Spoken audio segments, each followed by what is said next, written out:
Hello and welcome to Six Pack. Today I'm gonna start a new movie, What If Deku Met One Punch Man. If you enjoyed this video, please give it a big thumbs up, and to watch more videos like this, subscribe to my channel and turn that bell notification on so you never miss an upload. Now wasting no more time, let's begin. The night was quiet. In the hot, sticky summer air, crickets chirped non-stop, and a light breeze rustled the trees, making the branches sway a little and the leaves fall to the ground. The moonlight barely lit up the buildings around it. It wasn't really helping people see what they were looking at. However, if the moon was any brighter, one might be able to see the nearby broken windows, walls, and cars. Cracks left deep scars on the asphalt, paint was chipped off, and craters filled up every empty space. Any sensible person walking by couldn't believe that someone would want to live here and deal with all the damage. But the light from one of the apartment windows made it seem like it might not be as impossible as it seemed. A bald man's eyelids were slashed by harsh light in his apartment room. The 25-year-old man groaned and tried to block out the light by pulling his covers over his head, but it didn't work. "Genos, turn that off and go back to sleep." A voice said, "I'm sorry, master," but it didn't sound sorry at all. "But there seems to be trouble down at the Hero Association HQ. Silverfong has asked me to wake you up and take you there with me." Saitama sat up and rubbed his eyes while yawning a lot. "Can't this wait until tomorrow? Or the day after? 'Cause there's supposed to be a sale tomorrow morning and I don't want to miss it." Genos blinked once, and the fluorescent light hit his dark cornea. As he bowed, his metal arms snapped to his sides. "I am sorry, master. But apparently this is extremely urgent. Silverfong has even told me that he needs your help with it. But," he said, bending, "if you are unwilling, I can go and inform the others that you were unable to make it due to personal problems." He slowly got off of his futon and grunted as he scratched his stomach under his pajama shirt. "No, don't bother. I should accept that it's part of the job, after all. Being a hero means that you have to sacrifice important things." With lightning speed, the rank S hero pulled out a small notepad and started writing so quickly that even the bald man was afraid it would catch fire. But the teenage cyborg did act this way all the time, so it was fine. As soon as the 19-year-old started living in his apartment and paying rent, he started acting in this way. It seemed odd to say that Saitama was used to it now. The rank C hero shook off the last of his sleepiness and made his way to his bathroom. "Just give me a second before you leave. Let me wash up and change." Genos took a quick look away from his writing for a split second. "Even if I did leave without you, master, I have no doubt that you would make your way to HQ before I do." Other than a grunt, Saitama didn't say anything. He turned on the sink's faucet and splashed water on his face to try to clear his eyes. As he leaned out the door to face his disciple, he quickly put a toothbrush in his mouth. "Say, Genos, did they say what exactly they needed my help for? I mean, no matter how you look at it, I'm just a C hero." Genos clenched his teeth a little. The fact that almost no one acknowledged his teacher's power made the young man very angry. He saved the lives of thousands of people by himself, but all he got in return was the lowest level of hero and teasing from people who thought he was lying. Being mad didn't help, though. His teacher didn't seem to mind either. The man seemed happy as long as he did his job. "They did not give me much details, only that the alien ship crashed on City A seemed to have reactivated. Seeing as you were the only one who managed to infiltrate the ship itself, Bang was asking if you could shed any light on it." Saitama came out of the bathroom while he was having trouble with his superhero outfit, which was a bright yellow jumpsuit with red gloves and a white cape. "I don't know how much help I can be, but I guess I can try to do what I can." He sat down next to his door and put on his red boots. "Let's go." "Of course, master, soon." The two were back at the Hero Association headquarters. But this time, they were outside the building, working while looking at the still burning wreckage of the dark purple alien ship. The ship was still smoking, which wasn't a surprise since it had been destroyed only a week before. A sour voice cut through the noise. "You guys are late. You call yourselves heroes?" Genos did not bow, instead choosing to give the speaker a short, mean look. "We were delayed." The person speaking smirked, and her emerald eyes lit up a little. Her tiny body flowed a foot above the ground, making her look even taller. Her black, form-fitting dress moved a little from the psychic energy around her. "That makes you two all the more pathetic," said Tatsumaki. "What kind of heroes can't make it to an urgent call in time?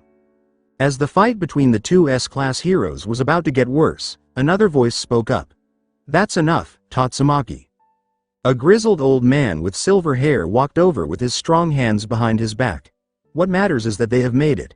And it seems that the caped Baldy made it here too." Saitama made a face at this and then forced a smile. While he was glad to have a hero name, the Hero Association surely could have come up with something better. Nothing was said by the woman with green hair. She just pouted and floated away. She didn't want to admit it, but she did respect the old man. At his age, being a S-class wasn't easy, after all. Genos gave the older hero a small nod, and Bang did the same. The three people made their way to the base of the spaceship, where there was a bigger group of people of different sizes and shapes. Nuclear Samurai smiled, and his toothpick hung between his lips like it always did. "Finally made it, huh, Demon Cyborg?" Before there could be another small argument, a strong voice spoke up. "Thank you all for coming on such short notice." A man with a beard stood in front of the group. It looked like someone was talking to him because his earpiece would blink every so often. Genos and Saitama had seen him before. He was likely one of the most important people at the Hero Association and was at the last meeting. The speaker's bat hung almost carelessly over his shoulder as he asked, "So, what's this about? My little sister told me to get back as fast as possible, so let's get this over with." Now, no need for that. I'm sure this handsome man here is going to have us briefed in no time." A big man winked and then struck a pose. A ball and chain hung from his right leg. He was ignored by everyone. In the end, Puri prisoner has always been this way. Based on the dirt and concrete that were stuck to his old prison uniform, he had broken out of jail 100 times. No one knew why he made himself stay there. The worker with the beard gave a small nod of thanks. "Around an hour ago, our scanners picked up some increasing energy readings coming from the spaceship. It's extremely weak, so it does not seem that the ship will explode anytime soon, but it is of utmost importance that we investigate. Who knows what kind of technology the aliens had." It looked like the boy to his right was no more than 10 years old. He then pointed to him. "Child Emperor here has informed me that the readings do give off quite potent radiation, so he managed to create some radiation suits for everyone." When the boy bowed a little, he tucked his mouth up in a small smile and managed to keep the lollipop in his mouth. "All suits are gonna be packed in the crate behind me, and all you have to do is to strap it across your chest and press a button." The kid showed what he meant by taking out a yellow strap and putting it around his middle. He slammed his fist against a big red button that was attached to the material after making sure it was well put together. In a matter of seconds, a small radiation suit with a clear face shield and backpack grew around the hero. The boy then took his spider limbs out of his backpack and stretched them out so that he was taller than the impressed group. "All right, let's hurry up and investigate." Opening square bracket dash closing square bracket. Saitama let out a grunt as he felt the stuff cover him. It was almost too tight, which was probably because he was wearing his superhero costume underneath. Should he have worn that in the first place? Now that we see it, the radiation didn't seem that dangerous to him after all. He had been in worse situations before. He chose to wear it anyway, though, in case he got cancer or something. That would be awful. He had to go through chemotherapy, which caused him to lose a lot of hair. Even though he didn't have much hair on his body to begin with, he still hoped that one day his thick, black hair would grow back. He turned around and looked back. "Hey Genos, do you really need to wear this too? I mean, you're a cyborg, aren't you?" The teenager just shrugged as he tried out some simple moves. "Although 95% of my body is mechanical, the other 5% are vitally important organs that I need. So this is a necessary precaution, to say the least." As they turned to look at the rest of the group, sudden yelling took their attention away from each other. Tatsumaki didn't seem to want to put on the radiation suit, as her angry green eyes showed. "No way I'm going to put on that ugly thing." The child emperor was yelling and gesturing wildly as he made his case. "Just put it on please. From my readings, this radiation is really high, so the suit being ugly is the least of your worries." Tatsumaki gave a grin. "Well, it might be dangerous to the rest of you weaklings, but I can repel any pesky radiation using my powers. So screw off with your banana costumes. I can take care of myself." The boy spoke up again, but quickly shut it down when someone else spoke. "Just leave her be, Child Emperor. It's her decision, after all. The tornado of terror laughed and turned her nose up. At least one of you understands. Child Emperor looked like he was going to argue again, but then he changed his mind. He let out a sigh and put the little strap over his shoulder. And it was annoying making this for everyone too. As the other heroes gathered around him, the worker with the beard cleared his throat. He said, "The suits have built-in radios in case any of you need to talk to us or other heroes. The main mission is to find the source of the energy and, if possible, shut it down. Our second job is to check the room for valuable items that we can steal. We do it ourselves, but the radiation makes it hard for us to." His dark eyes then turned into ones that looked very bored. "The demon cyborg says that Caped Baldy here." Saitama flinched. "Got into the ship while it was attacking, so he will take charge first." A lot of people looked at the man with surprise, and he knew exactly what they were thinking. How did a rank C get on the alien spaceship? Could he fly? He chose to talk. "I'll just go ahead and say this now, but I don't know much of what I saw in there, so I might not know where to go." Then he thought more deeply and pursed his lips. "Actually, if you guys want to get to the control room, I might be able to show you the way." Tatsumaki ascended and looked down at the group. "Well, that's great," she said. "If you all want to get lost, that's fine with me. I'm going to do it by myself." Before anyone could say anything else, the woman shot straight at the wreckage, making a small boom as she went. The heroes stood back and watched as she tore a small hole in the metal. They did this while waiting for her emerald glow to fade into darkness. Atomic Samurai put his famous sword around his waist and smiled at Saitama. "Well, I hope you remember a lot, C-Class." When Saitama yawned, his breath steamed up the plastic face visor, making it hard for him to see for a short time. The other heroes laughed as they saw him stumble and try in vain to clear the fog. What kind of hero was this that Genos had told them about? He didn't look very strong, and he didn't even look like he had any powers. He was so plain it was embarrassing. Bang was the only one who knew how powerful this man really was. The ship groaningly moved around more. The hallway the heroes were walking down was almost completely destroyed.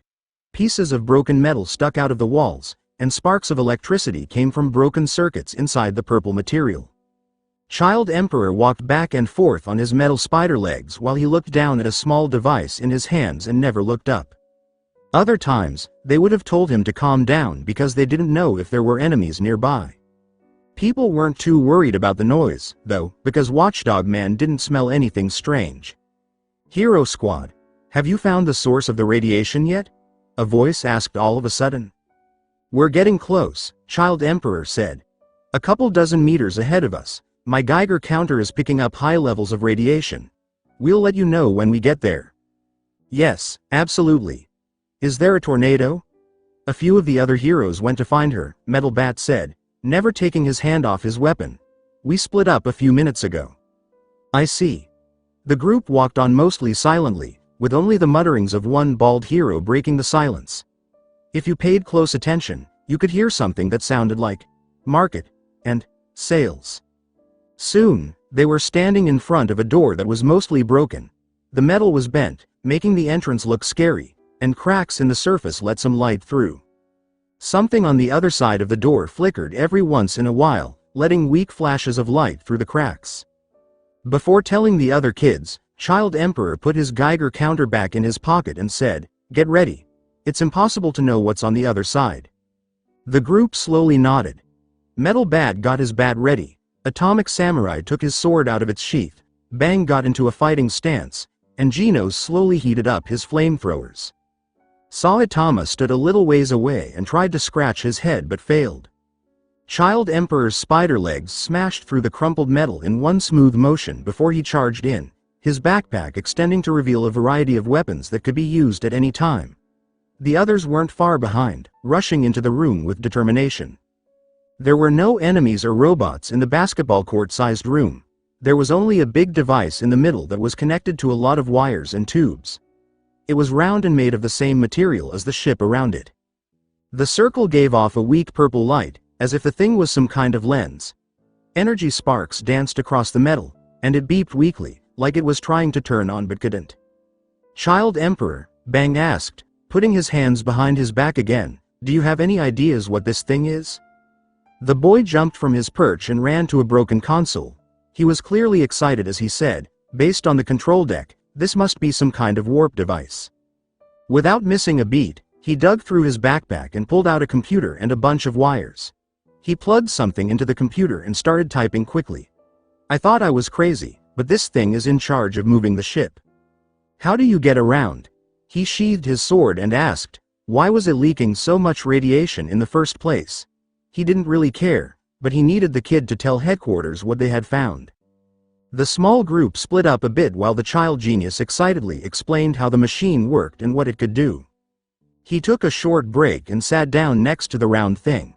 No one told him not to, so it shouldn't be too dangerous, and the man was sure he could get through it. I guess I wasn't much help, huh, Genos? As he ran over to his teacher, the teen woke up and said, don't you understand, Master? You can still lead us to the control room after this is over. He yelled with a fiery voice. Our other mission is still open, though. Well, I guess you're right, the bald man said with a sigh. The hero took a piece of metal and started bending it into complicated shapes for no reason. He was just bored. Why couldn't they finish this quickly so everyone could go home? Hearing Child Emperor's excited voice hurt like hell. He winced a little.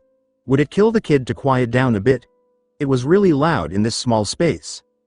Putting his attention on the tools on the ground helped him block out the voice.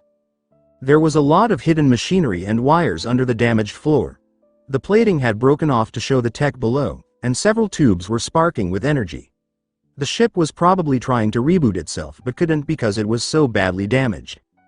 He was to blame for that. After the fight with Boros, he heard something break under him.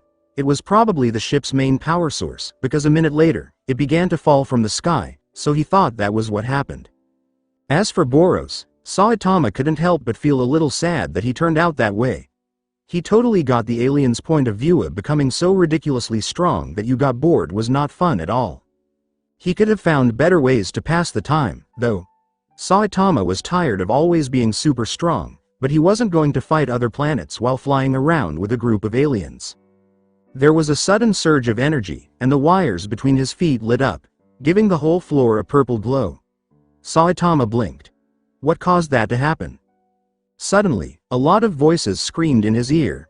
He jumped back a little and gave the rest of the group an annoyed look. Hey, what's going on?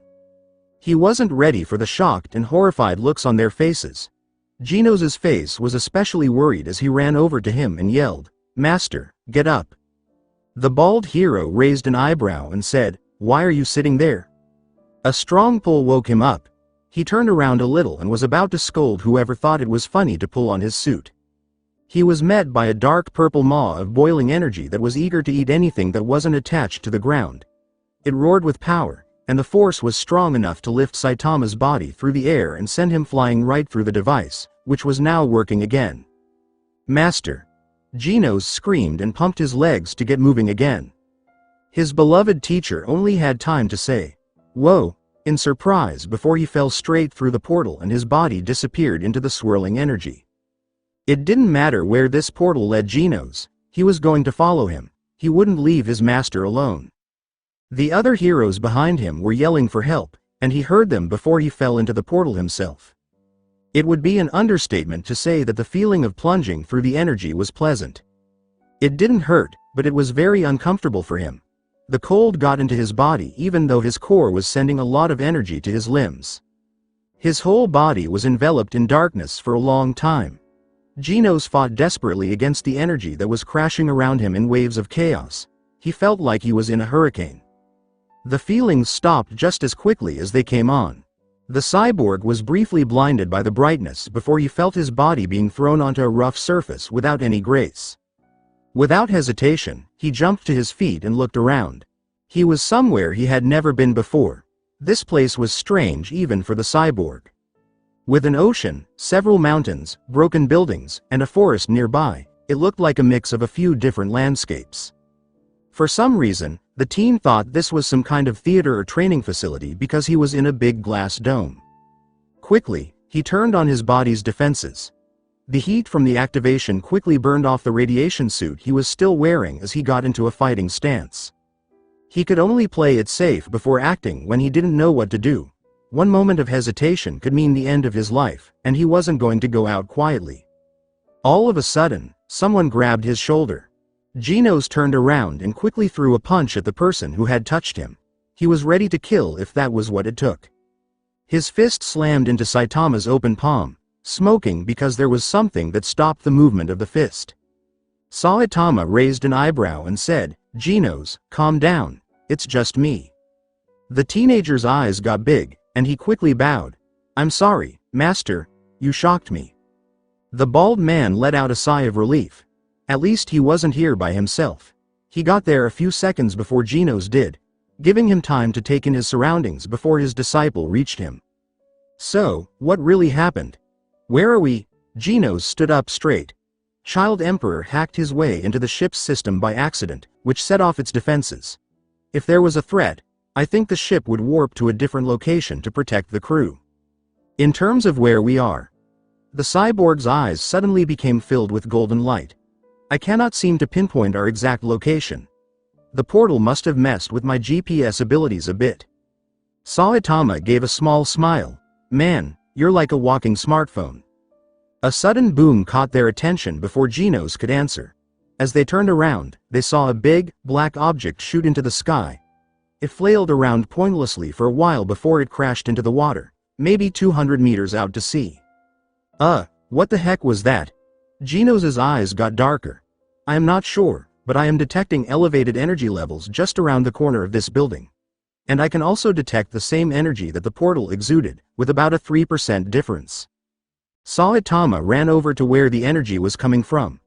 "Well, we might as well check it out. Who knows, another one of the heroes might be there." Genos exclaimed, "Of course, master," and then stooped behind him. Things did not look very good. As All Might struggled to keep his muscular shape, he shook. Waves of steam came off of him. A casual observer might have thought it was smoke from the long battle, but All Might knew it wasn't actually smoke. He had less than a minute left before all of his muscles gave out. The whole area around him was destroyed. The ground was full of craters, nearby trees were broken, and smoke rose from pipes and wires that were broken under the asphalt. What happened after the fierce battle with Nezu, the bad guy? He had to go through a lot of pain and work to beat the bad guy, but he was able to do it. He wasn't strong enough to launch it all the way out of USJ, but he thought that throwing it into the fake ocean would at least stop it from working for now.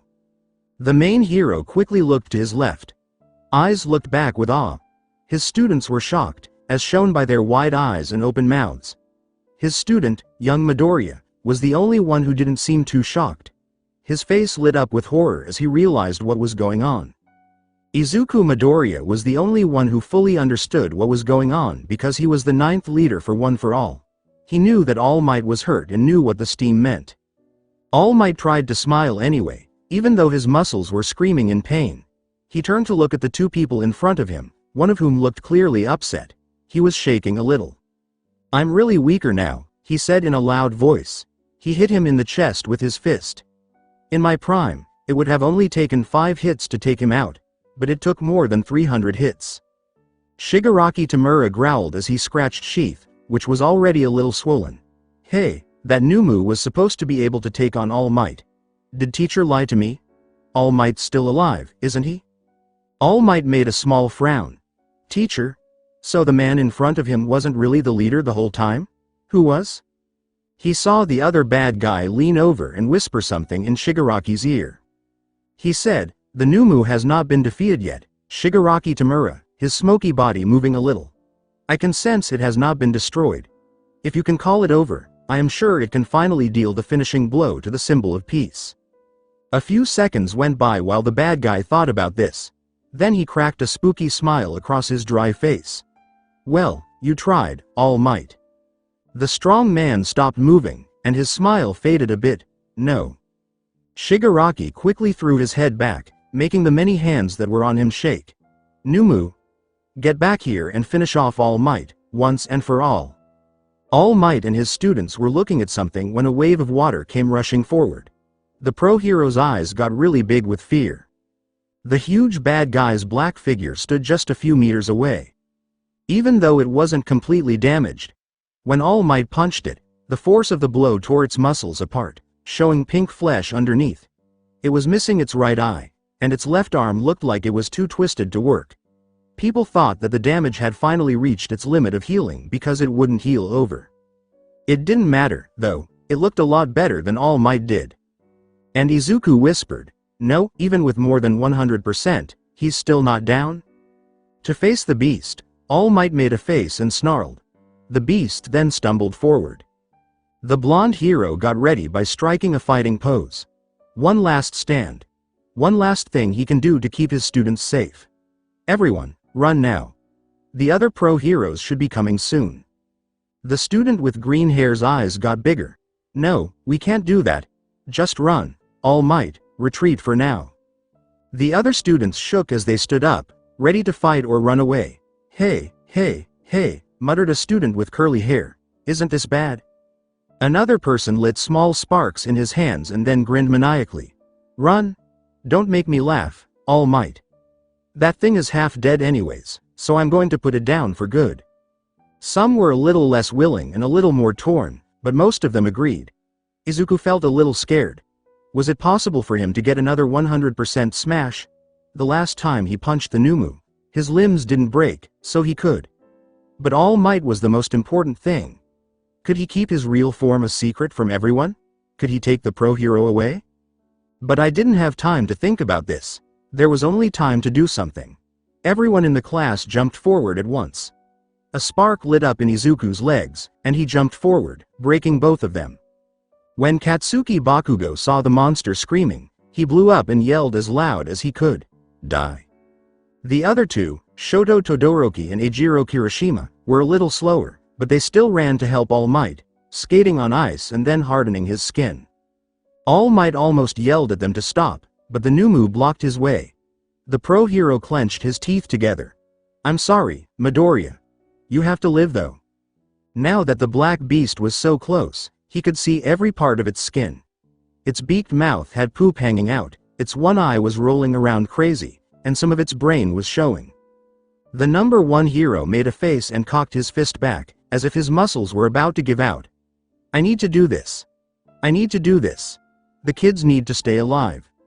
He let out a deep roar and punched the bad guy with less than 20% of his strength. He had none left over. He was aware of that. He was aware that he was going to die. He had no choice, though. Finally, he was a sign of peace for the whole world. He smiled and raised his arms to show that he had won. Game over, All Might. Incinerate. It was a pinpoint hit by a beam of pure energy that went straight through the Nezu and just missed All Might. The heat burned the hero's arm a little, making him grimace. What was even more important is who saved him. It was almost like All Might thought Endeavor was the one who helped him, but the man's fire was a little less controlled and a little stronger than this one. Everyone looked to see who shot first. To their surprise, it looked like it came from the arm of a tall teen who was wearing some kind of metal brace. Maybe something to help. After the blast, the boy's blonde hair moved around a little. He looked at what was in front of him with golden eyes that had black sclera. A hero. Genos looked at the situation with narrowed eyes. What in the world was that? Master, have you seen anything like this before? Now, everyone was looking at this so-called master. He looked out from behind his disciple's back and tried to get something out of his ear with one finger. Never seen something like that in City Z. Must be a new monster. An older man with pale blue hair reached out and scratched his neck very hard. Hey, he said. Numu's weak to fire.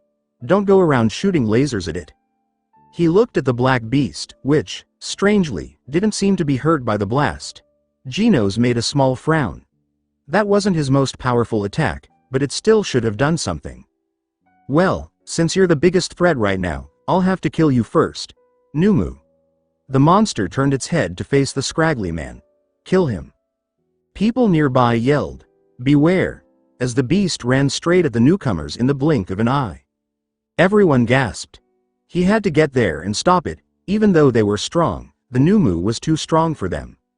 He opened his mouth and blood came out. His body wouldn't move. He could only move again by leaving his muscle form. But what would that cost? That way, everyone would know how weak he was. It was going to break the pillar. With a smile, how could he save anyone when they knew what was really going on? But when the Numu got close to the supposedly heroic pair, All Might made up his mind. There were two people right in front of him that he could have saved. He could never be a hero if he couldn't. He got ready to change into a different body type. The teen looked like he was getting ready to dodge when the Numu threw a quick punch at him. It was either now or never. The beast then stopped. As All Might turned back into a muscle, he almost spat out half of his organs. What had taken place? That sucks. As everyone watched what was happening, their jaws dropped. The man with no hair had the Numu's fist in his hand with ease. The black humanoid tried to move forward against the force, but it couldn't move an inch. Izuku's eyes got really big as he watched the trick on the floor. Before he jumped to help All Might, he broke both of his legs. But when the beast turned to attack the professional heroes, he hit the floor in front of his teacher and couldn't move. While he normally would have jumped up and rushed to help someone, he was stuck and couldn't move. Not when he saw a very plain, bald, yellow-suited man stop a bad guy that was stronger than All Might by himself. Bakugo whispered, "What the fuck?" and his arms swung uselessly to his sides. Everyone else thought the same thing. Shigaraki made a noise. "What's wrong, Numu? Use your power to kill him." The animal tried. It worked really hard to pull its arm back and hit the person in front of it again, but the person looked bored. But the man's grip was so tight that it looked like a vice, and he didn't show any signs of strain on his face. If the Numu could still think clearly, he would have been scared for sure. He heaved a sigh and put up his other arm. "I was hoping this thing would be a little bit stronger, but I guess those hopes were too high to begin with." Both Shigaraki and Kurogiri got cold. Out of the blue, there was a scary aura around the man's shape. It wasn't clear, but it was there. This hero was strong. Very, very strong. And right after that, he did something very strong. Consecutive normal punches. The Numu went off. It wasn't long ago that Shigaraki would have put all his money on the claim that the Numu couldn't be destroyed by punches.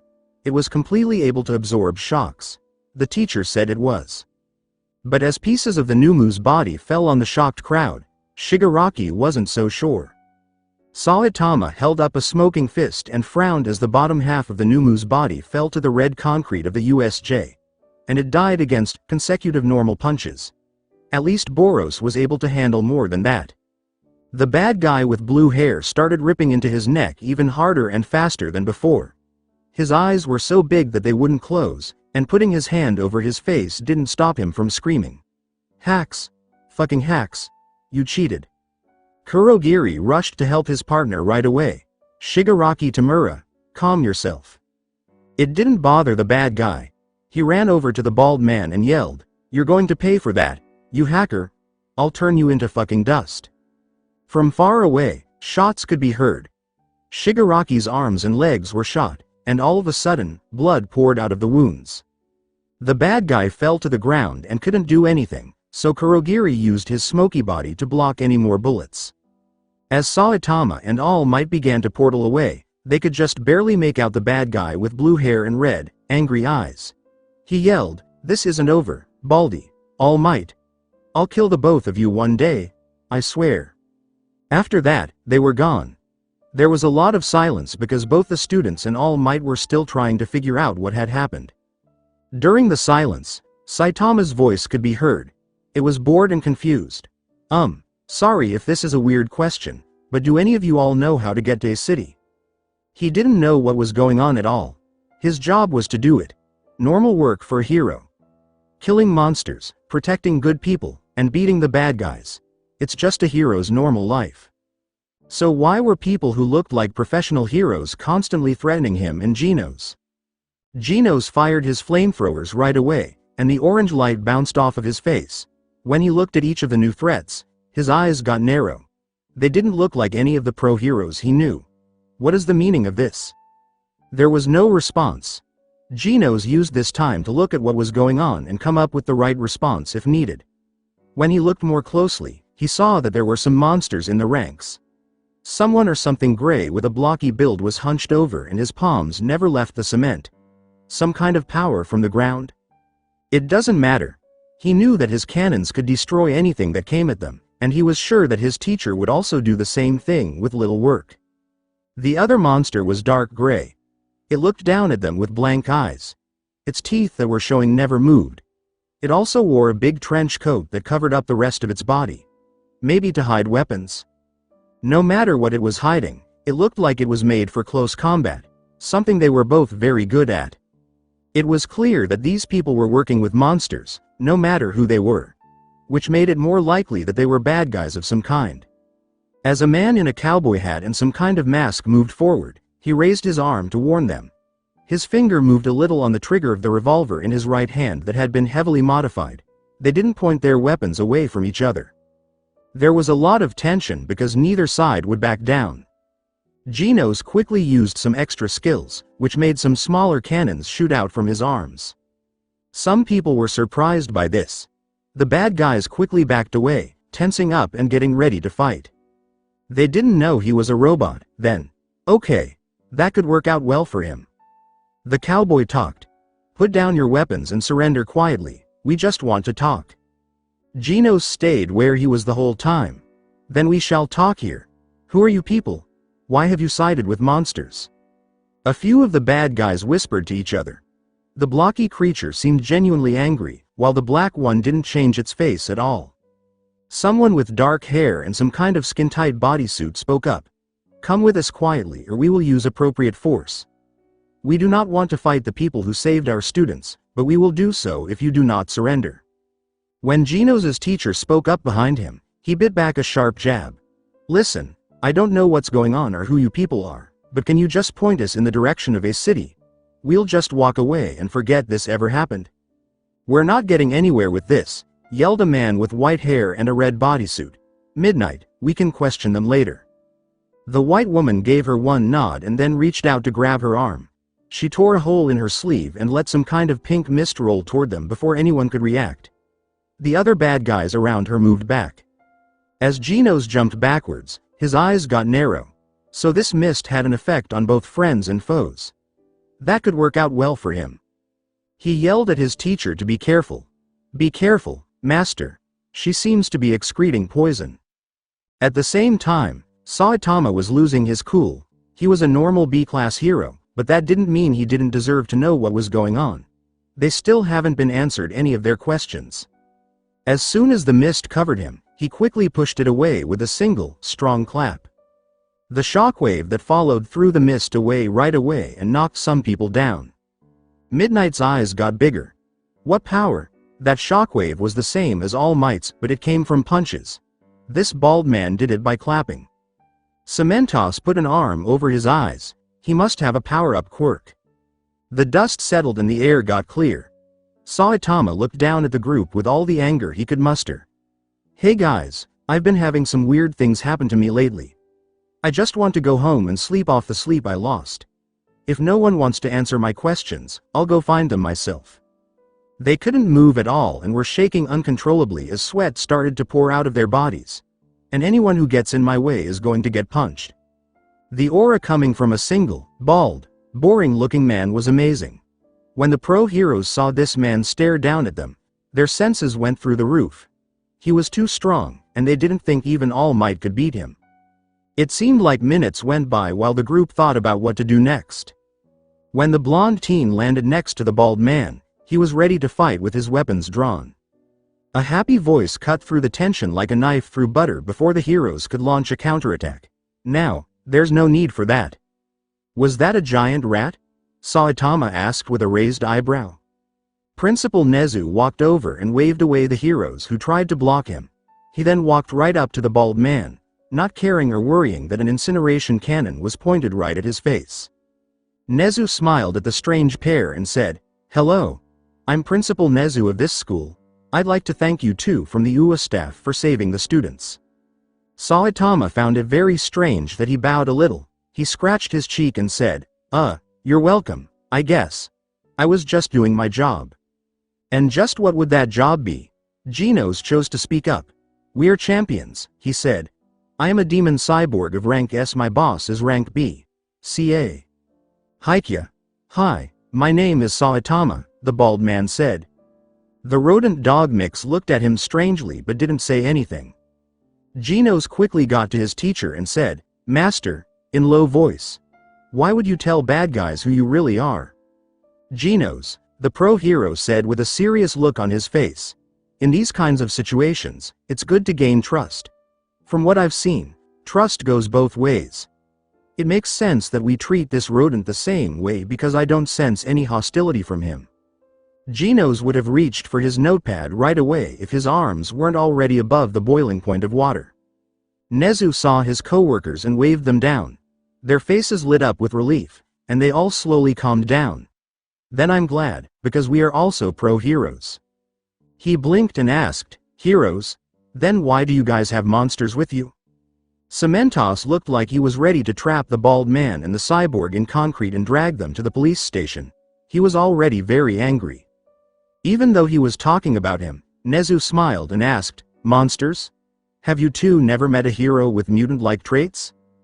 Genos looked at the principal with fear in his eyes. "Mutant-type quirks?" "Anyway," Snipe said, "we should call the police on them. They need to know what took place here." Principal Nezu smiled and shook his head kindly before Genos could say anything. "No need for that. Mr. Demon Cyborg and Mr. Saitama can just follow me to my office, I'm sure. From now on, I can handle things." The teachers were about to say something when a large group of police officers showed up and seemed amazed by the damage and chaos. It grunted, "I'm sure Principal Nezu has everything under control. For now, let's help the police catch the bad guys who were shot." The UA teachers got some sideways looks at first, but eventually they spread out and used their skills to catch criminals and help clean up the area. Nezu smiled at the two people, who hadn't said anything yet. "Shall we?" The paramedic carrying the stretcher said sorry as he carefully made his way up the stairs to the USJ entrance. Izuku hissed in pain as he felt his body being shook back and forth in it.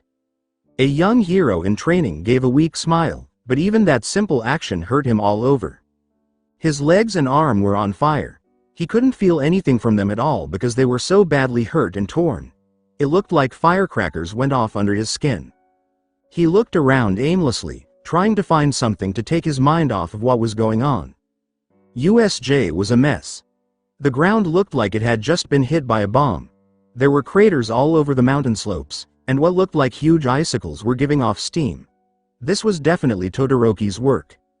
The fight between All Might and the Nomu had ripped the trees below out of their roots and into pieces. From this angle, he could see the damage in the fake forest. It looked like an angry giant had taken an oversized shovel and tore everything he could see. Even the ruins zone, where the broken down buildings were, had more damage than usual. Ashes and other debris flew around as parts of the buildings fell down. In general, USJ looked even more like a place to practice for disasters. Then he quickly looked to the central plaza, where a few teachers were making their way over to the strange pair that had saved him, All Might, and the other students. He could see the light reflecting off of the armored teen and the bald guy's head from this far away. Who were they? Izuku didn't mean to brag, but he knew most of Japan's heroes, no matter how well-known they were. And after seeing how strong they were earlier, he couldn't believe he had never heard of or seen them before. They might have been from outside the country, but the young man was sure they would have kept an eye on a hero with power like All Might's. He couldn't hear anything from this far away, but it looked like they were having a heated argument because the blonde teen was raising what looked like support items to point at Mr. Snipe. His eyes got bigger all of a sudden. It was clear that both of them were pros, so why were they being so mean? He was even more shocked when Midnight attacked the two of them and sent rolling waves of somnambulist right at them. The blonde teen moved to avoid being hit, but the bald man did nothing and let the fog cover him. It was clear that Izuku was no longer in the fight. Why did she attack them? Were they vigilantes or something? Then there was a loud bang from the fog, which sent shockwaves through the area and instantly got rid of the quirk. What the hell was that? The paramedics who were holding him yelled. The teen with green hair looked on in shock as the bald man stood calmly in the center while his partner landed next to him. That man was so powerful. If it wasn't clear before, it was clear now. He was very strong, maybe even as strong as All Might. Things seemed to get even worse until he saw Principal Nezu walk over and talk some sense into the two of them. They reluctantly calmed down and followed him to the door. As Izuku watched, The paramedics finally reached the top of the stairs, both of them gasping for air. Would it kill Ua to put an escalator or something here? He was about to laugh when he heard a voice nearby say, "Deku." As soon as he turned to face the speaker, his face turned a bright beetroot color.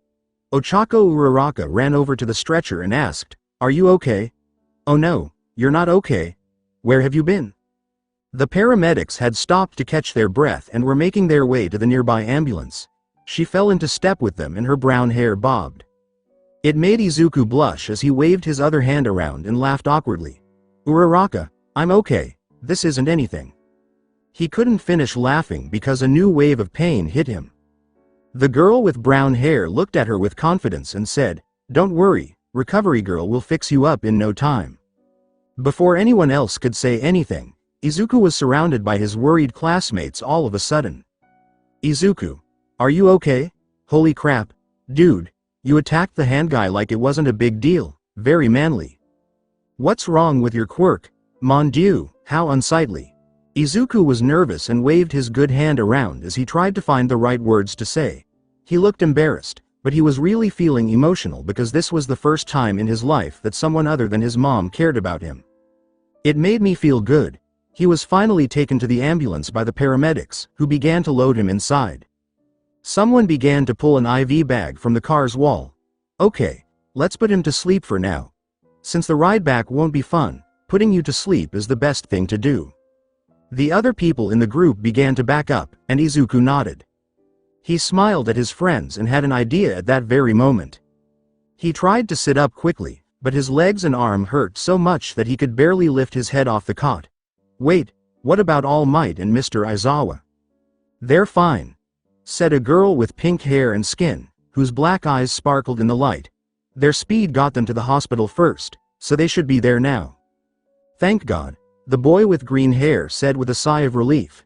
He barely noticed the sharp pain of the needle going into his arm. She jumped over and said, "We'll see you as soon as we're done here, Deku." Her brown eyes were filled with worry.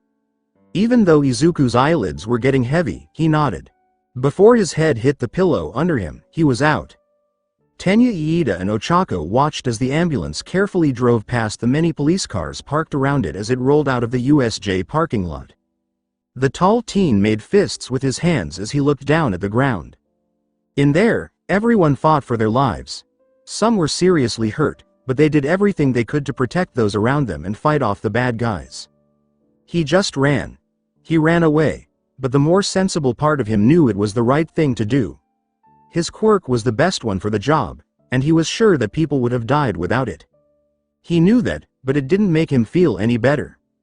What kind of class representative did he think he was when he ran while his friends were hurt and almost died? How would things have been different if his friends had died? He didn't even want to think about it.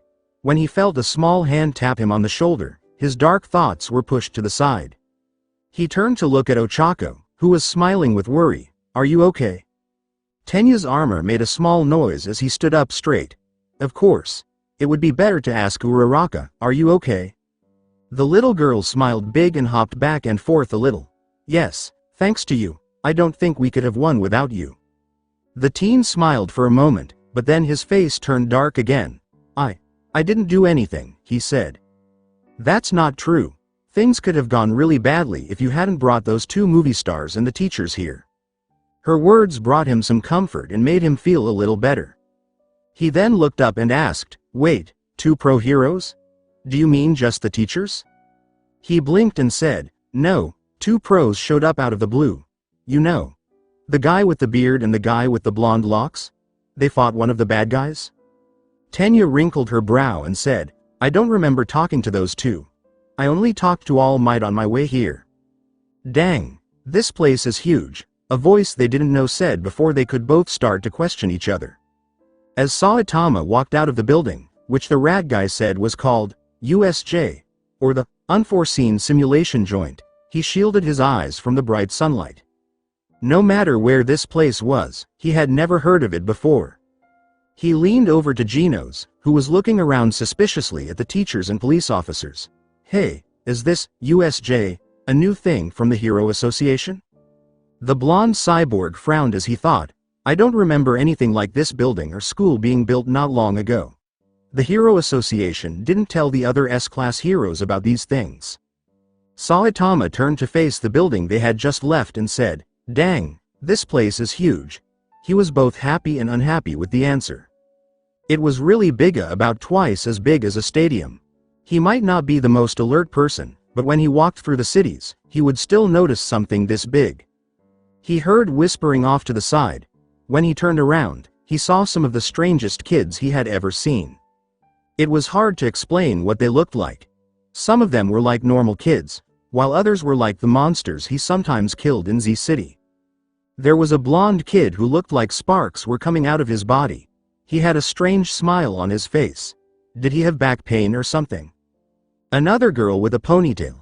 A blonde guy with a black lighting stripe in his hair. A rough-looking guy with red hair that stood out. A guy with big lips. A guy with white and red hair. And a kid with earlobes that looked really weird. Then there was a kid whose hair looked like a ball. A girl whose skin was very pink and her eyes were black. Did she have colored contacts on? A guy whose elbows were huge. And a kid who couldn't be seen who was only wearing gloves. One kid looked like a monster and didn't talk to anyone. There was also a bird, a kid in a mask with 6 arms, and a blonde guy with a big tail. The kids saw that Saitama was staring at them. Some of them looked away in shame, while others walked over excitedly. The bald man grimaced to himself. Damn, he wasn't good with kids. The kid with red hair and sharp teeth walked forward with a big smile on his face. Dang, you were great out there. Getting rid of that bad guy with one blow. What's your quirk? Quirk? Asked the bald man. The kid excitedly nodded and said, yeah, you have to have some crazy power-up quirk, right? For lack of something else to say, Saitama gave a slow nod once. Oh, my name is Eijiro Kirishima, the redhead said with a shocked look on his face. I'm in class 1A. He then called out the names of his other friends, who all looked either amazed or wary of him. He was shaking his head because he was not going to remember any of them. What's wrong with these kids? Don't try to look rude, he asked Principal Nezu or someone else who had just finished talking to a police officer. Nezu looked up and blinked, not sure if he should be angry or not. Excuse me? Why do some of them look that way? Is it because of these mutant quirks? Ah, yes, he said with a smile. I promise that they are still human, even though some of them have changed as their quirks have grown over time. Tosa wasn't sure about that, but he still nodded. Before he could turn to face Genos, the pink girl with black eyes and horns had swarmed him. Hello, sir, may I take a picture with you? Genos was surprised, but he still nodded. She must be a fan of his. He remembered that the pink girl was making a peace sign at the camera on her phone. Her name was Mina Ishido. Say, black-eyed buddies, Mina said with a big smile. Black-eyed friends?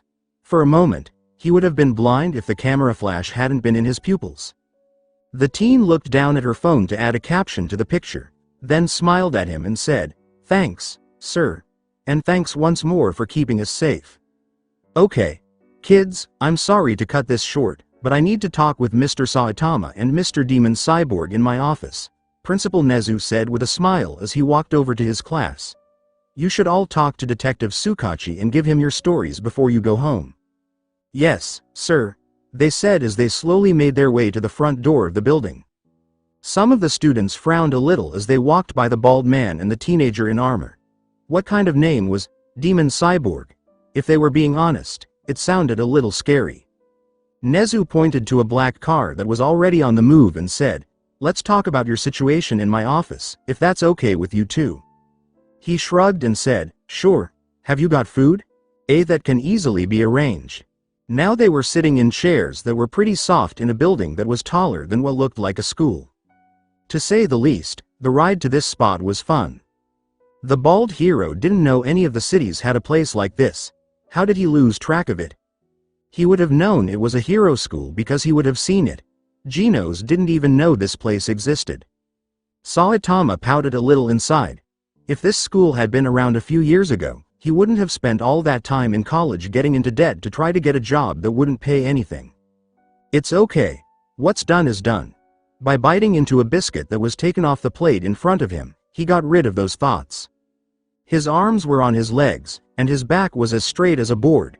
It wouldn't hurt Genos to take a break every once in a while, would it? Principal Nezu walked over to a fancy-looking wooden desk and sat down on a tall chair. Saitama thought this was a bit strange. "So, where are you two gentlemen from?" asked the white rodent with a friendly smile.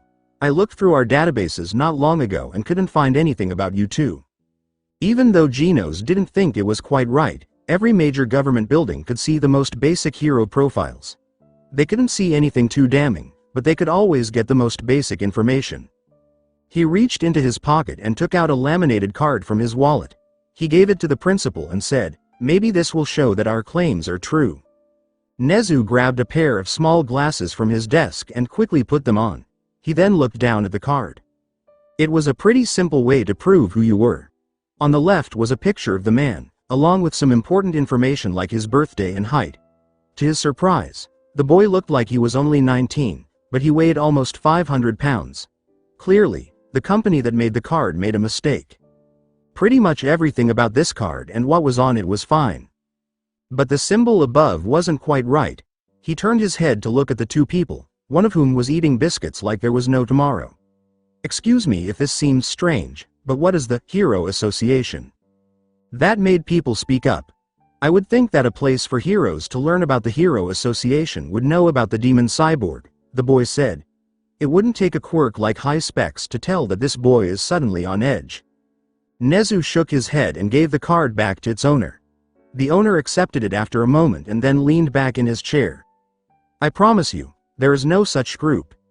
Even in places like the United States, we don't have anything to do with that name." The bald man in front of him looked at the mouse with interest. "America? What the heck is that?" The head of the UA got tense all of a sudden. They had to be kidding him, right? Who didn't know what and where America was? "Who are you two? If you were professional heroes, your names would be in every hero database in the world. Are you not from this country? Who do you work for?" Genos was about to speak when he realized something was very wrong. It wasn't usually important to pay extra attention to something this big. You could find them in schools and libraries all over the world. Everyone had one and knew what it was. But the globe on the edge of this creature's desk made it clear that it was not making sense. There were once several huge supercontinents that held all the places the boy knew, like cities, national parks, mountain ranges, and lakes. Now there are several much smaller landmasses. He could see 3 of them clearly from where he was standing. Each one had a strange name on it, like Antarctica or South America. His brain was trying to figure out what was going on as his eyes grew bigger in shock. Someone or something like Principal Nezu would not keep a broken piece of equipment in his room. He might have kept it as a joke or because he found it funny, but Nezu seemed like a professional. He would not leave a globe this broken on his desk. Neurons fired as they mixed with electrical signals from his brain and computer system. Surely not. He knew this to be true because he had read a lot of articles about it as a child. Still, no one had been able to prove it. Not even the best scientists in the world or Dr. Kuseno himself were able to do so. In fact, Dr. Kuseno told him that he didn't think such a theory was possible and wasn't worth looking into. Alien technology, on the other hand, might add something to the mix. There was a portal that could send enough energy into the ship to warp it out of harm's way, which sounds very sci-fi but was real. Though this alone wasn't enough to support those ideas, the fact that the ship and portal were almost destroyed may have added some chaos and disorder to the mix. There may have been a mistake in the portal's code that messed up some of the most basic rules of space and time. So maybe he wasn't totally crazy to think that he and his favorite teacher were in a different world. As a rank S pro hero, he had never heard of a school called UA, whose only job was to train young kids to become pro heroes. In a weird way, it made sense. And Quirksa, that word kept being used as if it were normal, everyday language. He had never heard the word used in such a casual way, and he didn't think even his master had heard it used that often. What he knew so far about quirks made them seem like what they were used to calling superpowers. However, based on how many people he had seen so far who had these quirks, it was clear that they were more common. Back home, not many people had superpowers. Heck, even professional heroes like himself didn't have them. Some were just strong normal people who were recruited as heroes. This whole lot of information shocked the young teen. Another universe. That made sense of the strange things he had seen so far. Quickly, he looked at his master and told him to stand up. "Excuse us." Saitama complained a little as his disciple dragged him to his feet. He then let himself be led to a dark corner of the office. "Genos, what's going on?" Saitama asked the cyborg with a sour look. "I was about to eat that chocolate cookie." Genos ignored him, which is something he would never normally do. Instead, he whispered in his teacher's ear, "Master, don't react to this, but I have reason to believe that we are in another dimension." The teen's teacher, Genos, looked at him with a blank face and asked, "Are you okay? Did you finish that caramel cookie? I knew that one wasn't right." Genos, who was angry, quickly pointed to the globe and listed all the proof he had. Nezu noticed that he was talking about the portal, the school, pro-heroes, and everything else. He thought about going over the exact math behind how this was possible, but he knew that his master liked explanations that were 20 words or less. After explaining himself, he looked into Saitama's eyes to see if that made her react. They couldn't risk panicking right now because that would only make people think less of them. "Okay." The blonde looked at him for a moment. "Okay?" He scratched his chin with his hand. "Yeah.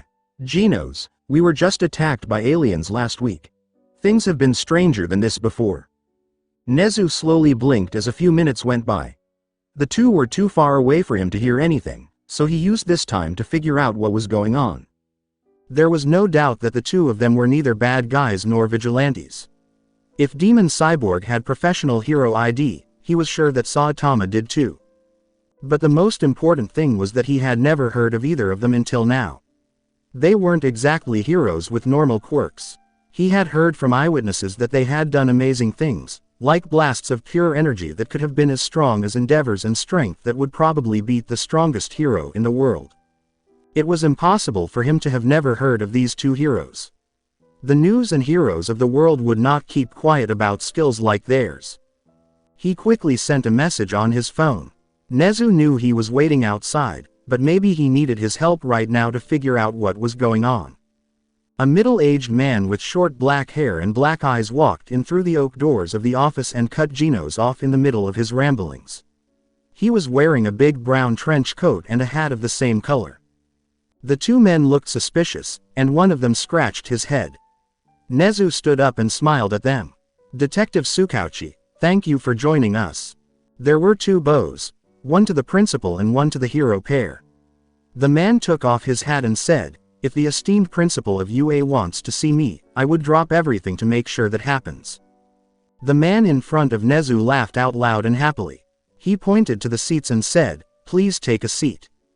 It was clear that the detective wasn't the only one invited, so Genos and Saitama went back to the chairs near the table and sat down again. Saitama drank some tea on the desk while wincing and fanning his tongue. Genos noticed the badge on the newcomer's chest. It looked like he was a police officer. Back home, there weren't many police officers because there were so many professional heroes. Becoming a police officer was a dying job because even the lowest-ranking rank C heroes had more power in the public eye than a police officer. "Greetings." Naomasa Tsukauchi smiled and put out his hand. "Nice to meet you too." On the other hand, Genos reached out and gave the man a small frown. He didn't do anything else.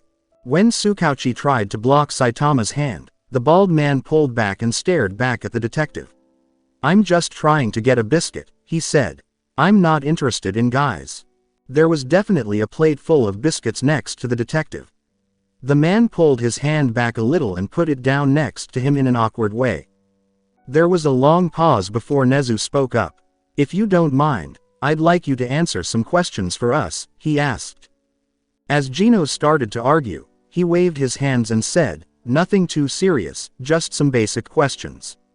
Protocol, if you get what I mean." The teen gave up and crossed his arms. He was still and quiet, but he was ready to act if he had to. As Tsukauchi sat down in the chair, he took out a small notepad and a pen. "First things first, your hero names are Saitama and the Demon Cyborg, right?" Both of them nodded. "What did you two do at the crime scene?" "Really?" Saitama asked with a raised eyebrow, as if he couldn't believe what was being asked. "Sorry," Tsukauchi said with a smile. It's just the way things are done. Today, we had to ask everyone this. Genos spoke up and said, we were doing our job as heroes. Bad guys put kids' lives in danger, so we did what we had to do. The police officer smiled and wrote down the answer. Why were you two already in the USJ? Reports from before said that one of the students had only met All Might and the other UA teachers. The only reason we were nearby was because we heard noise inside the building. We naturally went in to look into it. You two do know that not just any pro hero can walk into UA, right? You wouldn't have been able to do that because of the security measures. Nezu chose to talk. You were forgetting, Detective, that one of the villains was responsible for jamming the security measures from activating. Then Tsukauchi laughed awkwardly and said, I almost forgot about that. He looked at the two people and said, sorry about that, things have been so busy lately. One of them was sweating a lot, and you could see it on his bald head. UA has never been hit with an attack this big before. Another question came to his mind as he turned the page. Can you describe the situation you two experienced? We met 3 bad guys. One with blue hair, one whose body was purple and smoking, and one who was very muscular and had a beak and its brain sticking out. They were making threats to hurt a blonde man and some kids, so we stepped in to help. When the detective heard what the teen said, he or she frowned a little but didn't say anything else. Some time went by while Saitama and Genos sat through what was probably the most dull interview ever. At least, to Saitama, it was dull. He didn't dislike the guy, he just found this line of questioning very dull. He did this all the time, why was he only being asked about it now? We seem to be in a different dimension now, I see. It was an odd discovery. It didn't bother him at all, but it was still strange to think about. This whole thing reminded him of the anime shows he used to love, where someone is taken to a different world. He never really liked those shows. The transported to another world genre had a lot of shows that were very similar to each other, and most of its appeal had been lost. There were some good anime shows every once in a while, but the genre was just too crowded at this point.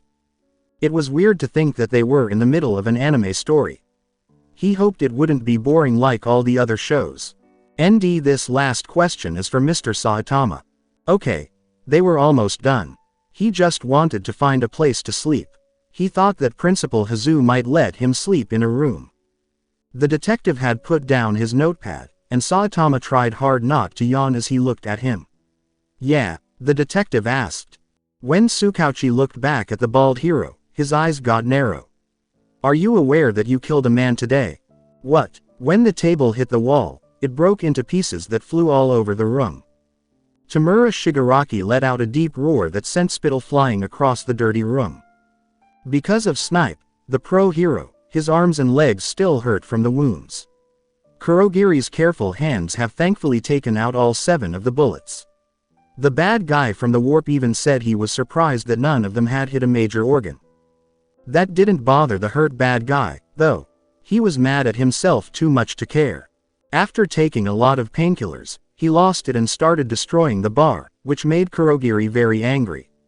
He tried to protect the many drinks that were hanging on the wall behind him but failed. As Shigaraki flipped over another small table, a bottle broke and fell to the floor, scattering the remains of their lunch across the wooden floor. Fucking hacker ruined everything. Another break of a glass.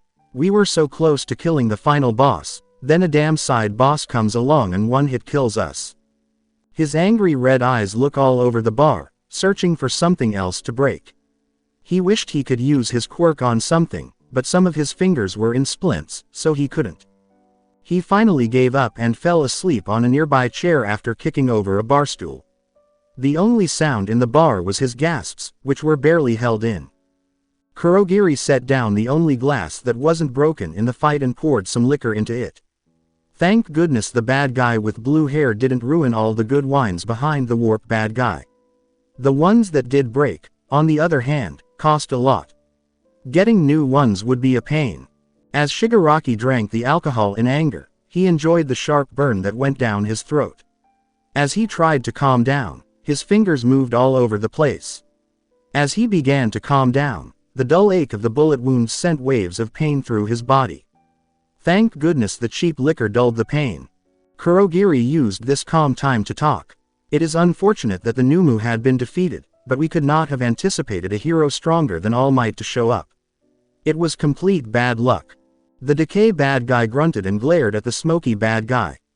You know, none of this would have happened if you only did your fucking job and not let any of those brats get away. Kurogiri felt a chill of fear go up his spine, but he pushed it down as he began to clean the dusty bar top. That may be the case, but no Uwa teacher was supposed to have strength to rival All Might's. It was misfortune that doomed our operation. Shigaraki had his hand on the empty glass so firmly that the warped villain was afraid it would break. I trust you have calmed down to tell me what had occurred, Tamura. Any anger that was still in the bar was gone when a deep, soothing voice came from a blank TV screen. The person who was talking had a rich tone that made it sound like they had everything under control, no matter what. Kurogiri turned his attention to the screen because he was sure that the speaker was watching them both from somewhere. Even though they were working together, he still felt scared and even a little awed by the man. We almost managed to kill the symbol of peace until the Numu was defeated. By him. No. Surprisingly, another pro-hero arrived on the scene and killed the Numu with apparently little effort. Someone on TV seemed a little surprised by what they heard. Really, there are no other pro-heroes at UA that could equal the strength of the Numu. That's the thing, teacher, Shigaraki said, raising the pitch of his voice like a child whining. I've never seen this pro-hero before. He wasn't a teacher, and he's not even in the top 50. The TV was off for a good minute while he thought about what had happened. Did this hero have any distinguishing features? He finally asked. There were two of them, although the other did not have the power to seriously harm the Numu. Kurogiri told me. The first one couldn't be more than 20 years old. He has blonde hair, black eyes, and is mostly covered in metal armor, maybe support gear. That which beat the Numu doesn't have any features that stand out. He has no hair and is dressed in a bright yellow jumpsuit with a cape. He also has red boots and gloves on. The voice let out a thoughtful hum as he thought about those descriptions. I will tell my sources to find out who they are. Take care of your wounds and rest for now, Tamura. The bad guy almost argued back, but changed his mind and said, fine. Tell me everything you know about those cheaters if you find out who they are. He looked down at his bandaged hands with a creepy grin on his scarred face and said, I'm going to kill them so slowly that they'll beg to die. Of course, the man stated almost in a purring voice. You will be the first to know. Use this extra time to learn something new. It's too bad that the Numu was lost, but this is a lesson for you. Tamura Shigaraki, think and get better. There is a lot for you to take in. Then there was silence. Opening square bracket dash closing square bracket. As Saitama looked back at the detective, his brow wrinkled in confusion. The detective's eyes were cold and intimidating. What? Geno's, on the other hand, wasn't as calm about it. He jumped to his feet and yelled, how dare you accuse my master of murder? He didn't do that. The outburst didn't bother Tsukauchi. He was focused on the bald man in front of him who looked like he didn't care. Saitama rubbed the back of his head as if he didn't understand. What are you talking about? I never killed anyone. The body parts lying around USJ don't agree, Mr. Saitama. Note. This was before they found out that the Numu was a mix of different people and quirks, twisted to the point where they aren't even human anymore. This is why, in the eyes of the police, Saitama killed a guy with a super quirk. I know it sounds weird, but monsters don't exist in My Hero Academia, so they didn't think the Numu was a monster to begin with. So you're telling me that the black bird monster I punched was a person? Asked the bald hero. Tsukauchi nodded and carefully watched how the two pro-heroes reacted. This was a strange situation because his quirk, human lie detector, had not found any lies in either of their statements so far. It seemed like they were sure they had killed a real monster. He would have thought they were crazy if he didn't know any better and let someone else handle it, but it was clear that both men were not crazy. But what was even stranger was that neither of them said or did anything. Either they were very good at hiding their feelings or they didn't feel bad about what they had done. All right, thought about what the bald man had said, Tsukauchi's heart rate slowly went up. So, Well, I'm not sure if the monster is real or not, but if a bad guy threatens other people, shouldn't it be the hero's job to kill him? The poor detective used his free hand to rub his temples. Mr. Saitama, you need to know that there are laws that make it illegal to kill anyone, even bad guys. There may be times when a hero has to kill to protect himself or others, but that is a very bad choice. With your strength, it would have been simple to catch the bad guy. Genos laughed. Laws to protect bad guys.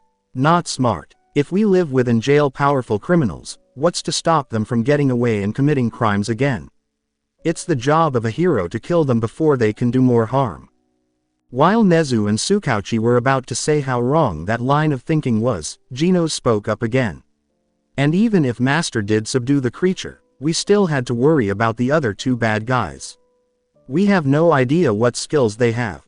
While we were away, they could have hurt the kids. It made sense to get rid of the problem right away. Saitama nodded, but it was clear that he wasn't paying attention to everything. Genos said, I don't think we have anything else to say. We did our job as heroes. The right paperwork is with us. I think you should talk to the Hero Association about any other problems or complaints you have. He was well aware that neither of them nor anyone else in this universe could get in touch with their bosses, but they didn't know that yet. They thought they were probably heroes from another world. He also didn't want to give any answers away because it was too dangerous to do so. He was just waiting for the right time to leave the room and get out of this facility. He knew Master felt the same way because Master was a hero all the way through. Sorry to bother you, but are we done now? I only need to find a place to sleep. It's been a long day. Tsukauchi rubbed his eyes and sighed. Well, your stories match up with those of the students and professors. But since you broke the law, I'm afraid we can't let you leave the school.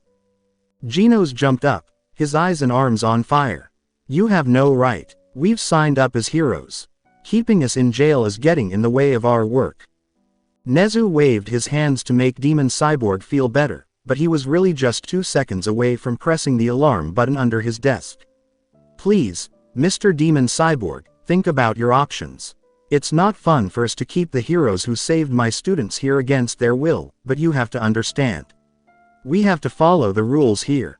Do not picture this school as a jail. You will have a place to stay and use of the facilities until this whole thing is over. But you'll let us choose where to go, right? The animal manipulator made a face and linked his fingers together. Unfortunately, no. You two are dangerous to each other and to other people. We'll have 2 professional heroes watch over you at all times. You two will also get braces that block quirks. Genos still didn't know what quirks were, but he knew they were like superpowers in this world. Since he didn't have any superpowers himself, he didn't think such a device would work on him, but it was still something to hold him down. He didn't think any equipment that diminished Master's power would work on Master, though. When the blonde asked, his voice got darker and his eyes got a little smaller. And if we don't agree to your terms? After that, you two will be seen as bad guys and be chased by heroes all over Japan. I promise you that staying in Ua for a couple of nights won't hurt you. Genos saved Japan, in his mind to learn more about it later. I am warning you, the Hero Association will not sit still with your actions. And I will be fully responsible on that day. However, it would be very helpful if you could tell us exactly where this Hero Association is. He didn't say anything. I sighed, but Nezu didn't say anything else. Then I'll take you two to your room. On the way, we'll stop by the support department to get the braces. The teen's shoulder was firmly grabbed before he could say anything else. Saitama stood up by pulling himself up on Genos' body. He let out a big yawn and stretched. Just drop it, Genos. They're not going to hurt us or kill us. Let's take them up on their offer. I'm also pretty tired. We all need a break. The cyborg didn't know what else to say when his master agreed to the terms. He just clenched his teeth and said, "Of course, master." His teacher must have known what he was up to. The teacher showed a big smile, got out of his high chair, which Saitama still thought was funny, and walked over to the two heroes. "Right this way, then. Mr. Demon Cyborg, could you please take off your extra gear? The brace would be easier to put on your arm that way." The team looked at the animal blankly and asked, "Support items?" "Yes, those metal things that hold your arms up. Are they going to keep your quirk in check?" "These are not support items." "Excuse me," Nezu and Sukauchi asked.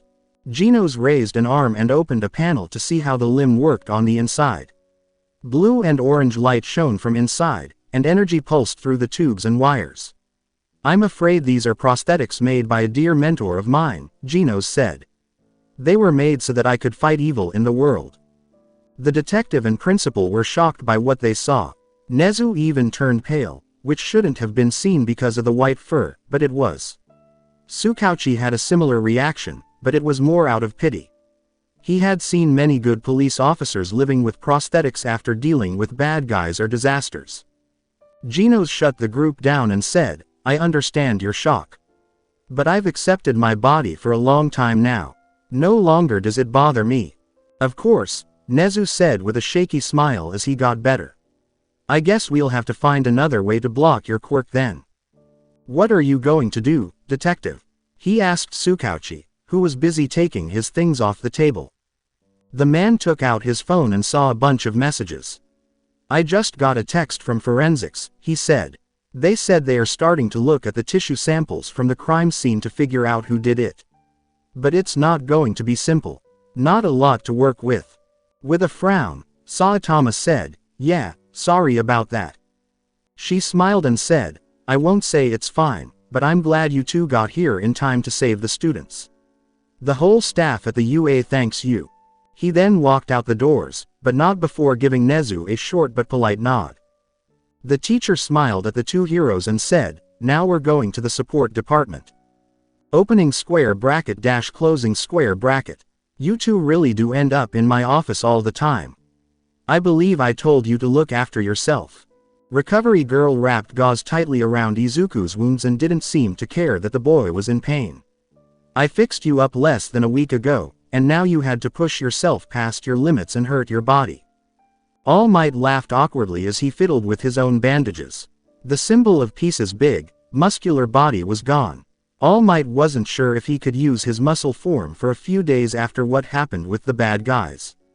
Although he only coughed a little, a few drops of blood hit the bed. "Thank you so much, recovery girl. Young Midoriya and I would be in worse shape without you." The tiny heroine let out a heavy sigh as she lightly kissed Izuku on the temple. The healing quirk instantly made the hero in training feel better, like a cool breeze. But he was also tired right away, and it was hard for him to keep his eyes open. But how did this happen, Toshinori? How did the bad guys get into UA? It wasn't clear how they did it, but one of the bad guys had a quirk that made things warp. The skinny man leaned back into the bed and stared up at the ceiling. "It happens very rarely. That's why it caught us off guard. This can't happen again, Toshinori," recovery girl said as she sat down on a stool nearby and drank a large cup of tea. "We were lucky that you and Midoriya were the only ones seriously hurt, but who knows what will happen next time." For some reason, Izuku took a deep breath and looked down at his bandaged arm. She was right. They were very lucky that this was all that happened. He had heard that Kaminari and Tsuyu were both very close to dying. He felt scared when he thought about what might have happened if Mr. Aizawa hadn't stopped that bad guy's quirk in time. When Izuku's phone started to buzz next to him, everyone looked at it. He looked at the caller ID and paled. He opened the phone and gave a shaky smile, as if the caller could see it. Hey, Mom. Izuku, recovery girl and All Might jumped when they heard the woman screaming. Her voice was so loud that it seemed to be echoing around the room. "What did you do?" "I just got a call from UA saying that bad guys broke into your class." "Are you okay? Little one, are you hurt? Do not tell me you were hurt." It was clear that the boy was trying hard to comfort his crying mother by saying, "It's okay, Mom. I just broke a few bones, that's all." The two pro heroes jumped before they even heard Izuku's mother answer. They knew that telling your mother you were fine while also saying you had broken limbs would not make her feel better. "No, I'm fine. Recovery girl got me better. She told me I could go home soon." "Wait, Mom, don't cry. I'm really fine." As the boy tried to calm down young Midoriya's mother over the phone, All Might almost smiled to himself. It would have worked if young Midoriya wasn't crying himself. He was having a hard time keeping it together. It was hard to be a hero. All Might never wanted the kids to learn this way, but he was glad that they did at the USJ. It was better for them to learn now than later, when they would have to deal with death and destruction. He had a hard time getting used to life at first. Sometimes he felt like the fate of the world depended on him. But he kept going because he knew that's what she would have wanted, and it was damn what he wanted too. He heard a happy voice behind the office doors and turned around. "This is the infirmary," the voice said. "For your own safety, I can't let you two in there yet. A student and a teacher are both busy getting better." "Are they a young boy and a tall, blonde man?"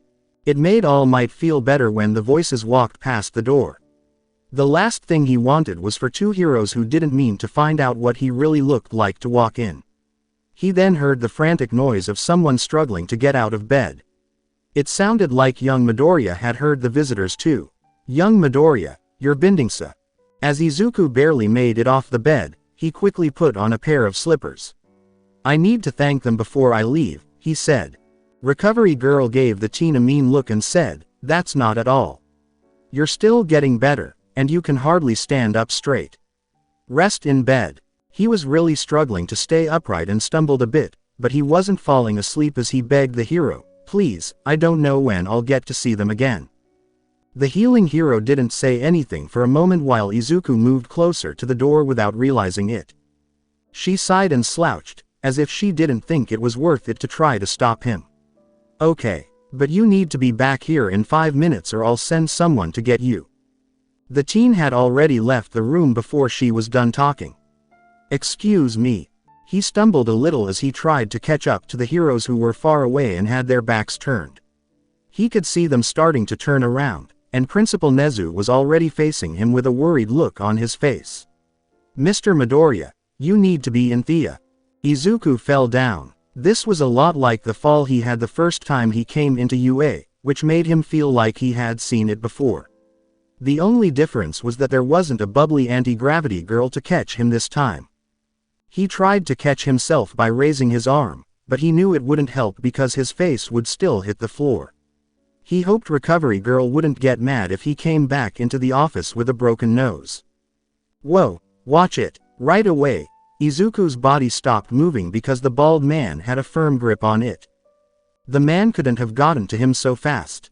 At first, he thought the heroes were closer than he thought, but Principal Nezu's shocked face told him otherwise. The hero made him feel better. "Be careful, you might have broken something," the hero said. Izuku could see more of the superhero in a cape now that he was this close to him than when he was at the USJ. The man's face was the first thing that caught his attention. Izuku didn't normally judge facial features in a world where people's bodies could change a lot, but this man's face was so boring it hurt. The hero's face didn't stand out. The teen thought he could draw a stick figure with more interesting features than this one.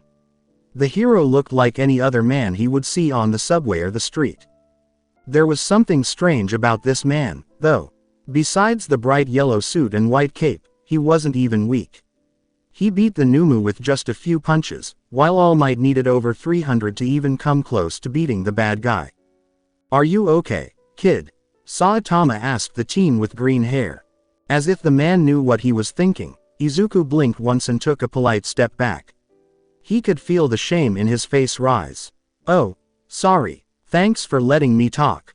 You two were leaving, and I was in a hurry. I couldn't see where I was going, so I tripped. I thought that was the end of my luck, but you caught me and Calm down, kid. Keep stories at 20 words or less. I don't even understand what you're trying to say," the bald hero said with a frown and a small wave of his hands. The teen screamed and looked at the ground with a red face that was getting worse by the second.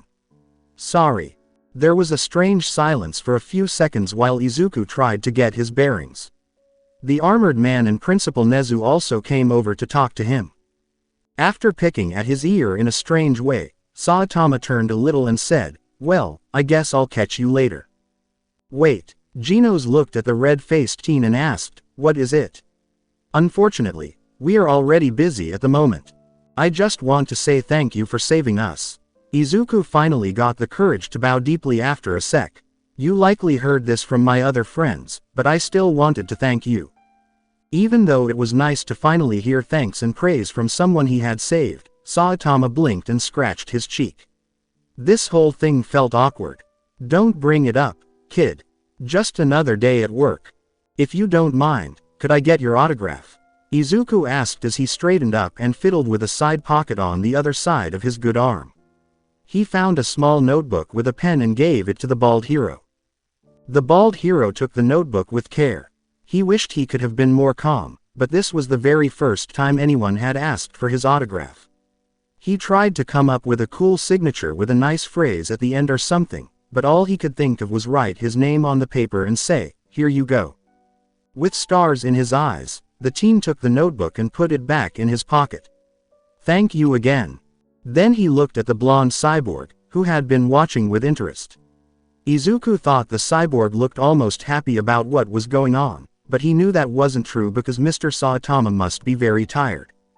He bowed deeply to Genos again and said, "Thank you too. Things would have been very bad without you." Genos didn't say anything, but he did nod a little. After saying that, Izuku smiled big and nodded politely at Nezu. Then he turned around and went back into the nurse's office. Saitama watched him leave. Something about that kid made him think of himself when he was younger, and even though they didn't talk much, that kid reminded him of Moomin Rider or something. "Okay, fine, it was nice of him to thank you." Nezu turned around again and pointed behind him. That was Izuku Midoriya over there. He's also in Class 1A and was one of the students you saved at the USJ. Did he have a quirk too? Of course. Genos asked Nezu a question, and he answered it right away. But there was something about his answer that made him think he might be lying, but he saved that for later. They walked through the halls of UA, which, for all intents and purposes, looked just like any other high school. The only things that didn't look right were the two heroes and the mouse-dog-bear hybrid. Aside from the huge doors that led to the classrooms, Genos thought they were for some of the bigger students and/or teachers. Nezu smiled big as he stopped in front of a big wooden door. "Support" was written on a sign above the frame. They must have arrived. And now we are here. One of our teachers, Power Loader, was asked to change the settings and scales for your braces. Genos made a face and leaned over to ask his teacher, who was tying up a loose thread in his cape, "Master, are you sure about this? We'll be locked up here for the most part." Saitama told him not to worry. "Don't worry, these guys seem nice. We'll just leave if the worst happens." "But what about the braces? They want to weaken our abilities." He saw the bald man's eyes widen with joy and said, "I know." Before he could ask the masked hero what was so exciting about this, the door slid open to reveal a short man wearing some kind of body armor.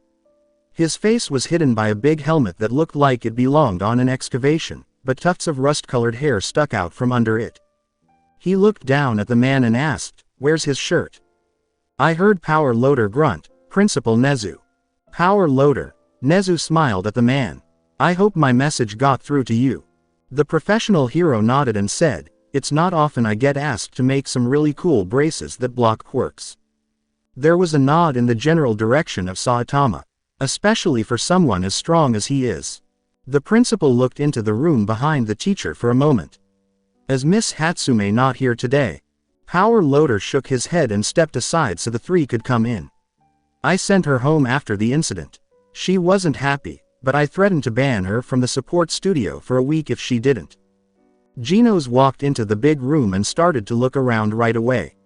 There were a lot of spare parts and scrap metal lying around, which made the room look smaller than it really was. It seemed like every table in this room had some kind of gadget on top of it. He was shocked by how much machinery there was and how strong the tables were. There were small machines of different sizes and shapes, as well as big machines that looked like they came from an alien spaceship. He looked over at a huge stack of what looked like broken machines in the corner of the room. Some looked completely broken, some looked fine but obviously not working, and some looked like they had exploded at some point. He really hoped that they weren't made by this Power Loader. The hero walked over to a table that miraculously didn't have any spare parts or machinery on it. Instead, It only had a few tools on it. At this point, Gino saw that the teacher's fingers were covered in metal claws. He could feel his eyes getting smaller. Was that his quirk? Power Loader turned around and waved a metal bracelet that looked like some kind of big watch. Here it is, the final product. As Saitama looked closely at the size of the device, he almost seemed sad. It's kinda small. Small it may be, but it definitely does its job. I have one question, he said. What if someone with a mutant quirk puts that brace on? Will it destroy whatever anomalous abilities they have? Nezu turned his head away. No, nothing like that. If you were to put this on me, for example, it would simply hamper my quirk, high specs, which gives me heightened intelligence. I would find it harder to think clearly, but it would not do anything else. Genos gave a nod. I see. Saitama let Power Loader hold the device tightly around his arm. A small beep was heard, and a red light shone from the chassis. For fun, he waved his hand around and clenched his fists. He made a face. I don't think this is working. The bald hero was led by Power Loader into a nearby room with a smirk. When he opened the door, he saw what looked like a gym that had been changed, with equipment that was clearly used by people with a wide range of quirks. He took out a big punching bag that seemed to weigh a lot of weight. The hero gave the bag a light punch and a nod of the head. Try punching this. I put the settings on your brace to diminish All Might's level of strength. Even he would have a tough time destroying this thing. Saitama turned around and looked back at Genos and Nezu, who had come in after them. Nezu only gave a small nod. He sighed and clenched his gloved fist. Nothing here. He hit. Opening square bracket dash closing square bracket. Izuku made a face as he stretched his arm for fun. That skill helped it get better, but it was still painful in some spots. Izuku was told by the hero to relax for the rest of the day, but it felt more like an order. He was supposed to go home right away and sleep for the rest of the day. Izuku didn't like the idea because he had a lot of research to do, but he knew he couldn't say anything back to the woman. The teen with green hair sighed as he walked around the school grounds. It was a nice day outside, which was a contrast to the terrible things that had happened a few hours before. A few small cleaning robots were moving around the pavilion picking up trash and putting it in trash cans. The pavilion was otherwise empty. Getting ready to leave, he began his journey. Of course, no one was there. Everyone was sent home right after the USJ incident, so there was no reason to think anyone would be there. But it would have been nice to see someone. Deku. Usually, Izuku would have flinched when he heard his longtime nickname, since Kacchan had only called him that for 10 years. But this was different. He smiled a little instead and turned to face the voice. While running up to Izuku, Ochako huffed. Izuku was already getting red in the face. Oh, Uraraka, I thought you went home. The girl with anti-gravity knelt down and smiled up at the boy who was red in the face. I couldn't leave without knowing that one of my friends was okay, silly. When she looked at Izuku, she made a small frown. But are you really alright? Your face is kinda red. The teen almost screamed as he tried to cover his face. Oh, it's nothing, I'm just a little tired. Ochako looked worried with his eyes. I guess we should head home then. We could both use a little rest. As the blood started to slowly stop pumping through his body, Izuku laughed a little. Yeah, it's been a long day. The two of them began to walk toward the exit. Their talk was pretty surface level and didn't go too deep. And that's how they liked it. Today had been very hard for them, and they weren't ready to talk about it. Once they got to the city gate, though, a crash in the distance caught their attention. Even though they were scared and their hearts were racing, they turned around to face the school again. From the side of the building, a cloud of trash rose to the surface, sending glass and papers tinkling as they blew away. But that wasn't what was important at the time. The thing that flew out of the hole was more scary. Ochako squinted as she put her hands over her eyes to block the hot sun. Is that a punching bag? The dark clouds above let in only a little light, just enough to light up the cobblestone path below. The air was quiet and cold, and the only sound in the street came from people walking by every so often. What noise they did make, though, was also very quiet. No one wanted to stay in one of the most ghetto parts of the prefecture, after all. It was easy for gangs to move around this town, and if a tourist got here by accident, there would be trouble. The clouds started to roll in, making the sky even darker. They told the people below to find shelter before it started to rain.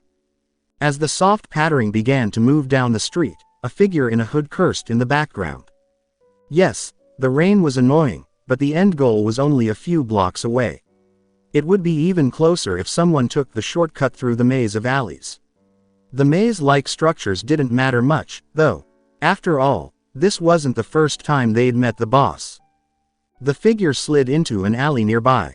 Almost right away, there was a problem. Right away, 3 men surrounded the lone figure. 2 came out from behind, and the third came out of the darkness. The person in front of them, whose skin was bright red and had a lot of tattoos, was clearly the boss. He was taller than everyone else in the alley and smiled down at the hooded figure, who had stopped when the new group arrived. "Hey, sorry to bother you, but I don't suppose you have any spare change for a taxi, do you? My buddies and I just wanna get home before the weather gets worse." Behind the figure, his friends laughed, clearly enjoying the situation. One of them twisted a rusty knife around in his fingers. It didn't matter to him if the blade got too close to them because his hands were very hard and sharp. The hooded figure was very angry when the other person started to drool. Spit that hit the cobblestone floor below began to sizzle, as if it were acid. "Come on, have a heart and spare us some money, The person in the hood looked back at the Aletra of the group. He was getting a little closer, and his big fist was reaching for something behind his back. He always wore a fake smile on his face. "Let's have a look through your wallet, just to make sure you're not one of those stingy folks." The person with the hood pulled back the cloak's hood and shook out long, lush locks of red hair in one smooth motion. The figure looked back at her with tired honey eyes, but the gang leader could only see those because the rest of her face was hidden by a simple black mask that covered her mouth. The man with red skin looked startled for a moment before he smiled again big. "Well, check this here, fellas. This little lady's a looker, isn't she?" It was so gross to the woman that she could almost hear the man behind her drooling more. "How much money do you need? I'll just give you whatever amount you want, I'm on a schedule." As the big man took another step toward the woman with red hair, his feet made splashes. "Oh, don't worry about the money. I got a better idea. How about you follow us out of this cold to one of my buddy's places? Take a break, ya know." The woman felt a strong hand on her shoulder that was cut. The sharp ends began to dig into the fabric. "Yeah, join us for a drink or something, your schedule can wait." The woman threw the hand to the side, sending it skittering over to the gang boss's feet. She did this while giving the hand honey-colored eyes. "I'm afraid that's not gonna happen." It was at least a second before things became clear. The gang leader's eyes got really big as he watched the hand that had been cut up twitch slowly on the ground in front of him. In the dim light, the woman flicked the man's blood off the blade of the pale knife and onto the ground. As soon as the gang member realized his right hand wasn't on his arm, he screamed. He writhed in pain as he held on to the stump and tried in vain to stop the blood stream coming out of it. The red-skinned man yelled, "What are you staring at, you stupid fool? Get her!" as he pulled a big knife out from behind his back. The other bad guy retched as he spit a stream of foul yellow spit at the woman. When the gunk hit the wall across from her, it just missed her and began to melt a hole in it slowly. The woman ran over and slammed her fist against his throat before the man could fire another shot. He was squished to the ground and struggling to breathe through a squished windpipe. His eyes were almost bulging out of their sockets. An angry gang boss swung his knife hard at her, and she just barely avoided it. The knife hit the wall and clanged. Even though her knife was very sharp, it wouldn't work on the gorilla-like man because he seems to love big kitchen tools. No, she would have to use that instead. The gangster didn't show that he saw the woman's cloak start to flap around her like a kite in the wind. He didn't seem to care because he was so angry. The gang boss yelled as he failed to hit the woman. He hit her, but the cloak was so big that it was hard to tell if he hit flesh or cloth. His eyes filled with orange as he swung again, but the woman jumped over it. As he looked at what was going on, he hunched over to catch his breath. It's not likely that his quirk would help him in this case. It was just a simple one to boost strength, after all. It was useful in a pinch, but it didn't help when the target was moving faster. He looked down at his guards. One of them barely held on to life as blood ran down his pale body. He would pass away soon. Based on his blue face and scared eyes, it looked like the other person had already died from his wounds. For the gang leader, his anger was rising again, and orange light flashed in front of his eyes. He must have been really tired by this point. There was sweat on his forehead as he breathed more and more deeply. He was working hard to stay up, and his muscles were shaking. "There's a problem. You're starting to feel it, aren't you?" As the man coughed, blood slowly ran down his lips. "Why you bitch, what did you do to me?" As she put her hood back on, the woman looked almost bored. Soon, all he could see were her honey-colored eyes, which looked right through him. "It takes a little bit to get going, but with a big guy like you, it took no time at all. It works better on larger targets, after all. Bigger lungs and all that." He fell to his knees and coughed very hard and wet all over. As his muscles gave out, the knife fell to the ground. He slowly raised his head to look at the woman who was not moving. "What did you do?" As she walked by, the woman didn't say anything, so he kept coughing up blood. The coughs would soon stop, and the pain would begin. Then his lungs would give out as her quirk quickly tore muscles and tissue apart. His body would have been almost completely gone by the time the police found it because the spores in his blood would have grown into a huge fungus that ate away at it. That made her mad, so she shook her head as she went back through the alleys. They ought to have just taken the cash. Opening square bracket dash closing square bracket. As Kurogiri looked up from his work, he heard soft knocking coming from all over the building. He put down a pen and clipboard and made his way through the dirty lab, being extra careful not to bump into the people who were unconscious on the nearby operating tables. There was no chance that they would wake up from the drugs that put them into a coma, but they were pretty weak. When someone knocked, he slid open the eye-level gate on the door to see who it was before unlocking it and letting the person in. "Miasma, welcome. It has been a while." The woman with red hair walked into the room with ease. She wrinkled her eyes as she gently hugged the bad guy's foggy body. "Kurogiri, it's been a while. How have you been?" Kurogiri, always the gentleman, took off her cloak and hung it on a nearby rack. She said, "Thank you," in a low voice. As his fingers or whatever that body part was that was a finger moved over the small cuts in the fabric, she heard him hum. "Ran into trouble, I see." Miasma rolled her eyes as she stretched a little and felt the red and black suit covering her whole body. "If you could call 3 bottom feeders, trouble. And are these, bottom feeders, with us today?" He only needed to look into her honey-colored eyes to know what to do. He gave a nod and pointed to a different hallway. "Shall we?" While she smiled and put her arm around Kurogiri's, she didn't notice how the cold fog was covering her pale skin. "We shall." As the two made their way through the dark building, they saw many operating tables and tanks in the room. It made Miasma cringe to look at the Numus floating around in the clear tanks, but she didn't say anything else. In the last 20 years, she had seen a lot more strange and scary things. She didn't care about what her boss was doing these days. She took a quick look at the tall bad guy. "So, I saw the news earlier today. You guys made quite a splash in headlines." It was clear that the warped bad guy could hear how sarcastic and funny her voice was. He fidgeted in shame. "Yes, that entire situation could have been better. It was unfortunate that we have lost a powerful tool, but we did get some interesting information. Speaking of which, I still have no clue what this new information is. Is the boss going to brief me anytime soon?" Kurogiri gave a small nod as he opened a door to a smaller room that was now brightly lit with harsh fluorescent lights. Miasma blinked as moving dark spots crossed her eyes. "He will tell you in due time. He has been busy as of late." "Yes, I saw." The evil person with the smoky voice couldn't miss the disgust in her voice when she spoke. "I know that our methods may seem barbaric, but we are careful to choose those who will not be missed by society. Otherwise things would get suspicious." "I get that, but I'm pretty sure I saw a couple children in there, Kurogiri.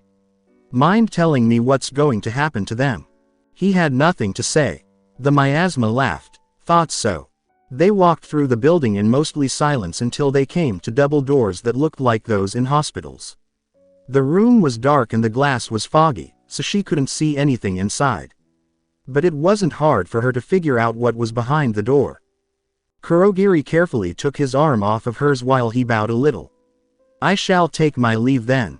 Shigaraki needs to have his bandages replaced." Miasma was mad and clicked her tongue. What did that idiot do now? Nothing too life-threatening, just a mishap with some heroes. The woman with red hair sighed and gave the bad guy a small wave. "All right then. Tell Shigaraki Big Sis Mia will see him soon." As Kurogiri quickly collapsed in on himself and disappeared, a few wisps of smoke were left behind that dissipated in the clean lab. His glowing eyes briefly crinkled with mirth. She took a deep breath in through her nose and almost threw up. The smell of alcohol that cleans was almost too strong, and it made her feel like she might have to detox from the inside out. This was said by a woman who had spent her whole life working with poisonous spores. Miasma took a deep breath and tried to calm down. Hands that were tense ran through tangled hair and wrinkled clothes. She wasn't afraid of her boss. He did, after all, give her a new start in life and give her strength by giving her a new purpose. Not at all. It was more that she was excited to see him again after so long. Would he be worse? Not as forgiving? I had no idea. She gathered her strength as she grabbed the cool metal handle of the double doors. He wouldn't have changed, though. He owed her life, and she had never broken that promise. As soon as the hospital doors creaked open, she walked into the dark room and made sure that the light behind her showed her whole body. "Excuse me." Even though the temperature didn't change, the air felt very cold and biting. She felt like someone was pulling down on her, making it hard for her to breathe. Without a doubt, her boss was in here. This was the vibe he always gave off. He always had this air about him, but she never knew if it was because of one of his many quirks or just the huge power of his personality. On the other hand, she felt calmer. It was almost nice to feel this pressure. It wrapped around her like a cool blanket on a hot day, just like he did when he held her broken body safe all those years ago.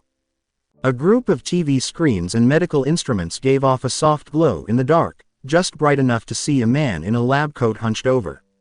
As Miasma walked in, he turned to face her and peered out from under his very thick mustache with a big smile.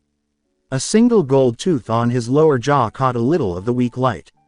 "Miss Mia, it is so good to see my favorite lab partner once more." The woman with red hair frowned as she walked across the dark room. "It is good to see you as well, doctor." She never learned much about this man. She knew that he was a doctor who worked at a nearby hospital and that he came here when he wasn't working at the hospital to check on the boss and give him medicine. The big man never took off those huge goggles, and no one knew what his real name was. That being said, she could probably easily find any information the government had on this man if she put in a little work, but she didn't want to. She trusted him because her boss told her to, even though she didn't always agree with his experiments. The doctor wasn't her main thought, though. Not at all. She was mostly looking at the person lying on the large hospital bed next to him. They were heavily burdened by the many wires and tubes that brought chemicals into and out of their body. The light didn't quite reach the face of the figure, but she only needed to see the man's warm smile. "Miasma, I trust you have been well." Miasma smiled brightly as she knelt next to All for One and made sure to bow to the person who had always been like a father to her. "Yes, Master, I hope your health has been good over the last couple months." "Yes, the doctor has been ever so helpful." And All for One laughed to himself. Miasma frowned because it sounded so weak. His baritone voice and strength were the same as always, but his laugh was rough and worn out. She took her anger and worry out on the doctor, who was writing something down on a notepad. She felt a big, warm hand around hers, and her attention was drawn back to her boss. Now, the doctor has been nothing but resourceful and attentive thus far. I am like this only because of a new treatment he had developed. There is no harm to my person, trust me. When she sat down on a chair next to the bed's edge, she forced a small smile and let out her anger. How have things been with Shigaraki? All for One always had a warm smile on his face. Impatient as of late, but he is still learning. He will mature in due time. He has an extraordinary mind. I am sure he will become a fine individual capable of creating change in the near future. How was your return to America? She felt like she was pulling a face. She gave a shrug. Nothing too eventful. I didn't like it too much, to be honest. The food there is so greasy you could probably set the entire country alight with one spark. And was the mission successful? She reached into one of her many pockets with a dangerous look in her eyes. She found 3 USB sticks and gave them to her boss. Of course, I was able to make contact with our associate and he was able to pull up some information on Genesis Tech. They shouldn't be a problem much longer once I upload their private endeavors on the web. It made her feel very proud of what she had done. It wasn't easy to find out bad things about one of the biggest companies in the US that makes quirk technology. There were months when she did nothing but work, but it was time well spent. When they started to sell their new technology in Japan, they were interfering with deals that were made on the black market in the criminal underground. Something the boss wanted to have full control over. It made me happy to know that Genesis Tech was about to go down because of fraud, bribery, and some strange interactions between the CEO, who was married, and his mistress. One for All reached out and gently cupped Miasma's cheek. You did well. I knew that you would not let me down. She smiled so big that it was hard to hold back her happiness. She only had to hear that to feel like the awful trip to America had been worth it. She couldn't wait to take it easy in her nearby apartment and finally have a break. However, I'm afraid I must ask you another favor. The happiness went away as quickly as her vacation plans. One for All's smile almost looked like he was sorry. He looked at the doctor and said, I know, but I wouldn't ask you to do this unless I had to. If you please. The doctor gave a small remote a wave and pointed it at one of the TVs. The long list of codes and medical terms went away, and what was left was what looked like police video. They got their hands on the camera footage, but that wasn't the only thing that interested her. Not at all. The video that played showed what looked like 2 heroes being led out of the USJ by that stupid animal that runs the school. The first thing that caught her eye about the 2 heroes was the first man's bright yellow jumpsuit. The red boots, gloves, and spotlessly clean cape didn't help because it was too loud. But the man's face was anything but corny and childish, even if the suit was. She thought he looked the dullest of all the people she had seen. She felt like she was back in her childhood when she watched those old TV shows. Because they were short on time and money, the animators didn't even bother giving him facial features that made him stand out. He looked like a background character. The second one was more interesting, and it looked like it was a little younger than she was. On film, his blonde hair and pale skin stood out, and his golden eyes, which looked a lot like hers, were filled with intense energy. Even though the camera was rolling, she could tell he was scared. She could just barely make out dark sclera in his eyes if she looked really hard. This might be because of his quirk. The only things that weren't black or gray in his outfit were the dark blue jeans he was wearing and the black sweater with yellow patterns on it. Although the clothing item didn't have sleeves, that gave her a better look at something very interesting. A medal that was almost blue in color shone in the lights, showing off biceps and forearms that were very well armored. The armor was very close to his skin and gave off an orange glow from a source she couldn't find. Aside from being armor, she wasn't sure what it did, but she thought it might have been to boost his quirk. It was flashy for these heroes. The first one was bad, while the second one was good. In Japan, though, they didn't look like any heroes she knew. They were either from another country or were new heroes. Who are they? She looked up in shock and said, we don't know. At least, nobody we know in Japan. I have reached out to my contacts around the globe, and none of them have seen either of these men before. She leaned back in her chair. Maybe they're just new heroes, she said, pointing to the screen. It's impossible for anybody to keep records of everyone nowadays, and it does take a while for a new hero to get registered into the hero registry. And they don't seem too strong either, which makes them harder to find. She looked at her boss with doubt in her eyes. Why are we interested in them? The man in yellow is wholly responsible for the death of our Numu. The bad girl with red hair almost choked on her tongue. He killed a Numu, Something that the boss and the doctor made out of bioengineered humanoids and robots so that it could fight All Might. She went to see the doctor. You have to be joking. That's impossible. The overweight man was so excited that those glasses that looked like telescopes almost fell off his face. I assure you I am not. Based on what Shigaraki and Kurogiri has been telling me, this man completely destroyed the Numu with a few punches. Punches stronger than what All Might himself is able to do. Miasma did not like that at all. The only person stronger than All Might was her boss. It was just not possible.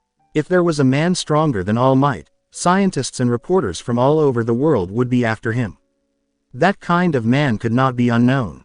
She could not have not known about this man's existence because of this. But the more she looked at both the doctor and her boss, but in a polite way, the more she was sure they were telling the truth. To test her, her boss would never lie to her, and this is not how he would do it. She hid how scared she was by putting on a professional front. And what of the other one? The doctor made the man's eyes look bigger on the screen. He excitedly pointed to his eyes. I have been analyzing this footage non-stop for the past few hours. I thought there was something strange with his eyes, as the feed sometimes glitched as he looked over them. Take a look. The bad guy did this by getting closer to the TV. At first, she didn't understand what he was trying to show her, but as she paid more attention, she forced herself to swallow her surprise again. In cybernetics, this man wore glasses to help him see. Even though it was hard to see on the camera feed, there were hints of a whole system of wires and projections inside. This was cutting-edge technology. Making prosthetic arms was a simple matter of science, but making prosthetic eyes took a huge amount of time and money. They were not easy to get to in any way. Even if someone did make it, it would never look as good as the person who wore it in the first place. She knew because she tried to give her blind master eyes of her own. The deep baritone voice of her boss stopped her from thinking. That is why I have brought you here. It is imperative that we find as much information on these two men as quickly as possible if we are to dispose of them. Our future depends on it. She felt a new pressure on her chest, which made it a little hard to breathe. These men were bad, she knew. Because of how sick her boss was, he couldn't beat them. She also told him about her worries. But master, in your body, I don't even know if we can beat them. If what you told me is true, then we cannot hope to win. A familiar weight fell on her hand and brought her back to reality before she could lose it again. One for All gave her a comforting smile that took away her worry as quickly as blood from a window. I know, my dear. But remember that sometimes we need to take what power our enemies have in order to win. And that's your job. Your job is to find out what these men's weaknesses, affiliations, and pasts are so that we can get an edge. I believe you will do everything you can to assist me. Miasma didn't say a word, and her hair blocked the doctor and One for All from seeing her sharp eyes. She was so quiet that One for All began to worry that she might not make it. But she gripped the sheets with all the strength she had and looked back at her boss with hard eyes. One for All couldn't see it, but he could tell she was sure of herself by the way she moved. I won't let you down, master. I'll do everything I can. The bad guy gave her a warm kiss on the cheek and smiled. I can always count on you. He went to a small nightstand and pulled out a small file from the cabinet. He gave it to the woman with red hair and said, that's all we have on the two of them, which isn't much. We hope this is enough to get you started. He then pointed to the exit door and said, Kurogiri will take you back to headquarters. Do what you can to talk to Tamura. I'll get in touch with you again if I learn anything new. As Miasma got up from her seat, she gave her boss a small bow and said, I'll be leaving now. Do not use too much energy. The bad guy laughed and said, I will. Now leave. Kurogiri is waiting for you. The woman bowed again and quickly turned to leave the room. She gave the doctor a quick nod, and the doctor smiled back. And with each step, Miasma felt her hands grip the files tighter. This wasn't going to be easy. If no one knew about these two heroes, she couldn't expect to find much on them either. She didn't want to give up, though. She had a job to do and was determined to finish it. She's never let All for One down, and she's not going to start now. Opening square bracket dash closing square bracket. 5 hours. It hurt like hell for 5 hours straight. Just because he was angry, Power Loader was about to take his mech apart. The 57th punching bag flew out the window again and landed in a neat little pile on the grass below. They all landed in the same place, not moving a single foot forward or backward. Even though it was cool outside, Power Loader's emotions were still boiling over. He was sweating, and the smug grin he wore a few hours ago hadn't shown up in a long time. It looked like Saitama was really bored as he held up another smoking fist. "Okay, are we done yet? It's past midnight." "No." The bald hero almost jerked back as Power Loader spat out something. The hero was frantically fiddling with the brace. It was amazing how well it blocked a hero's power. He didn't think even All Might could wear it and still punch the same way. After a short thought, he thought about putting more and more braces on Saitama's arms, but there were problems that would happen with more than one. Each brace had its own frequency, so adding more and more wouldn't help. He frowned as he looked down at the thick braces on his forearms. They all looked pretty heavy, especially since they looked like those arm floaties that parents put on their kids' arms for the pool. But what did he know about heavy? He hadn't had to lift anything heavy in a long time. Even so, he couldn't help but feel let down. He hadn't had very high hopes to begin with, but he was still hoping for at least some resistance to his strength. He looked over at the pro hero, who was swearing under his breath and fiddling with numbers on his computer. Saitama almost felt sorry for the guy. The excavator hero clenched his teeth and wiped sweat from his face. He had never been in such a tough situation before. What he saw didn't make sense. How could this ordinary man in a banana suit be stronger than All Might? And he did it with little effort. "Let's just leave it at this for now." A cool paw lightly gripped his arm, waking him up from his feverish thoughts. "We can use Eraserhead's help when he gets back." Even though Principal Nezu didn't show his feelings, he looked tired. There were bags under his eyes, and some of his fur stood on end. It was clear from the tone of his voice that he was also stressed out. Power Loader sagged, and all of his anger and stress left his body at once. After 10 years of working, he had learned to let go of anything that bothered him because it wouldn't help and wouldn't make his work better either. "You really are something else," he said with a wry smile to Saitama, who was trying to take the brace off his arms. "How do you get so strong?" The rusty-haired hero almost screamed when the bald hero, who looked tired and bored, gave up trying to take off the brace and instead slightly bent his arms, which made the hard metal break. Metal and high-tech gear worth more than $600 broke apart on the floor. He brushed titanium shards off of his clothes and shrugged. "I just trained a lot." He looked at Genos, who he said was his disciple, and said, "Come on, Genos. Let's go." The blonde-haired hero blinks and steps away from the broken window and wall where the punching bags have been thrown. "Right away, Master." Genos wasn't just looking out the window, he was also scanning the area.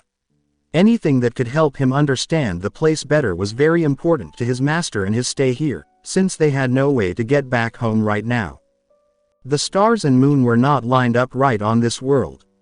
He didn't recognize any of the constellations, and the moon wasn't far enough away from the planet. On their world, the moon was much closer, which made it easier to see the huge crater his master had left behind. But this moon was whole, and the stars weren't as bright. It was possible that they had just teleported to a different planet. Since aliens had just come to Earth a week before, it wasn't crazy to think that there were other planets with life. But his master told him that Boros, the leader of the alien ship, went to every planet to fight, and there was no proof that Boros had been here before. He wouldn't know if they were on a different planet until he connected his system to a satellite or a deep space scanning probe. Until then, he would have to find a different way to get back home by going through dimensions. Genos quickly caught up to his master, who was being led out of the gym room by Principal Nezu. He turned and bowed slightly to the tired Power Loader, but the Power Loader didn't even notice that they were leaving because he was too busy staring in horror at the broken braces at his feet. The three people walked through the hallways again. The school wasn't being used, so only a few rooms were lit. This was probably because the janitors were cleaning or teachers were staying late to teach. Nezu didn't say anything because the air was tense and the creature kept looking at the two of them. He had to be wary of them, especially Master, whose strength he couldn't control. "Where are we being led to now?" Genos asked to break the silence. "To your living quarters for the night," the principal said with a smile. "Everyone has had a long day, and it's getting late. And I guess there will be cameras in the room." "That's right," Nezu said, sounding a little too happy for his taste. Opening square bracket dash closing square bracket. Saitama let out a happy sigh as he fell asleep on a soft bed. The cool, fluffy sheets were great, and the bed frame was very well made. He hadn't slept on a real bed in a while. When he was a kid, his parents bought him a child-size bed, but after that, he only used a futon.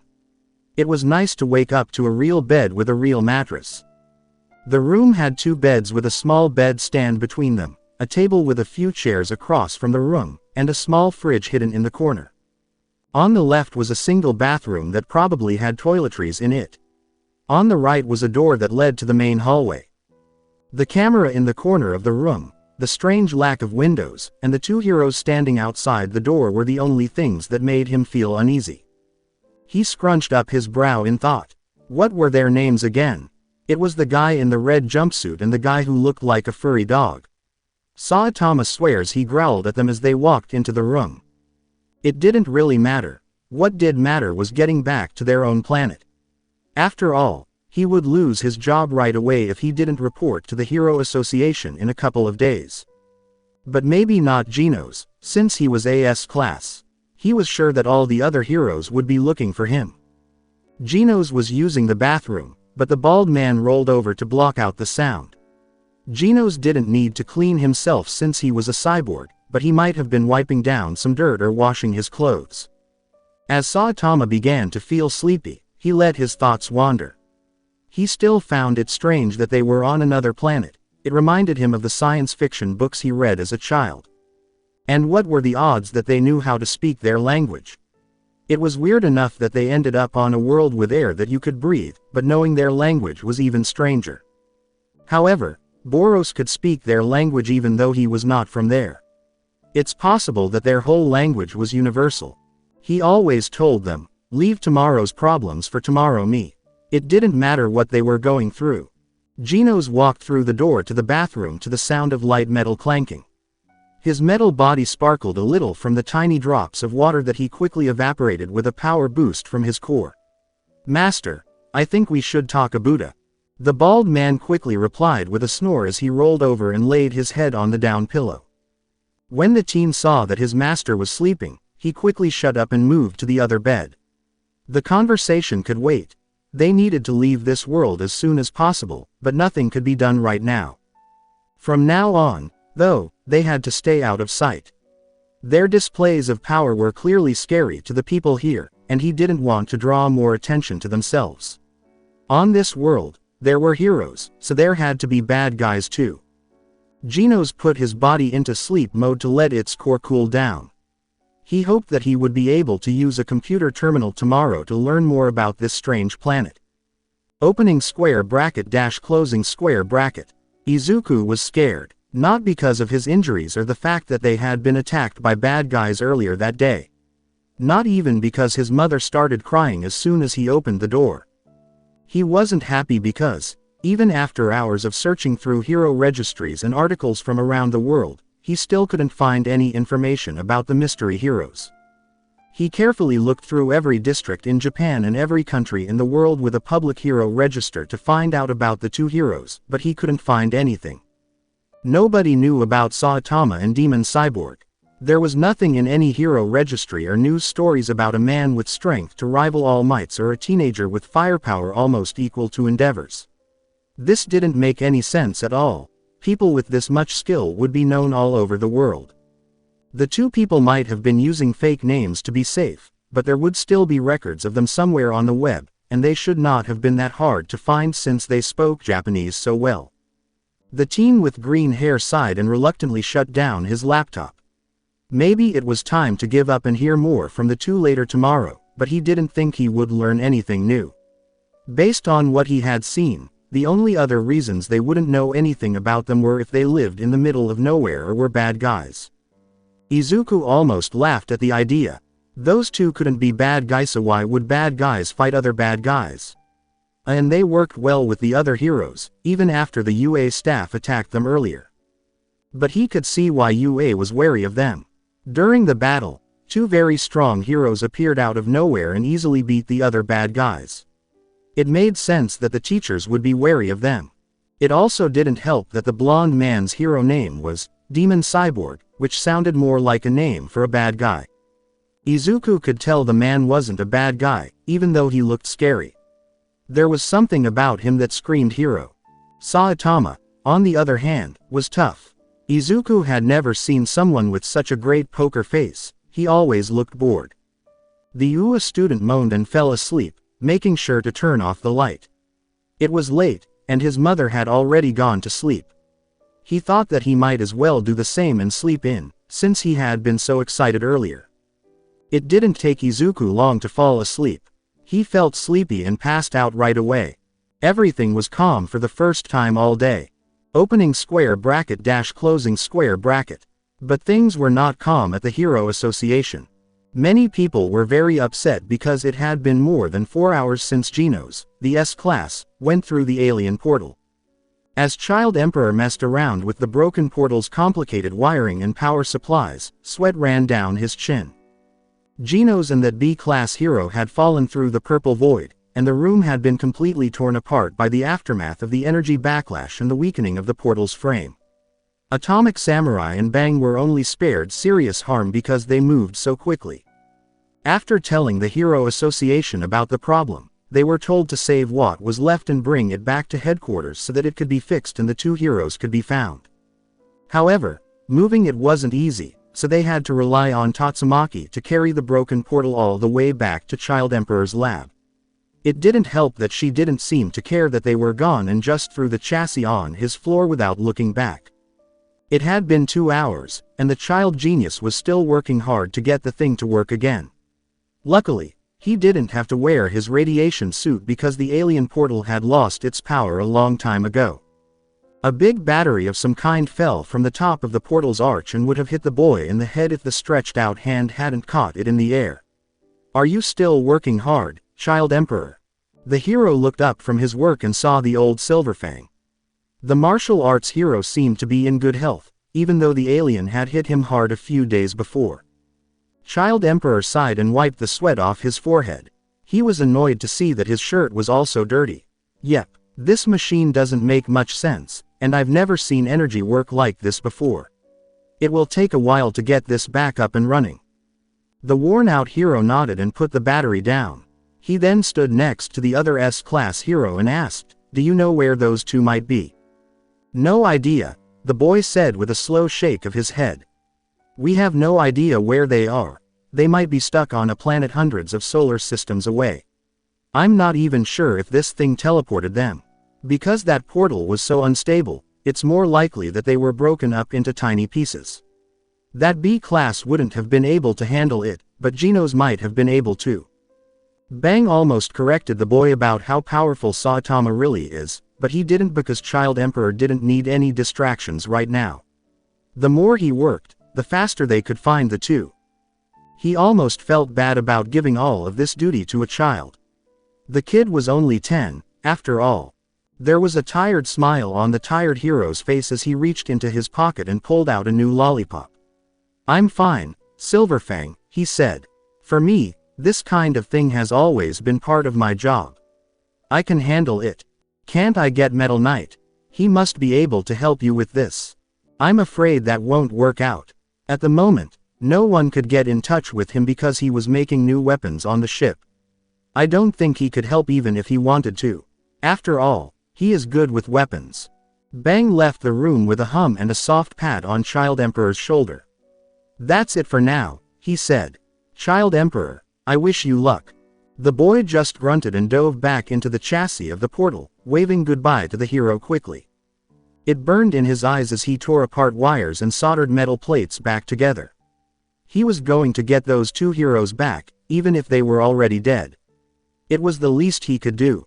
The only thing he could do was pray that the two of them were miraculously still alive on some kind of faraway planet. To be honest, This wasn't the strangest thing that had ever happened to Shota in his 10-year career as a hero.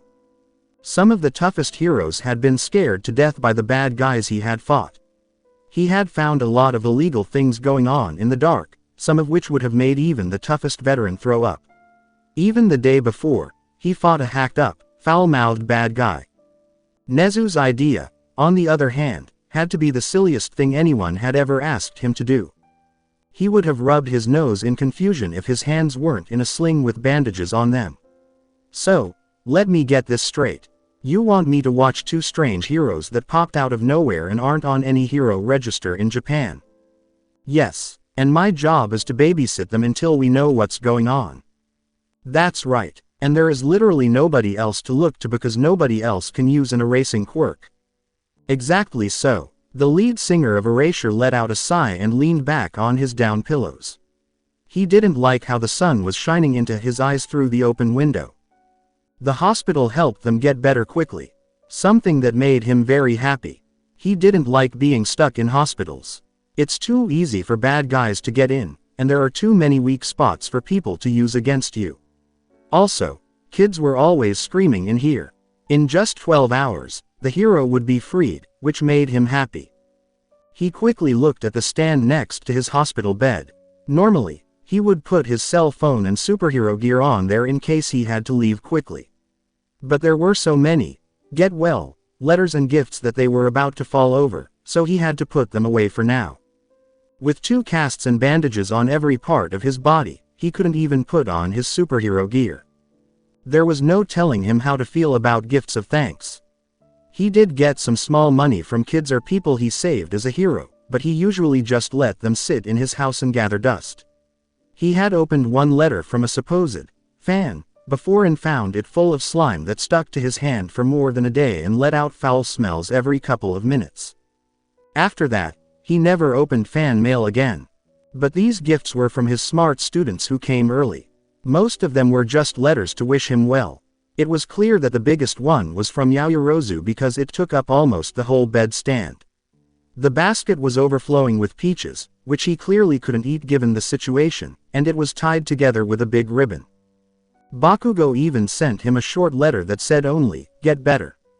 The paper had a small explosion mark on it, which made the hero wonder if his parents made the teen who was on fire make it. At least it showed that the students were somewhat interested in his well-being. After school was over, none of his old students cared about him. It didn't bother him, though. But let's get back to the subject at hand. Aizawa had a hard time looking over at the small principal, who was sitting on a raised chair next to the bed. Nezu just smiled that annoying grin of his, nodding his head. He was at ease with everything. Which person would be smiling if he were in this bed instead of me, who has broken arms and a skull? Shota was tired and asked, "Who are these guys again?" Nezu showed the hero videos of USJ that looked like they were taken on a small tablet. In short, he had never seen such strange heroes before. The other one just looked like a bright banana, and the first one was way too flashy to be missed. The guy with the beard looked like a cheesy anime hero from the early 2000s. The man in yellow is Mr. Saitama, and the man with the metallic arms is Demon Cyborg. He has refused to give us his real name, but I overheard Mr. Saitama call him Genos, so that is what I shall refer to him as. The Aizawa almost laughed. Saitama, like in Saitama, which is close to Tokyo. He must have been really bad to his mother. He knew who they were in a way. He almost passed out and was so drunk that he only saw the bright yellow jumpsuit for a short time as he walked to the ambulance. It would be easy to keep an eye on them. It was clear that if they were hired as heroes, they would follow the law and stay out of trouble. He was only concerned with the reason they had to be watched. Shota looked at his boss with suspicion. What's the catch? Did they do something that warrants you to hire the aid of a crippled man who can barely use his quirk for the next month? I'm guessing that the armored kid is the strong one, but if they're heroes then they shouldn't be too much of a problem to keep under watch. Nezu made a small grimace and then jumped up from his chair. He walked quickly to the window and looked out in the direction of Ua. Well, Mr. Saitama managed to subdue the villain that attacked you, but ended up killing him in the process.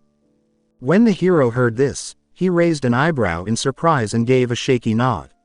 I'm surprised he managed to do what All Might barely could, but I don't blame him. Sometimes you don't really have a choice in the matter. And they said this from experience. Things did not go as planned. Heroes had to make tough choices sometimes. Some of those choices meant killing a bad guy if there was no other way to stop him. No one ever got over it. While heroes don't always fight on the front lines, there are times when they have to make the terrible choice to kill someone. He knew a lot of heroes who gave up right away when they felt guilty. You see, that is the issue. Mr. Saitama had no trouble whatsoever. He obliterated the villain with only a few punches. I laughed. Aizawa, if this is your version of a joke, it isn't funny.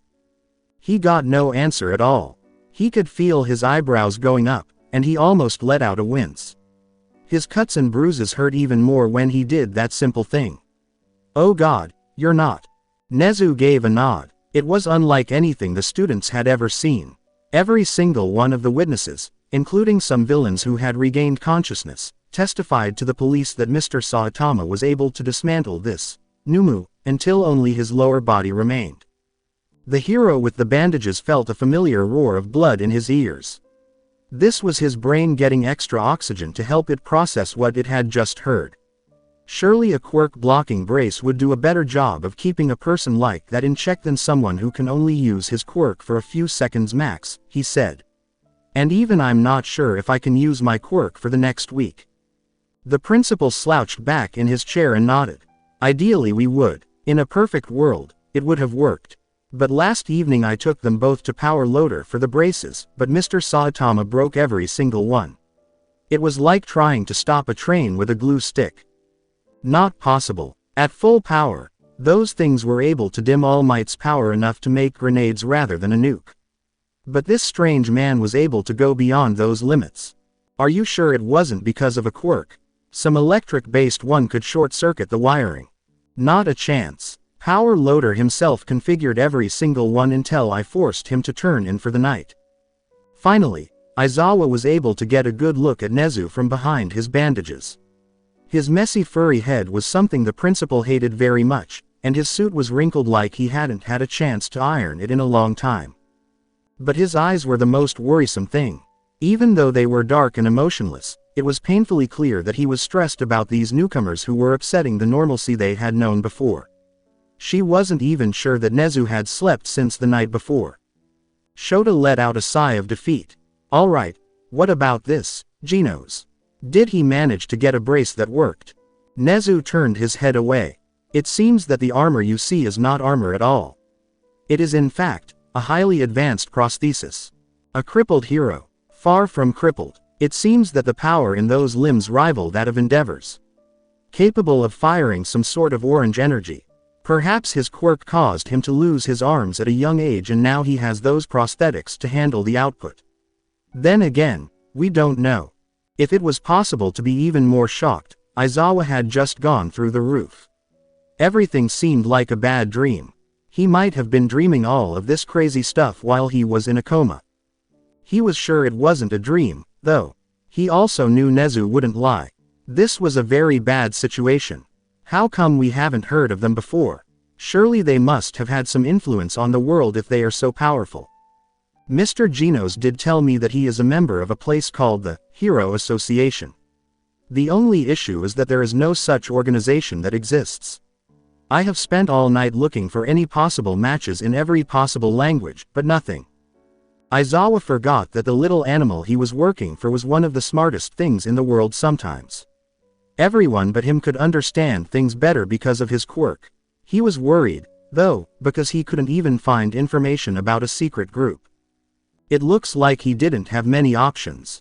The hero with the bandages had a hard time sitting up straight in bed.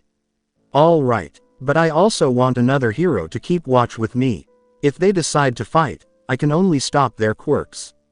I'm pretty sure a kid can knock me over in my state. Nezu gave a nod. I can have either Snipe or Hound Dog assist you. But I do think Snipe would be the better option. Hound Dog could be a bit intense at times. He got up from the chair and grabbed his suit jacket. Mr. Saitama and Mr. Genos should be awake as of now. We will give them a tour of the place while we wait for you to be released. I can call for you when that happens. Aizawa made a noise. Are you sure that's smart? For all we know, they could be villains trying to scope you out. Nezu smiled that annoying smile of his. Don't worry about that. While it is strange that they seem to have come from nowhere, I don't believe they're here to hurt us. If anything, they seem confused. For the 100th time today, Aizawa sighed. If you say so, I hope you know what you're doing. The small principal stopped about halfway through the door. I hope so as well. Opening square bracket dash closing square bracket. The dream Saitama was having was very good. He had the same dream almost every night, so it wasn't anything special. But it was still good because in the dream, he was fighting an enemy who was almost stronger than him. A huge, muscular being with horns made of flames looked down at Saitama, who was hurt, and laughed. Smoke and brimstone, which smelled like coffee, came out of his mouth. Fool, do you honestly believe that you can save the rest of humanity by yourself? I feel insulted. As Saitama grinned, blood streamed from his lips. I don't know. I'm pretty strong. Strong enough to stop you. The monster's eyes flashed a deep shade of red as it rushed at the hero. Then try to stop me, worm. After I'm through with you, the world will be mine. Saitama clenched his fist and felt a power that was old and familiar in his heart. That was it. Do or die. He raised his arm and got ready for the last blow. A punch that was so strong that he wasn't sure he would make it through. It was worth it, though. To save all people, to be a hero. Just as he was about to punch the monster in the face, it changed into Genos, who was holding a coffee cup and wearing a flowery apron. Wake up, master. The bald man groaned and grabbed his face with both hands. A moment ago, his hands were about to beat a dream monster silly. Damn it, not again. He was never in a burned-out hell with broken buildings and fire. He was instead lying on a soft bed with blankets all over the place. He couldn't understand why all of his dreams took place in a dangerous place. It made some sense to him that what he read said it had to do with his dreams. Somehow, his attention was drawn to Genos, who was busy putting the covers back on his own bed. Genos had been doing things like this for a while, so it didn't bother him much. He would have said that he was surprised to see the teenage cyborg wearing a real apron with flowers on it. He didn't like where he got the apron. Genos had so much technology inside him, though, that he wouldn't be surprised if that was some kind of attachment. Saitama sat up on the bed and let out a big yawn.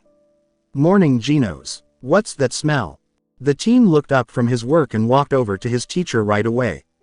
Saitama found it funny that he was also wearing slippers inside that had a bear pattern on them. Coffee, master. Some of the heroes took the liberty of delivering us some earlier. Without a doubt, Saitama asked, coffee. Are you sure this isn't some kind of weird, alien coffee that's not safe for us to drink? While it is strange to see coffee in such a place, I have scanned every single drop of coffee in the mugs and had them cycled through various pH meters and toxicity measuring devices in my arm. I found the contents to have various antioxidants and chemicals, which are in the normal range of our own world's coffee, Genos said, straight up. Even though Saitama thought it was gross that Genos was dripping coffee down his arm and then putting it back in the mug, he didn't care and drank the whole thing in one gulp. The teen fidgeted with his own mug and didn't really want to drink what was inside. Master, I feel as if we should discuss our current predicament. The bald hero let out a belch. What about it? Well, according to my research so far, we seem to be on a planet called Earth, and is sometime in the late 21st century. Clearly, this world does not use the same measurements of time as we do. However, they also speak the same language as ours, and it seems there is an area in this country that shares your name called the Saitama Prefecture. You mean there's something named after me here? Genos turned his head away. It must be a coincidence, because nobody has ever heard of you or acknowledged your existence here, master. Saitama made a face. That didn't need to be said so badly. How about any plans to get us back home? I don't wanna lost my job. One more shake of the head. Unfortunately not. Whatever that portal was completely circumvented any theories on interdimensional or interplanetary travel. Not even the star coordinates are the same on Earth as it is back in our world. Saitama just shrugged. Oh well. Maybe one of the heroes here has some kind of power to teleport us back home or something. Speaking of which, Master, I did scan one of the monsters from the fight yesterday. Genos's optics lit up all of a sudden when a 3D hologram showed up at the foot of the bed. The person was made of gas and had yellow eyes and what looked like a metal neck brace. This monster was different. When I scanned it initially, it shared only 30% of the energy in the portal that transported us here. However, when I scanned it as it was escaping, the energy similarity jumped to nearly 85%. This is too strange to be a coincidence. Saitama was putting his finger through the mouth of the hologram. You saying this guy was on the ship? Not exactly. I theorize that whatever makes up this creature's body was used in the creation of the portal. Perhaps Boros had come to this planet earlier and used one of its species to create parts of his ship. The bald hero raised his head. So all we gotta do is catch this guy.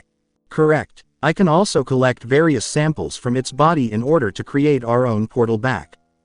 He agreed with that. A simple quest to find a spirit. The other heroes might not like that idea, but they weren't going to kill it or anything. There were a lot more rules here. A soft knock on the door broke up their quiet talk. The woman's face from yesterday showed up. Are you both decent? Principal Nezu would like to give you a tour of the school. Genos quickly put his coffee mug back on the table. Of course. I expect that we will be under watch. Midnight gave a sneaky wink. What do you think, sweetie? The cyborg didn't say anything and stood up right away. Let us go, Master. The 18-plus hero must have been staring at Saitama because Midnight saw him looking at her clothes. She smiled flirtatiously and stuck more of her tight superhero outfit through the door. Like what you see? Not really. Midnight was so shocked that she almost bit her tongue. I mean, this is a school, right? With kids and stuff. Why would you wear something like that in public? Seems a little perverted, if you ask me. Her face slowly turned red with anger and shame, but she pushed it down and planned to vent another day. One day, she would make him feel bad about what he said. His hero outfit, which was hung over the foot of the bed, made Saitama shrug. Let's go then. Can we stop by a restaurant or something? I'm starving. Midnight gave the heroes a short nod and held the door open for them. The bald hero didn't notice or care, so she gave him the stink eye. The blonde teen gave her the stink eye, but she didn't notice or care either. After that, she did a quick double take. Where do you get that apron? Opening square bracket dash closing square bracket. Izuku moved around in his seat uncomfortably. His classmates were all talking about what they saw on the news last night. It looked like the attack on USJ made everyone in Japan very angry, and now his friends were being questioned everywhere. He stayed away from the press and tried his best to stay out of trouble. Did you see the news last night? Said Toru. All of us showed up on the screen. I didn't stand out at all. Shoji said yes. That's not surprising. Ojiro laughed in a strange way. Well, it's hard to stand out when you're mostly invisible. But man, I was shocked. Everyone's making such a big deal out of it. Kirishima exclaimed. Jiro moved her earbuds around. Of course, it's not every day that the #1 hero school gets attacked out of nowhere. Izuku nearly jumped in his seat when Mineta suddenly started screaming behind him. Don't remind me of that.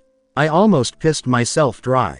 Then Izuku did jump when Bakugo set off a small bomb on his desk, which was already badly burned. Shut your mouth, you pissant. It's damn annoying. Some things haven't changed ever.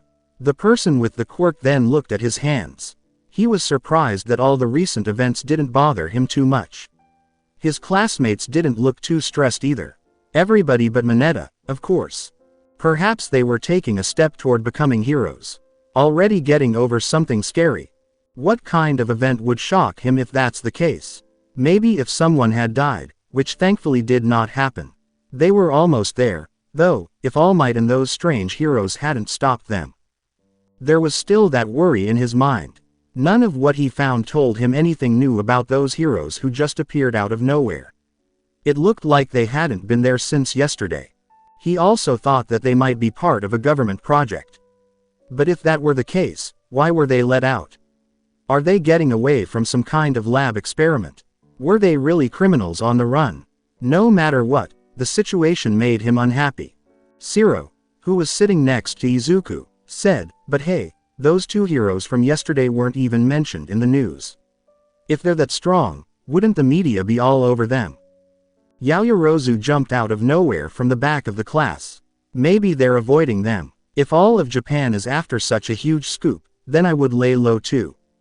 Uraraka pumped her fist in the air and said, "Those heroes were really cool. Yeah, I wonder why we haven't heard of them sooner.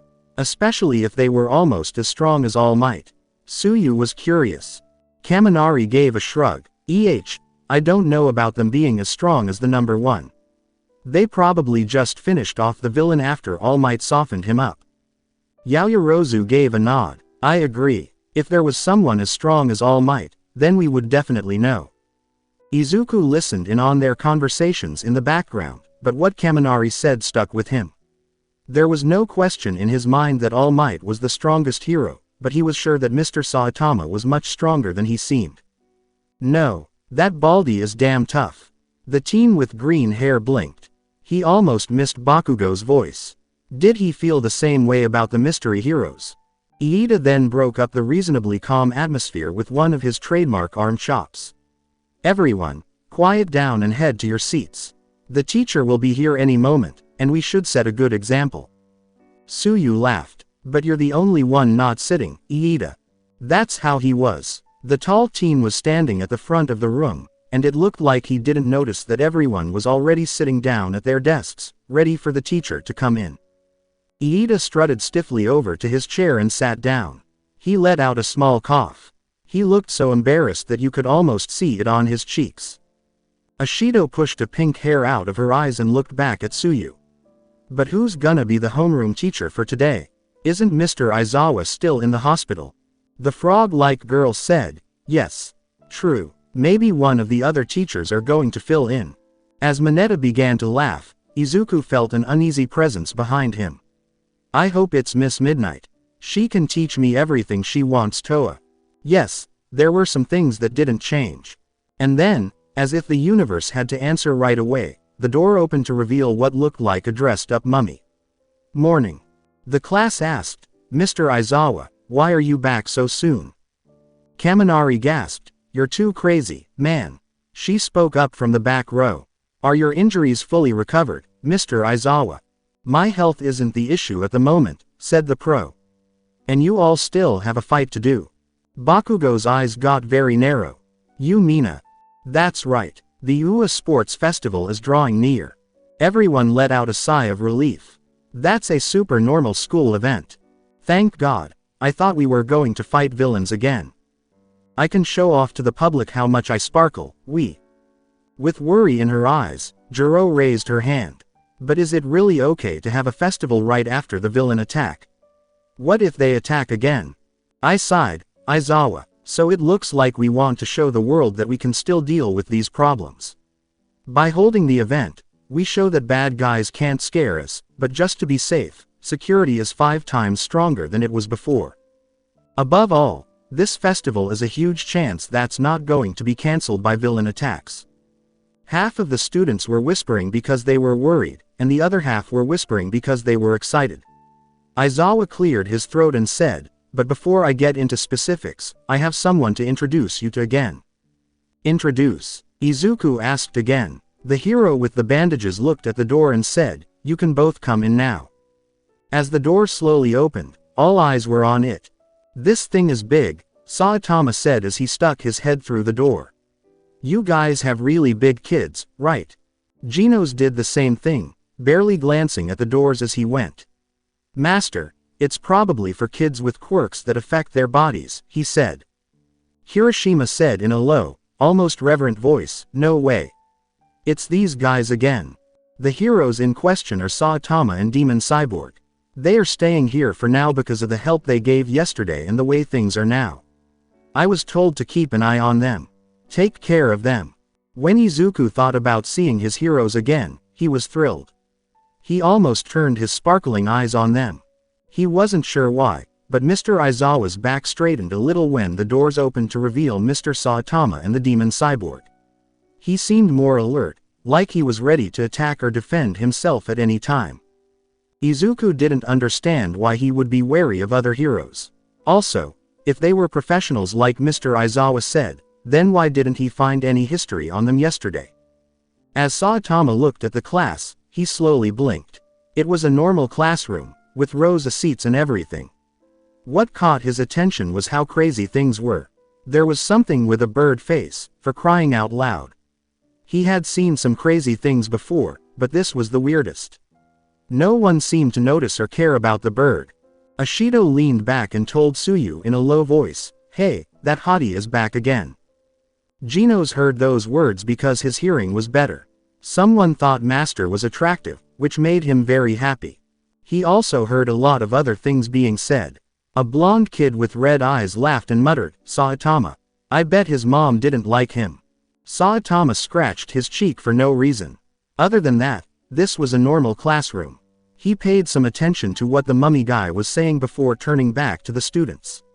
It seemed like they were holding some kind of festival to show off their skills and get the attention of other pro heroes, who would then host them during break or something. He almost cried. He wished his old school was as fun as this one. Don't put things off if you really want to be a pro hero. Do you get it? There was a roar of approval from the class. Then class is dismissed. Okay, let's go, Aizawa told the two heroes as the rest of the class talked about where they wanted to do their internships. My boss, Nezu, told me to take you all to eat. The cafeteria is up the hall and down the stairs. Genos blinked as the erasure hero led them out of the classroom. Are class periods really this short here? He asked. What about teaching the kids? Aizawa barely looked at the teen, his eyes staying for a moment on the jacket that covered his metal arms. I'm just the morning homeroom teacher, the teen said. Most of the subjects will also be taught by the other teachers. Someone in a cowboy hat was standing guard outside the door, and he pointed to it. Snipe teaches quirk studies over here, Midnight teaches modern hero art history, and so on and so forth. To keep his eyes on the three, Snipe walked behind them and said, at the end of the day, though, we're pro heroes, so we take care of hero duties as well. So, Genos saw that Snipe always had his hand on his gun. It was clear that they were still wary of him and Master, which was fine with him. If they weren't, he would be upset with these heroes. As they went through the hallways, they passed by students who gave them a quick look before moving on. You must know that you cannot keep us here forever, Eraserhead. Aizawa didn't say anything. Right now, we're just prisoners at your school. We both want to go back to our homes, even though you are being nice to us. I'm not the person you should talk to then. However, Nezu told me to keep an eye on you until the problem is fixed. That means I have to stay with you guys unless you want to give us some information.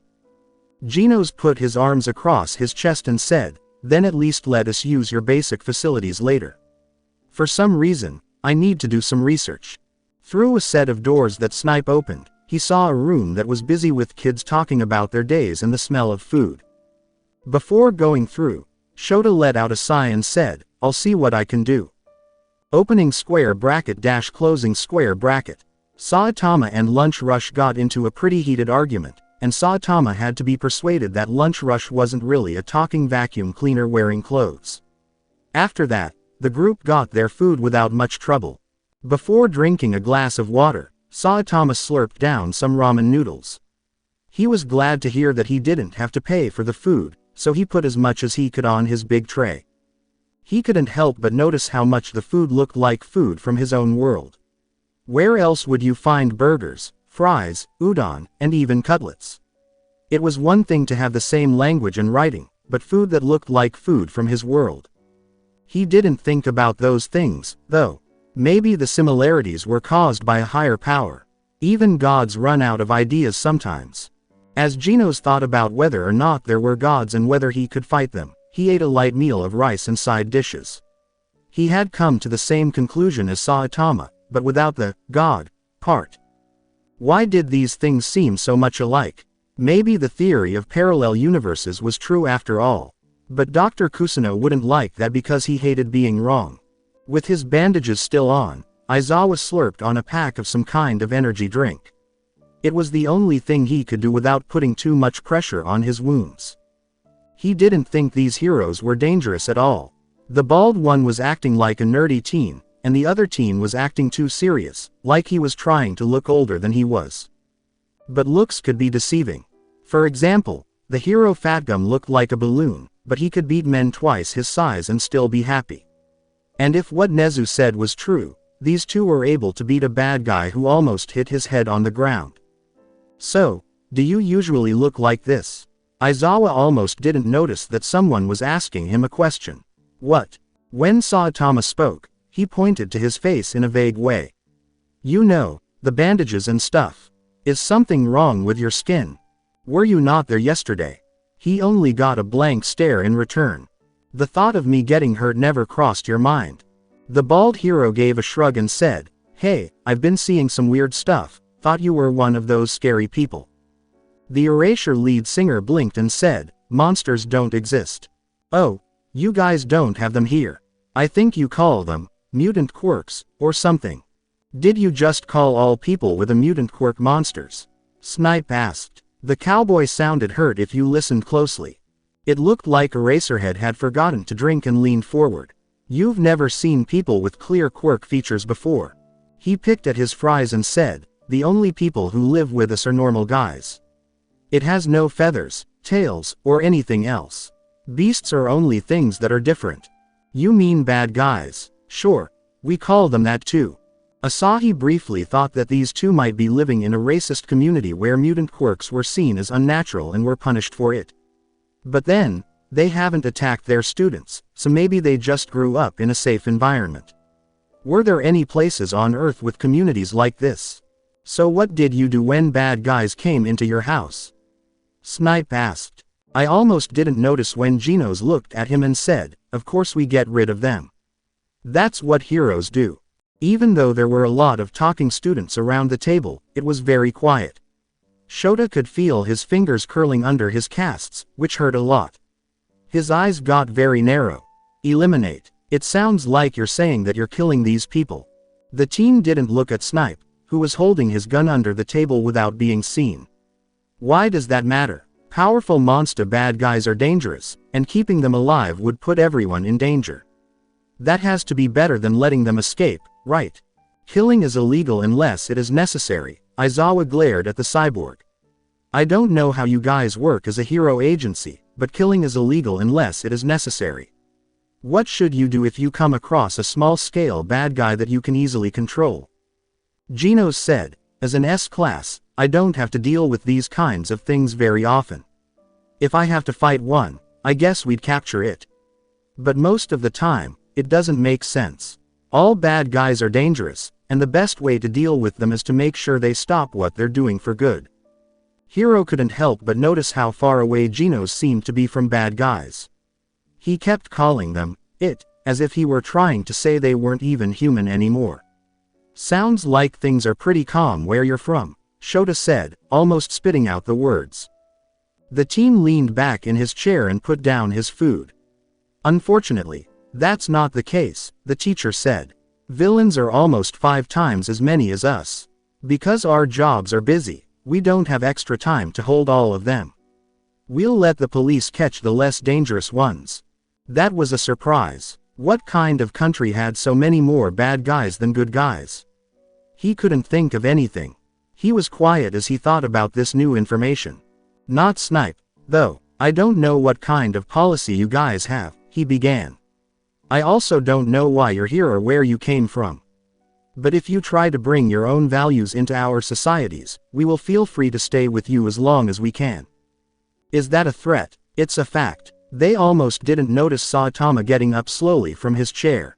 Where do you think you're going? Shota asked as he stood up too. A bald man pointed to the doors that led out of the cafeteria and said, Bathroom. Shota bet on both of the possibilities when he looked at the man's face, which was as blank as a board. Either he didn't care about the big fight that had just happened, or he wasn't paying attention. At least things calmed down a bit. Aizawa looked over at Snipe, who looked like he was about to point his gun at Saitama. I'll take him, he said. Keep an eye on this kid. No matter where my master goes, I will follow him. I'll be there too. Actually, I was kind of hoping to go by myself. He only got a glare from between the bandages as an answer. Saitama sighed and said, fine. Genos, don't go anywhere. Also, be nice. We're getting free food. The bald hero's last sight was a slightly irritated Genos. He was then led out of the building. Opening square bracket dash closing square bracket. You want to make a lot of money by being a hero. The question echoed through the empty hallway. Izuku, Iida, and Ochako had just finished their meals and were walking to their next class. Suddenly, they were talking about why they wanted to be heroes, and the two boys were shocked to hear the cheery girl's real reason. Yeah, dang, I feel embarrassed, Ochako said with a blush on her face. Everyone else wants to be a hero for such good reasons, but I only want to be one. Iida made the usual chopping motion with his hands and said, having a goal to make a living is admirable. You have no reason to feel bad. Izuku almost got a chill going up his spine as he thought about his doubts.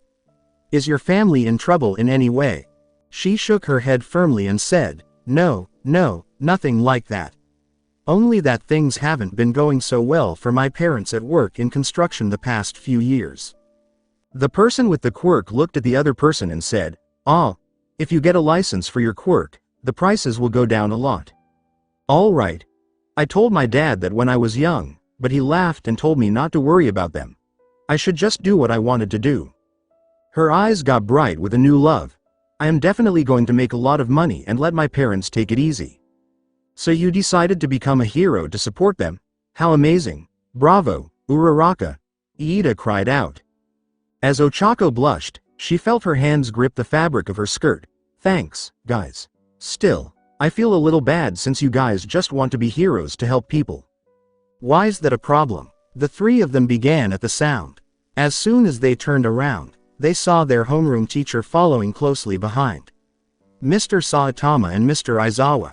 What are you doing here? Izuku asked him. Aizawa pointed at the bald man and said, break. However, Ochako didn't pay attention to the reason why. Instead, she looked at the man who asked the question. What do you mean? Saitama just shrugged. I kinda heard what you kids were talking about. What's so embarrassing about being a hero for money? Heroes here do get paid, right? She moved around in a weird way. I mean, everyone else has such admirable reasons why they wanna be heroessa. Isn't that enough reason to feel kind of weird? So what? Ochako looked up at him with a questioning face. I mean, sure you're being a hero for money, but you want to save people too, right? She said yes. Of course, I want to save people. That's what a hero does. He put his arms across his chest. Then I think that's a good enough reason. It doesn't matter if you're fighting for money and fame or something. As long as you're helping other people, then that seems pretty heroic to me. Wanting material things doesn't make someone any less of a hero. Teenager's face turned red again, but this time it was from happiness instead of pain. Thank you. Then again, being paid a lot of money sounds nice. I wouldn't have to spend my time looking at coupons anymore. You don't get paid for your hero activities, Mr. Saitama. Izuku asked him. The bald hero scratched his head for no reason. I mean, being a C class means you get to have a regular income from the agency, but you know. Rent and stuff. C class. As he and Aizawa walked back to the cafeteria, Saitama said, anyway, I'm off. Have fun at school or whatever. Iida yelled, wait, you have toilet paper on your. The doors slammed shut. Ashiya. After a short pause, Izuku spoke up. Well, we should head for class. Maybe he'll see the toilet paper and take it off. The three people went up the stairs.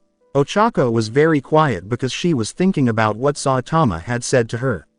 It did make sense what he said. It did help her feel better about why she wanted to be a hero. She promised herself that she would thank the man the next time she saw him. Mr. Saitama must have an extremely noble reason for becoming a hero, Iida said loudly. His ideology sounds similar to that of All Mights. What a magnificent lesson we learned today. It felt like Izuku was nodding. I wonder what his reason is then. It sounds like he would even be a hero for free if it meant helping other people. It's better than mine, Ochako said, no matter what it was. As they walked through the warm hallway light, the three of them laughed about that. Opening square bracket dash closing square bracket.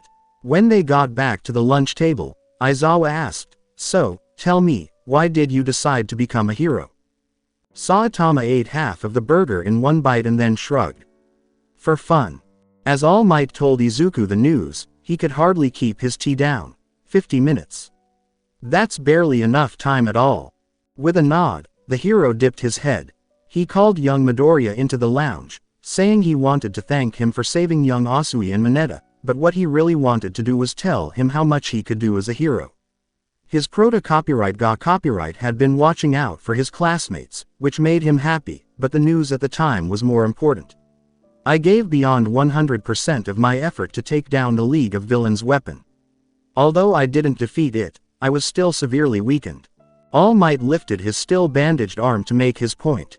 Izuku thought it was a little too loose, but he knew that as soon as the hero turned into his muscle form, the fabric would almost break. The flames of One for All has died down quite significantly, but as long as I stay within my limit, I should be all right. The teen sagged as he thought about what had happened. He carefully put down his mug, not caring that his hand was shaking a little. Izuku knew for sure that All Might was almost dead. It got scarier, not better. The main character of the story was always the hero who could do no wrong. He was the kind of hero that bad guys all over Japan feared. He always had a smile on his face, even when he had to deal with dozens of scary criminals. The symbol of peace, on the other hand, looked small and weak after almost dying before Mr. Saitama and Mr. Genos showed up. 50 minutes wasn't long when you were fighting, and All Might had to be at the sports festival in his muscle form, so he didn't have time to do any hero things. In the event that bad guys decided to attack later that night, the heroes would have to handle it without All Might's help. They must have seen the shock on Izuku's face because he felt a bony hand land on his shoulder. All Might gave the teen a soft smile. "No need to worry, young Midoriya. I can tell that you're thinking about me at the sports festival. I'm not going to risk being in my muscle form all day, so don't think of me as completely helpless." Of course, he was right. It makes sense for All Might to just change back into his normal form every time he steps out of the spotlight. He wouldn't be so careless as to risk lowering his time limit anytime soon. There was still a lot of stress in the situation. Speaking of the sports festival, how goes it with One for All, young Midoriya? Izuku began. "Oh, actually, I wanted to talk to you about that." He then talked about what happened at the USJ and how he, Asui, and Mineta were teleported to the middle of the lake. He said that the time he made the whirlpool to trap the bad guys, he broke his finger, but not his whole arm when he hit Numu. Then broke both of his legs when he tried to save All Might from certain death. Even though this quirk didn't make sense, Izuku added his 2 cents anyway. "Maybe my arm didn't break that time because I tried to use it on a person." All Might hummed and stroked his chin with thought. "That is a possibility, although I never had that problem when I received One for All."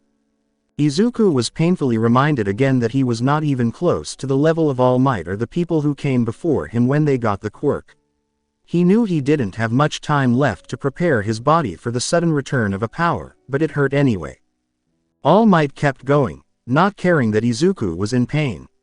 "But I commend you for making progress, young Midoriya. I know it's slow at first and you wish that things would move along faster, but being patient is the only way to grow."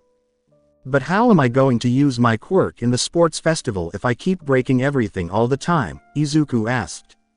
"When we fight against other students, how am I going to stop myself from hurting them too badly?" All Might touched Izuku's green hair in a soft way. "Best advice I can give for you is to just use that overthinking brain of yours. Winning isn't just about being strong and blasting everything away. Thinking about potential game changers is a powerful weapon. I've seen you use it many times, young Midoriya. I have absolute faith in you." Izuku let out a sigh. He would have to find a way to get by. He had 10 fingers left, so he could use them again. "Ah, one more thing." He looked up. "When you're out there on the battlefield, I want you to shine the brightest. I want you to shout, 'I am here,' at the top of your lungs to everyone. This is your first battle as my successor." Then All Might stood up and smiled down at his apprentice. I want you to aim for the very top and never let your flame die out, he told him. Remember how good it felt to finally clean up Dagoba Beach. Don't forget your win, own it. As a child, the teen choked up. Stand out. He did everything he could to avoid being noticed because he was quirkless. Being in the background was safer. But now All Might was telling him to forget everything he had learned and become known. He knew he would have to get used to being in the spotlight at some point, but the thought of it still made him nervous. All Might, I don't think I can do that. What if the first round ends in a knockout? What if I break too many things? What if I hurt someone? What if He felt a strong hand on his shoulder. All Might had suddenly changed into his muscular form, making him look like the strong and unbeatable hero he was. When he spoke, his voice boomed. Too many what ifs. The future is always changing, young Midoriya. People can worry too much about what might happen if they do something. But you don't have to think that way. Keep your head up and get past your doubt. Be brave in the unknown. Being aware of the effects your actions may have is important. That's a very important part of becoming a hero. Izuku had doubts, but All Might's speech amazed him. He was so sure of himself because he had spent years saving lives and learning from his mistakes. It was best to listen to this kind of once-in-a-lifetime advice. The would-be hero reluctantly agreed, okay, All Might. I'll do my best. All Might gave his student a wink and said, I know you will. Opening square bracket dash closing square bracket. Invisibly, Genos raised an eyebrow when Izuku Midoriya walked into class after it had already begun. The kid fumbled around in his pocket for a piece of paper and nervously gave it to Eraserhead. The hero looked at it, threw it away, but not before Genos quickly read the writing on it. It looked like it was a late pass from All Might. It didn't matter to him what they were talking about until after class had started. There was an open seat next to Midoriya, which the teenager quickly moved to. The blonde student sitting next to him whispered something, and Midoriya shook his head. Suddenly, Genos remembered that Katsuki Bakugo seemed to think that was a good answer and turned back to the front of the room. It looked like Eraserhead hadn't been stopped at all. As I was saying, Class 1A is in charge of the opening speech, he said. We usually pick the student based on their grades and performance as a whole, but Bakugo turned us down for personal reasons. I agreed to let Midoriya give the speech at the festival after giving it a lot of thought. Many congratulations. The news was delivered with some of the driest congratulations the class had ever heard. However, they made up for it by cheering for the pale teen who looked like he was going to pass out at any moment. The hero cleared his throat, which stopped the crowd. During the festival, I want you all to follow the rules and guidelines, he said. This year, security has been stepped up tenfold, so be ready to go through a lot of checks and balances. You and your close family may have to go through the same checks, so make sure to add their information to the UA website under your own IDs. The festival is in 2 weeks, so get ready for that. That concludes homeroom for the day. Get plenty of rest, problem students. You're all expected to show up to the 1A waiting room at the stadium at 8 a.m. sharp. Don't be late. After that, he began to pack, and the rest of the class did the same. Genos quickly turned to his left and gave the person sitting next to him a light shake. Master, class has concluded. It is time to leave. Although Saitama had been softly snoring the whole class, he slowly opened his eyes and let out a huge yawn. I think I'm starting to remember why I hated Shula. Some of the students who were still there laughed quietly, and others nodded as if the bald man's comment were wise. His yellow sleeping bag, which he always seemed to have with him, was tucked under his bandaged arm. All right, let's go. Nezu wants to talk to you. Genos became aware right away. The animal was interested in them. Were they finally getting in trouble for doing the right thing? In this world, he didn't fully understand what it meant to be heroic yet. Of course, killing someone was wrong, but some of these bad guys looked like they needed to be locked up for good. They would be able to fight again tomorrow if they got away. But it looks like that kind of behavior was called vigilantism, and it was against the law. This was another thing he didn't think was wrong. Before he and his master joined the Hero Association, wasn't he a guardian? After all, no one he saved told the police about his behavior. Besides that, there was the issue of their citizenship. What Nezu and the other heroes saw in him and Master was either that they were spies or vigilantes, or that they were fake heroes who made a license about an empty group. It might have been time to go. On this world they didn't know much about, it would be hard to avoid the police, but it would be better than going to jail until the government figured out what to do with them. He would have to come up with a lot of different ways to hide his arms and body. He wasn't too worried about Master, though. It was a great honor to work with Master, but Genos thought that Master's disguise would be complete if he just wore a wig. On the other hand, it depended on what the principal wanted to talk about. It didn't look likely, but if they kept their cool, things might work out. Eraserhead spoke up out of the blue, waking Genos up from his deep thoughts. Kaminari, what are you doing? As the student in question tried to pull on the door handle, veins started to pop out of his arms. "I think it's a stuck, Mr. Eraserhead. Can't I get it to open?" The hero let out a sigh, walked over, and gently pushed the teen out of the way. He tried pushing on the handle with his elbow, but the door wouldn't move, so he frowned. He tried a little harder and changed his stance, but it didn't help. "That's strange. Midoriya just got in here a second ago. Don't tell me you broke the door, Deku." "I didn't, Kachan, I swear." He yawned again and walked over to the teacher. "Here, let me give it a shot." Before the bald hero could say no, he pulled the door open with the ease of a person ripping tape off of a wall. The doorframe, on the other hand, disappeared as soon as it was touched. Suddenly, a lot of students rushed into the classroom. They were all shocked and surprised as the door they were leaning on broke apart. Saitama just stood there and stared at the opening as pieces of plaster and dust fell on the shocked people watching. Whoops. As Saitama carefully put the broken door against the wall, Aizawa said he could feel his blood pressure going up. He really wanted to grab the man by the scarf and drag him to Nezu's office, but he wasn't able to do that very well right now. Some people in the class didn't mind at all. Hiroshima roared and pumped his fist in the air. Mina, Siro, and Kaminari then did the same. "Dude, that was awesome." They were supposed to be celebrating, but their teacher told them not to because she was mad. "You and I are going to have a long talk about restricted quirk usage, Mr. Saitama." Sorry." The pro hero put his anger aside for the next conversation and then looked down at the sudden crowd of new people he had only seen a few times before. "Care to explain what you are all doing outside my classroom?" He heard a lot of voices and pitches that didn't go together. Everyone was trying to give the teacher an answer that wouldn't get them in trouble. But one voice, which was a little annoyed, stood out from the others. "It's obvious, isn't it? They're here to scope out the competition." His school bag swayed over his shoulder as Bakugo took a step forward. "They heard about us having a mix-up with the villains and now they wanna see what all the fuss is about." Someone in the class, maybe braver than the others, pushed his way to the front of the broken doors.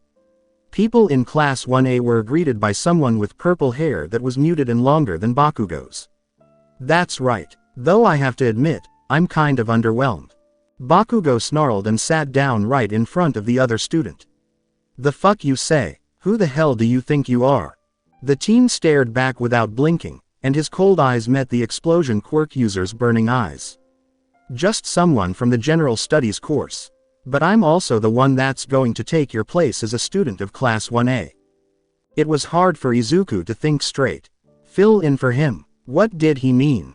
As if to answer Izuku's unspoken question, the teen with purple hair went on. "A lot of us were put into the other courses because we couldn't get into the hero course, did you know that?" Bakugo's eyes got very narrow. "Stop dancing around and tell me what you want, shithead." The student in general studies smiled. "All right, the school gave us a chance to get into the hero course. If we outperform you all in the festival, Principal Nezu said he'll consider our transfers. Basically, we're here to give you guys a declaration of war." Genos made a face. War. How competitive did people feel at this school right now? Students should help each other do well and work together, not be threatened with being replaced if they don't. And studies in general. That must mean there were more than just the hero course in the support department after all. How many students didn't get to be heroes? What if they couldn't get up and join the hero course? Were they doomed to never become heroes? Why didn't they just make more hero courses? It would only make sense to add more classes if all the kids outside the door were trying to get into heroics. He quickly looked over at Eraserhead, who was sitting there quietly and watching the fight. It was clear that he didn't want to get involved until he had to. He thought that everything was a lucky chance to learn. A loud voice came from the back of the room before Bakugo could say anything else that the class would regret. A teenager with strong muscles, silver hair, and very bushy eyebrows stood up and spoke. His teeth were very sharp and chattered as he spoke. I come all this way from 1B to see the guys that fought some villains, but from what I've been hearing, you're just a bunch of brats.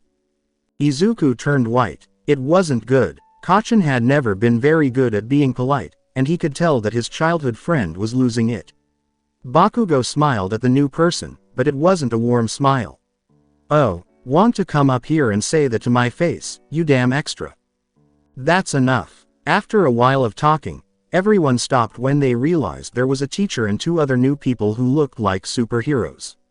Genos didn't care what the kids, mostly girls, said about him in whispers. Even though he knew he looked scary, the metal arms probably didn't help his overall look. When Eraserhead stepped forward, it looked like he had created a magnetic field that split the crowd in two.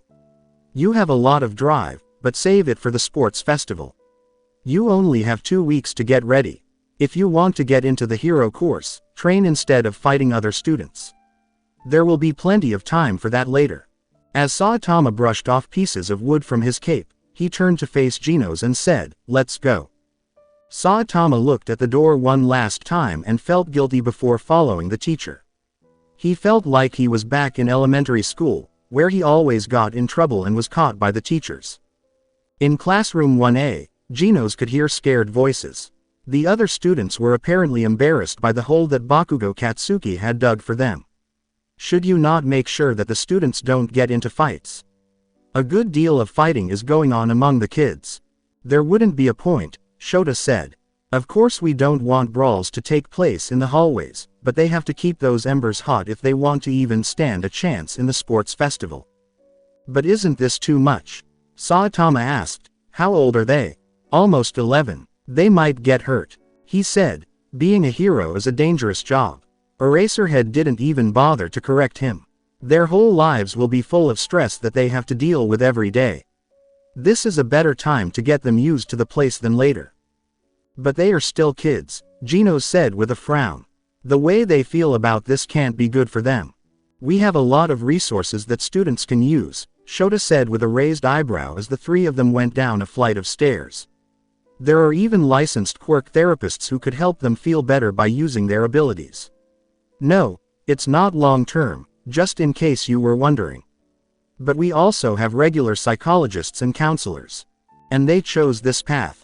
It is their road to walk.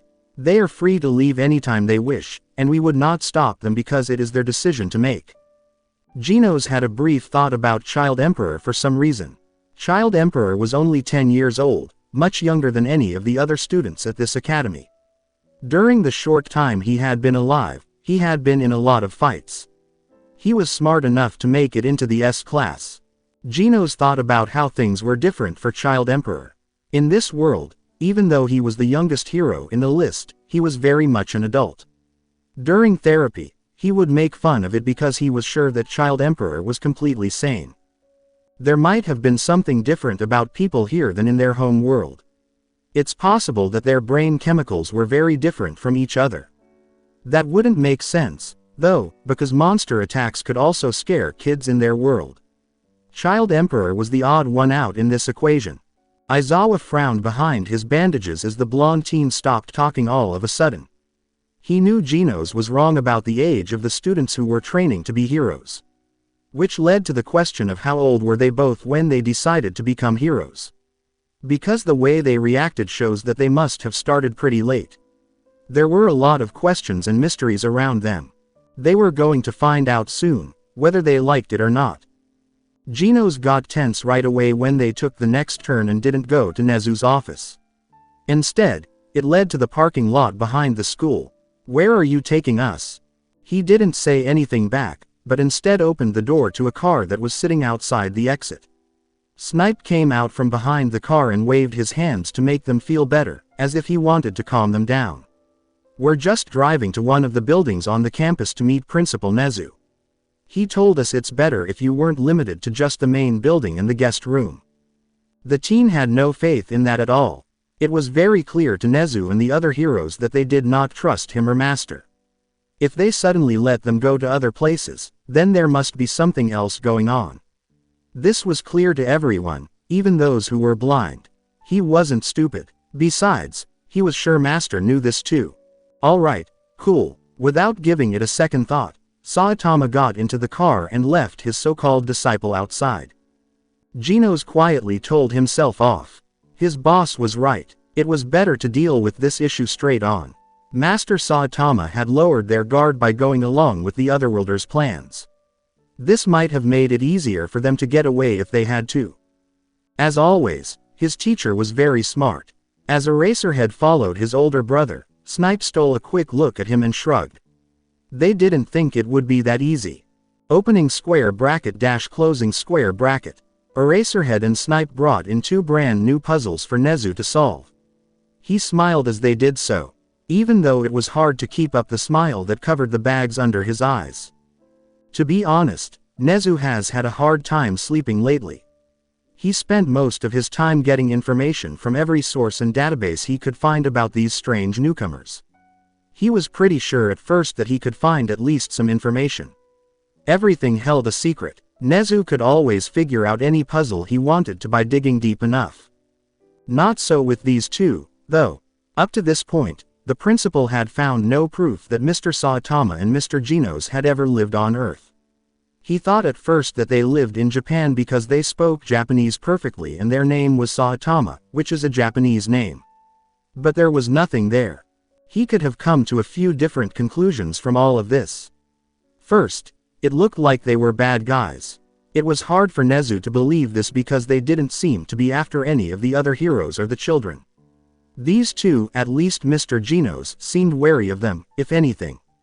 Another thing they did was help the heroes beat the Nomu. In that dangerous situation, it wouldn't make sense for them to be bad guys and turn on their friends in that way. They could have been spies from another hero group sent to find out information about Ua. This one seemed very unlikely. It didn't look like the two heroes were keeping anything from anyone. Of course they were hiding something, but it wasn't like they were actively trying to figure out Ua's weaknesses or something.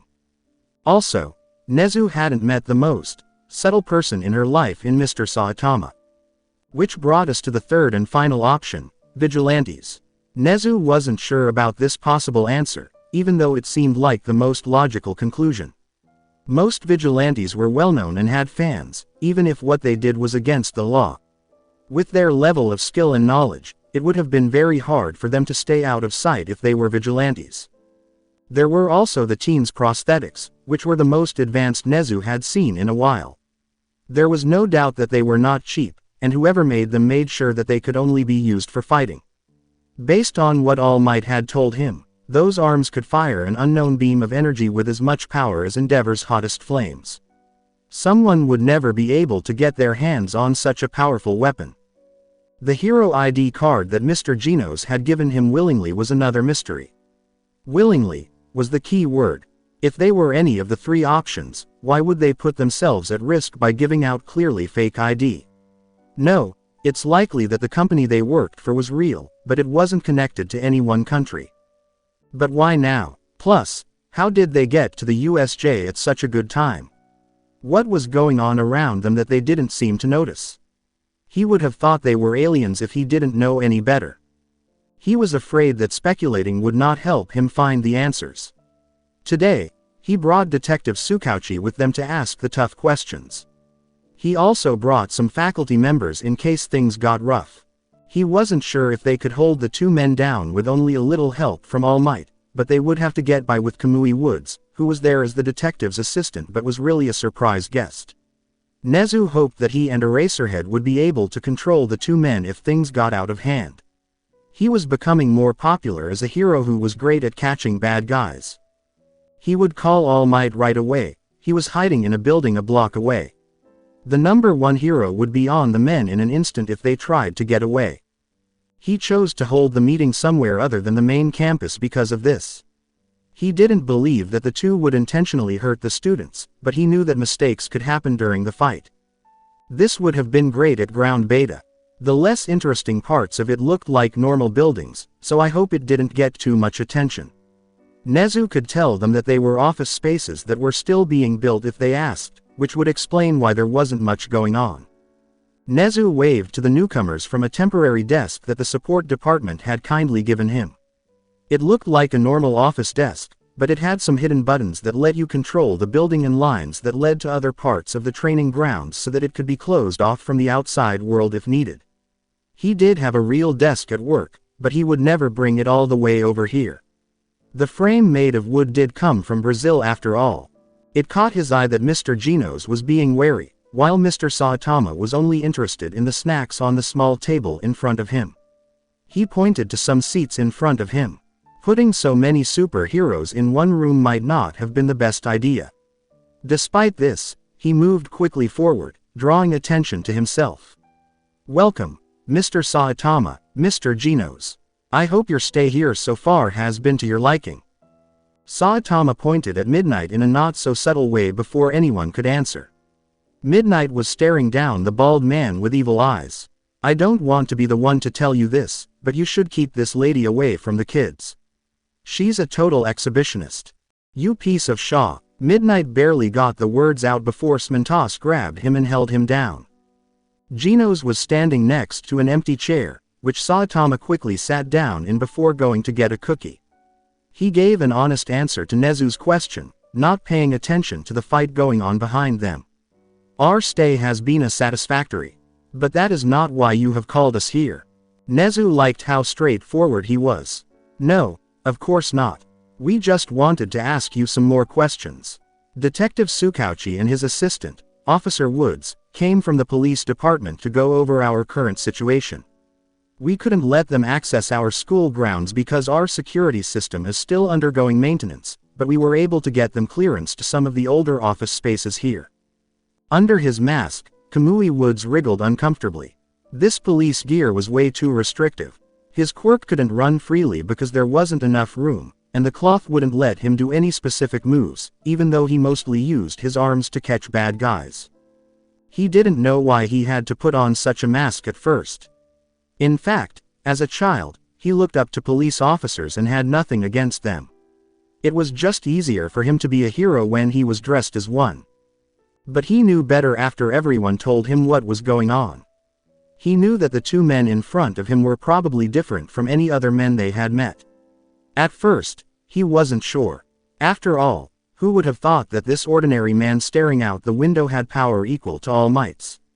Or the fact that this serious teen was carrying a gun that could fire pure heat beams. He thought they were real more and more as he looked at them. They sent out a certain kind of energy. Even though he didn't have a clairvoyance-type quirk, he felt like he should be extra careful around these men. They were bad. That's why he put up with wearing this uniform. Once they knew he was there to keep them in line if they got violent, they would never have come on their own. But he wasn't sure if he could keep them both in. He would probably fail without Eraserhead and Midnight's help. Detective Tsukauchi smiled, which may have been an attempt to calm things down. "Hello again. I know it's a little too early for your liking, but there are some pressing matters that needs to be discussed. About the Hero Association, I assume. To be exact, Mr. Genos, we have done our best to find any organization with that name. The closest match we have found so far is the SH Association in New York, but there are no records for either of your names." Tsukauchi put his notepad on the table in front of him and folded his arms. He looked stern instead of his usual calm self. "Now, I'm only going to ask this once. And I want everyone to be honest. Is there a Hero Association?" Genos looked around the room and made a note of where each hero was standing. The sexy woman from earlier stood next to the door with the blocky, gray thing that he thought was a teacher. Eraserhead was against the wall across from them, and Snipe was standing next to the tall windows. Even though they both looked completely calm, he knew they were both keeping a close eye on them. It was how they got a little stiffer as he went over each of them again. Even though he wasn't sure of their full abilities, he was pretty sure that he and Master could beat them. He was always getting in trouble with Dr. Kusuno for not caring about his enemies. It might have been time to listen. It helped that they were also heroes. They had different ideas and ways of doing things, but they were still heroes. Things were already very tense. It wasn't the best idea to lie to all of them right now. He chose to go along with it so that the damage would be as low as possible. He wouldn't give them everything, though. It's possible that lying and shifting blame were the only ways to keep things secret. Yes. The detective was waiting for his quirk to suddenly go off, which it always did when he knew someone was lying. But his head was still. At that time, he was telling the truth. Are you two vigilantes? Genos looked down at Saitama as if he was thinking about what was being asked. For a time. Then we enrolled in the Hero Association approximately 2 months ago. Nezu raised an eyebrow. You two were vigilantes. If this Hero Association existed, why did you not join them first before performing duties as heroes? Saitama spoke up this time. It wasn't my fault, he said. If I knew that the Hero Association existed, I would have signed up a long time ago. You didn't know it existed. I thought heroics were common where you came from. The Hero Association was not created up until a few years ago, Genos said. I knew of it at the time, but I did not feel such need to join. Tsukauchi asked, and why is that? And how did both of you manage to join so late? Genos clenched his fists without thinking about it, and the heroes in the room watched him do it. The only sound in the room was the sound of biscuits being broken every once in a while.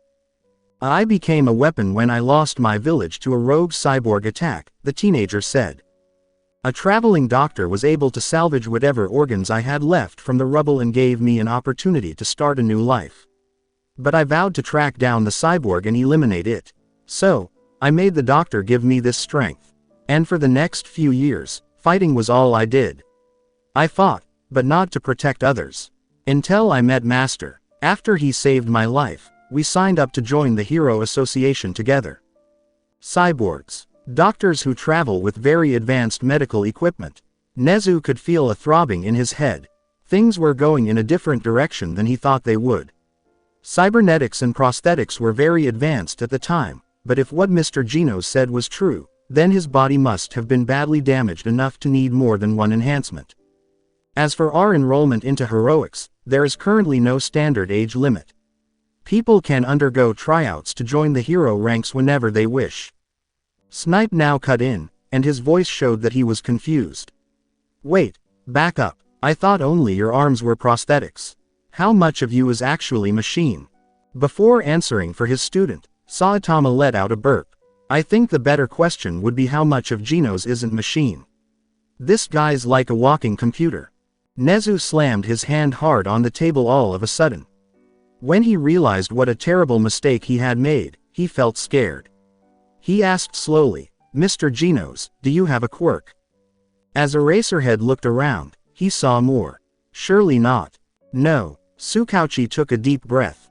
This was bad. His quirk told him Genos was telling the truth. That would mean, though, that his only power came from the weapons he was carrying. But what kind of weapon was that strong? He and the other heroes had been acting as if Genos had a quirk that let him store energy in his body and release it through his prosthetics the whole time. In the end, they couldn't have thought Genos wouldn't have any quirks at all. That meant Eraserhead was out of the picture right away. He was supposed to give them the most power over them, but things could get much more complicated if they both didn't have any quirks that could be erased. He quickly put up his hand to stop the heroes in the back, who were all on high alert right away. It would be dangerous to move quickly, and scaring the two men would probably cause a huge amount of damage. He made his breathing steady. Mr. Genos, were you ever born with a quirk? Genos blinked, clearly not ready for the response that came together. If quirks weren't like superpowers in this world, are they? While he was being honest when he answered, he thought that maybe he did have powers that were like superpowers. If you are asking if I was born with any powers, then no. I was born as a normal human. That was the truth, 100%, but it didn't make sense. There was no one person who could make a cyborg body from scratch. Building a human body out of machines was not only impossible, it was also very far from being a realistic idea. The person who rebuilt the teen's body must have had a huge amount of tools. He didn't know it, but Nezu had also come to the same conclusion. Genos had said that a doctor gave him his powers and that he didn't have them himself. A doctor. One man was the only one who could do something like that. Even though Tsukauchi knew this was a premature thought, if Genos had gotten his power from a doctor, it meant that he had a much greater chance of getting it from a single person. Someone who didn't have to follow just one quirk worked for another man. Of course, they had thought about this. Based on what happened with the USJ and the test results from the tissue samples of the dead Nomu, it was clear that someone else was behind the scenes. Someone they all thought was dead. Someone who has many quirks and a lot of resources at his disposal. When he turned his attention to Saitama, his heart beat faster. Mr. Saitama, were you also not born with a quirk? As Saitama looked up, it was clear that he wasn't paying attention to how his disciple became more alert or how the heroes around him were getting ready for a fight. Born with a power? Nope, I actually only got it a couple years ago. One more truth. Every minute, things were getting trickier. Tsukauchi looked over at Nezu and saw that he understood. After a short, quiet talk, Nezu gave a nod and pressed the button under the desk with one paw. Now was the time to ask the big question. He was sure that they were in a lot of trouble if they told the truth. Tsukauchi moved his fingers to scratch his head, but he only used 2 of them. A lot of people wouldn't have paid much attention to this, but Kamui Woods got it right away. There was a code ready in case things went badly. Prepare. Other than the fact that the 2 men in front of them didn't seem to have quirks, he didn't know what the real problem was, but something had to have happened for them to act that way. And it was always smart for him to strike first and ask questions later in his job. The detective tucked one arm under his coat and held his gun's handle quietly. It was either now or never. Have the 2 of you ever met an individual who was capable of putting multiple powers into someone? While Genos and Saitama just stared at him, they didn't say anything. He asked, "What kind of random question is that?" Tsukauchi clenched his teeth. "Please answer. If I knew someone like that, I would have just asked him for a superpower a long time ago." Nezu and Tsukauchi let out a breath they had been holding. "Thank you very much." They did not know who All for One was, that much was clear. Things were a lot better after that. Wait, Master. We did meet that doctor who was capable of mixing different organisms together. Remember the facility in the mountains? It was right after I became your disciple. Nezu pressed the button just as the police officer pulled out his gun. As soon as they got out of the police officer's arms, Saitama and Genos were tied together by some kind of living wood. Genos fought for a short time and let out a yell of anger. "What is the meaning of this?" Nezu said. Mr. Saitama and Mr. Genos, standing up straight in his chair. "You are both under arrest for possible ties to a notorious villain. Immediate compliance will lead to no injuries being inflicted onto your person. You think we are villains? We are heroes. Even if you are and are telling the truth, we cannot afford to take any chances. If there is even an inkling of evidence that you are involved with this particular villain, we have no choice but to take you in. I apologize, but I beg you to comply. We'll explain it all to you down at the police station. I swear no harm will come to you if you cooperate." Police station? Not possible. If they were to be arrested right now, things would probably never go back to normal. There was still a small amount of doubt between the heroes and the bad guy, even after they said they didn't know who the bad guy was. Genos' body felt so calm that it was killing him. He thought there was nothing else he could do. Right away, the heat from his arms reached a level that would have carbonized the wood that was holding him down. Kamui Woods screamed in shock when the material turned as black as night. This let the teen break it into pieces right away, scattering ash and charcoal on the floor. But it wasn't a problem. He knew Genos would have a hard time with him at first. The other heroes could take care of him while he worked on holding him back. When Saitama flexed his arms, the wood broke into tiny pieces like toothpicks. He gave the shocked hero a frown. "What's the big deal? We're not trying to pick a fight. Master," Genos yelled as he turned on his flamethrowers, "we need to leave." As if to say no to his request, the windows were immediately covered with cement, making it impossible to get out. As Smintos added another layer to the wall, he grunted, "You aren't going anywhere." To make his point even stronger, the teacher put the two of them inside a stone globe that could only be reached through a tube in front of Midnight. Now, Roger. Because the woman tore a hole in the arm of her suit, her quirk could quickly get to the prison. The dome's surface suddenly got a web of cracks, which made Smintos add layers and layers of cement to keep the air out. The heroes were holding their breath as they watched with bated breath, waiting for Somnambulist to knock them out. The last time, Saitama spread the spores by letting air out of his clap.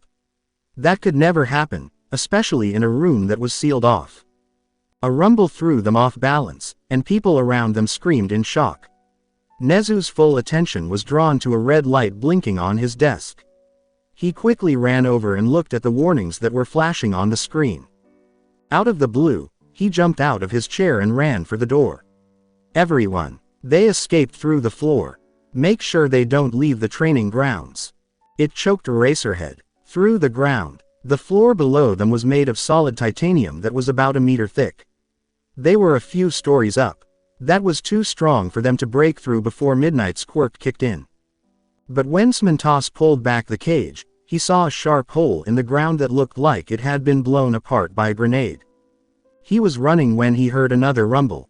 He was close enough to the window to see a cloud of dust and smoke rise from the side of the building. Through the haze, streaks of orange and yellow made their way straight to the exit. He cursed quietly. He would never be able to catch up to them at that speed. At that range, Snipe was the only hero who could possibly fight them. He seemed to know what his fellow hero was thinking and quickly shot out the glass with his revolvers. With careful aim, Snipe fired round after round at the running men, using his quirk to bend the bullets to his will and make them go in impossible directions. He heard a voice come from the communicator in his ear. "Do not worry, I will not let them escape." "Why?" Shota laughed. "Always the exciting one. Opening square bracket dash closing square bracket. Why did they attack us out of the blue?" Saitama asked as he jumped across a street that looked oddly empty. It was strange to be in this place at this time. Most days, a city block would be packed with people and cars, but the area around it was completely empty. Other than Genos's rocket legs going off, he couldn't see or hear anything else. He also couldn't smell anything that would have led him to think of cars or factories. This made him think of when cities back home were evacuated because of monster attacks. Usually, people would leave some things behind, though. But there wasn't a single car on the road this time. It seemed like something shot out from behind him, so Saitama quickly grabbed it out of the air. "What's this?" A single bullet hit Genos in the legs, making him grunt. "Be careful, Master. I think one of the heroes has the power to control the trajectory of whatever he fires." As promised, metal slugs came to life above them and moved back and forth on the spot like they had their own minds. The bullets broke and chipped the asphalt, which made the teen think they were trying to disable the car instead of killing it. That didn't make him feel better about what he did. To avoid getting shot in the legs, Saitama ran in a strange way. Even though it wouldn't hurt, he knew that these boots would be hard to find in a world where money wasn't standard. Shouldn't we just try to explain what's going on? What did we even say to piss them off so much anyways? It is my fault, Master. I believe what I said about the doctor at the House of Evolution sounded much too similar to events happening in this world. But we didn't even know about that, Saitama lamented. They didn't even listen to us when we said we didn't want to fight. Genos suddenly saw a lot of warning lights, which let him know that a big object was coming at him very quickly. "Master, something is coming. Directly ahead." As planned, something that looked like a small meteor hit the ground in front of them and threw up a column of broken concrete. "There's something red, yellow, and blue. Something whose laugh was so loud it sounded like thunder. I am here." They came to a stop on skis. Genos looked at this new person. That man from before was the one who fought that black beast at the USJ. This time, though, he didn't look like he was close to dying or badly hurt. He looked good and ready to fight this time. Genos became wary. This hero was clearly better than the others they had met so far. He stood almost 2 feet taller than the other heroes and was so big that it would make most monsters look small.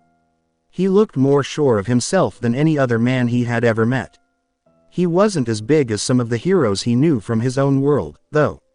After all, Superalloy Darksheen was almost 8 feet tall and 3 times as wide.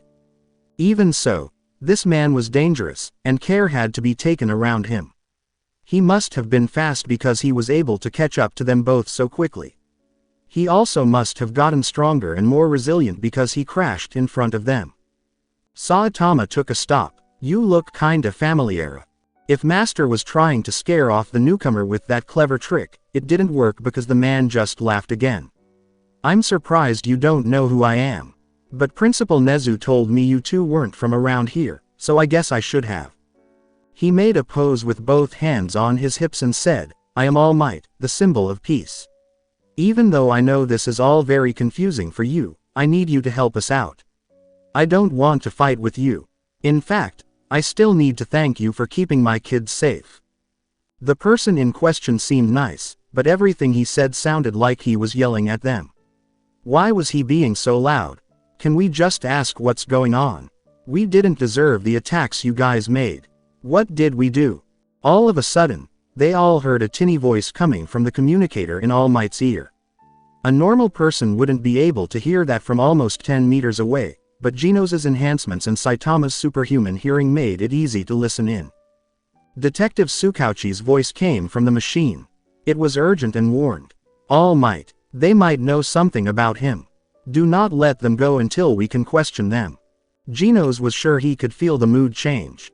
The big man's posture seemed to stiffen when the detective spoke, and his sorry eyes turned steel-like. But the smile on his face didn't go away. If anything, it got a little bigger. I see. After that, I think I have no choice but to catch you too. I promise that we will do everything we can to bring this issue to light if you are willing to work with us. Wait, we understand how this may seem, but we have nothing to do with the person you are talking about. We are not guilty. Why are you running if you are not guilty? All Might asked, paying close attention to how the teen's arm began to glow. If you just come with us, I'm sure we can solve this, she said. Leaving now is not going to be good for you. I know about your situation. Principal Nezu told me that you two are completely new to this place. Even if you manage to leave the campus, how do you think you can escape the grasp of every hero in Japan once the alert goes out? Genos knew All Might was right, which was the worst thing about what he said. They didn't have the right tools to hold out against all of these heroes. They were poor and didn't have any food or money. He was sure that if they got away, Nezu would call them vigilantes who need to be caught, or even worse, bad guys who have gone bad. If they let themselves be caught, though, they would have to tell the heroes the whole truth about who they were, where they came from, and how they got to this world. Coming from a separate reality wasn't a good enough reason for him either. The best thing that could happen is that they would put them in a mental hospital. But was what they did the best thing to do? Many things would be available to help them get back home if, by some miracle, they did believe what they said. They might be locked up in a government building to be studied if they don't. After a long pause, Genos finally asked, Master, what do you think we should do? I will do whatever you say. While this was going on, Saitama was paying attention. He wasn't the smartest person in the room, but even he knew that the person the heroes thought they were connected to was bad. Some kind of bad guy, maybe. Whatever the case was, this man in a brighter costume than him was on the right track. They had to stop running, and Saitama was sick of being involved in some crazy plot every other week. Besides, he wasn't strong enough to fight other heroes. They attacked him first, but he wasn't angry. He would have chased them too if he thought they were connected to a bad monster. Most likely.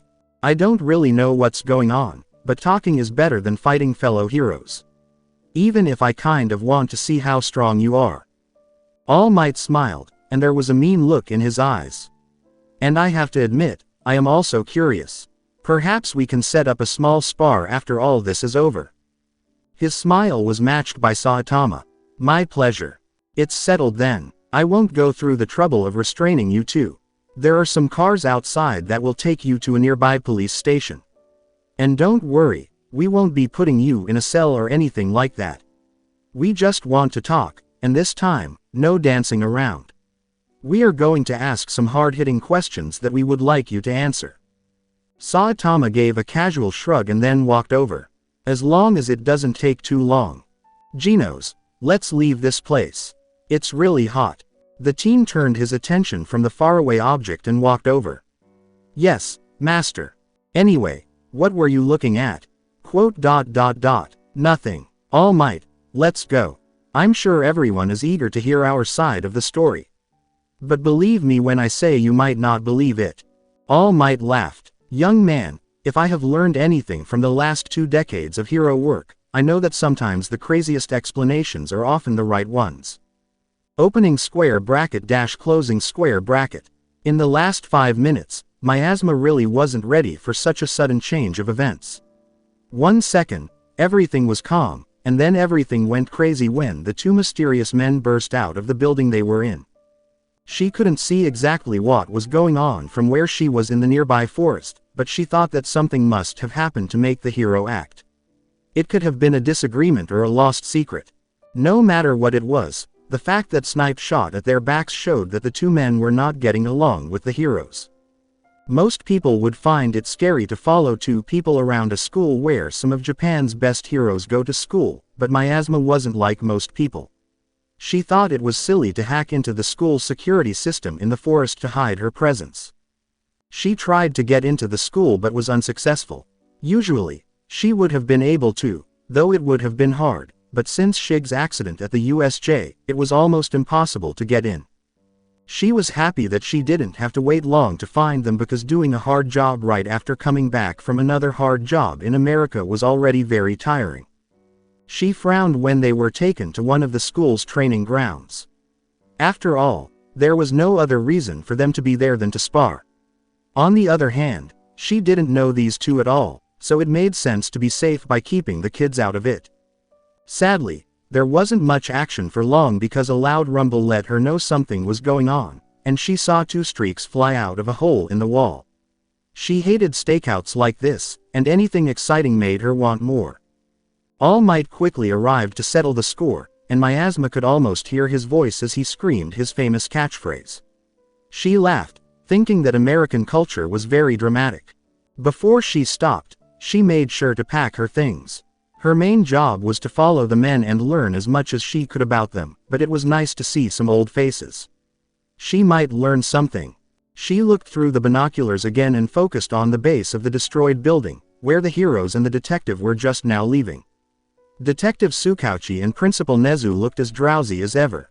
She didn't know how that animal hadn't died yet, since the average lifespan of his species was only 5 years. With his bandaged face and broken arms, Eraserhead looked a little worse for wear. She almost felt sorry for him if she didn't hate him so much. Snipe and Smentos looked the same. They were still boring teachers who didn't have any personal lives. The woman of the hour then came out. Miasma's fingers started to crack the chassis of the binoculars, which meant it was midnight. How dare she look so happy and carefree after everything she had done? Miasma's childhood was a living hell because of her, but it didn't seem to bother her. The woman with red hair touched her mask as the lower half of her face hurt. That hero always made her feel bad, so she didn't even bother to look at her. Before she finally left, she looked through the lenses at her targets one last time and was so shocked that she almost dropped the tool. The blonde teen stared at her straight on for a split second, as if he knew she was there. The teen kept staring at her, and even though she believed in coincidences, there was no way that he had turned to look at her by accident. He had to have been mad about something, or those eyes were tracking something crazy. She kept looking at the blonde until she turned and walked away, following All Might and his friend. The seconds were long and painful. Miasma slowly let out a suffocated breath as she stuffed everything she had into her pack. He couldn't have known she was there because he was too far away, and if he had, he would have told All Might right away. Just a coincidence, she said to herself as she carefully made her way through the forest. Even though her adrenaline was pumping, Miasma couldn't help but smile. It had been a while since she had found prey this interesting. The bald guy might not have been as interesting, but the blonde kid was truly amazing, and not because of his enhancements. She was excited to find out more about him. Kachin. She's buying a stairway to heaven. Kachin. Sometimes words have two meanings. Kachin. Seriously, wait up. The fuck? A few students who had just gotten out of class quickly moved out of the way of the hurried teen and watched with some amusement as the Kachin turned to face the newcomer. Deku. Izuku huffed with effort as he knelt down and braced himself on his knees. I've been trying to catch up to you for the last 2 minutes. There was a blink as Katsuki took out an earbud. The rock music was so loud that Izuku could hear it from this far away. I didn't hear shit. Yell louder next time. Some students nearby laughed softly until Katsuki gave them one of his famous glares. What do you want? Did I leave shit in your house again? Izuku gave a small smile. No, not that, it's just can I talk to you for a second? It'll be quick, I promise. The teen gave it some thought and then shrugged. As long as it was quick. He had to be home by a certain time every night after the USJ attack, or his grandmother would kick him if he wasn't. Sure, but if this takes too long, you're taking the blame with the old hag, not me. The Izuku jerked, but he nodded. Even though Kachin's mom loved them both very much, she could be scary when she needed to be. He remembered by accident helping Katsuki pull a joke on their teacher in elementary school. It involved a whoopee cushion, a few gallons of vegetable oil, and a tub of Rocky Road ice cream. His mom hit Kachin so hard that he could see stars. Then she gave Izuku the scariest speech of his life until his own mom showed up. They went down the hall to one of the many places to rest that were set up around the school. This one had a nice view of the grounds around it, and the teens could see the other students leaving to go home or hang out with their friends somewhere else. Katsuki put a quarter into a nearby vending machine and took out 2 cans of soda. She gave one to Izuku and the boy muttered, "Thanks," before opening it and drinking it all at once. Then Katsuki waved his arm around in a vague way. So, what is it? Is this about what All Might told you? Izuku almost choked on his drink. How did you know he told me something? The blonde girl thought he was stupid. You told me you were late because you were talking to him, dumbass. Yes, I see. Oh yeah, I forgot. But this has nothing to do with All Might. I mean, if it did have something to do with All Might, I would tell you, but this doesn't have anything to do with him, so there's nothing wrong. A friend from childhood rubbed the bridge of Izuku's nose. Deku, shut up before you say something you're not supposed to. You're still a horrible fucking liar, you know that. The teen with green hair blushed. Of course, he was right. He could never lie in front of anyone, not even Katsuki, who once said he could smell bullshit a mile away. The only time he was able to lie successfully was when he told Kachin about his late-blooming quirk, but that was more of a stretch than a straight answer. Katsuki blew one. He wasn't uninterested in the reason All Might asked to see Deku.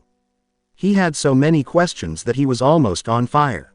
But it wasn't his place to ask, and since it looked like a secret, he knew he had to stop Deku before he said something they would both regret. Then what's up? I'm drawing some blanks here.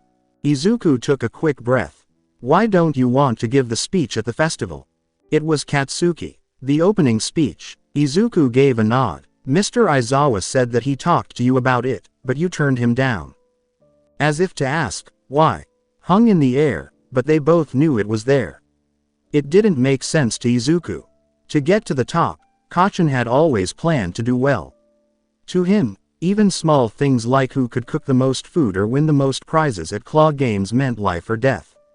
He was always looking for ways to win, which wasn't always a bad thing. In fact, Izuku thought it was great.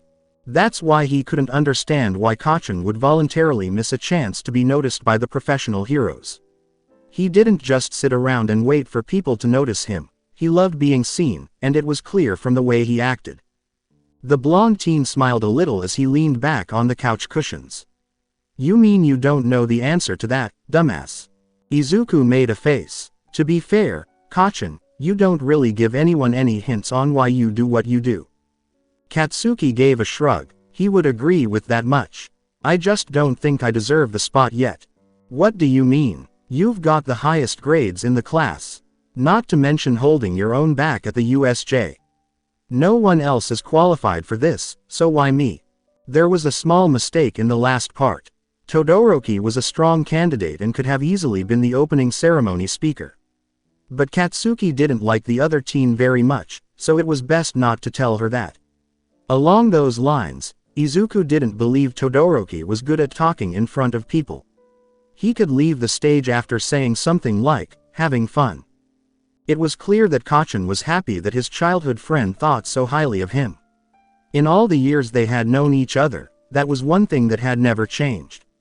Still doesn't change the fact that I think you should do it instead. Izuku drank the rest of his drink and looked confused. But why? You of all people would want to do this. Katsuki made a hum. Don't get me wrong. I want nothing better telling the rest of the extras at UA to shove off.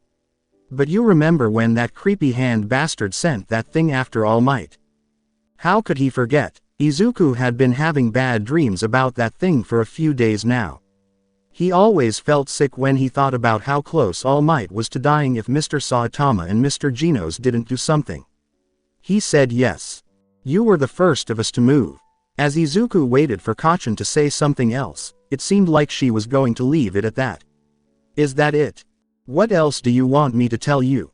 So that's it, Izuku said. You're making me do the opening speech because I moved first. The blonde shook his head as if he were annoyed. Come on, Deku, use that freaky brain of yours to think about it. He let the poor teen think about it for a moment before feeling sorry for him. You didn't hesitate, Deku. Even if you knew that you probably wouldn't have been able to do shit, especially after breaking your own damn legs again, you still tried to help All Might. But so did you, Kirishima, and Todoroki. You guys were right behind me. Someone made fun of Izuku. But you didn't hesitate, at all. Trust me, I wanted nothing more than to blow that monster to bits, but I still knew my limits. I knew that I probably was gonna do jack shit to that thing. This was a very rare confession. Katsuki never said he was down and out and couldn't do anything. His belief in his own skills was so strong that it almost came across as arrogant. But then you, Katsuki said, bending forward. You jumped in without a second thought in that freaky head of yours. You should have known that you would barely be able to touch it. Useless Deku ran in before me. I ain't happy about it, but I think you're selling yourself a little short. Izuku didn't even notice that the can was crumpling in his hand. But I never ended up doing anything. I would have died if Mr. Saitama and Mr. Genos didn't come when they did. He was still scared when the Nomu turned around and faced him so quickly that he could hardly blink. It looked like its mouth was going to bite right through him, and its arm was swinging through the air like a battering ram.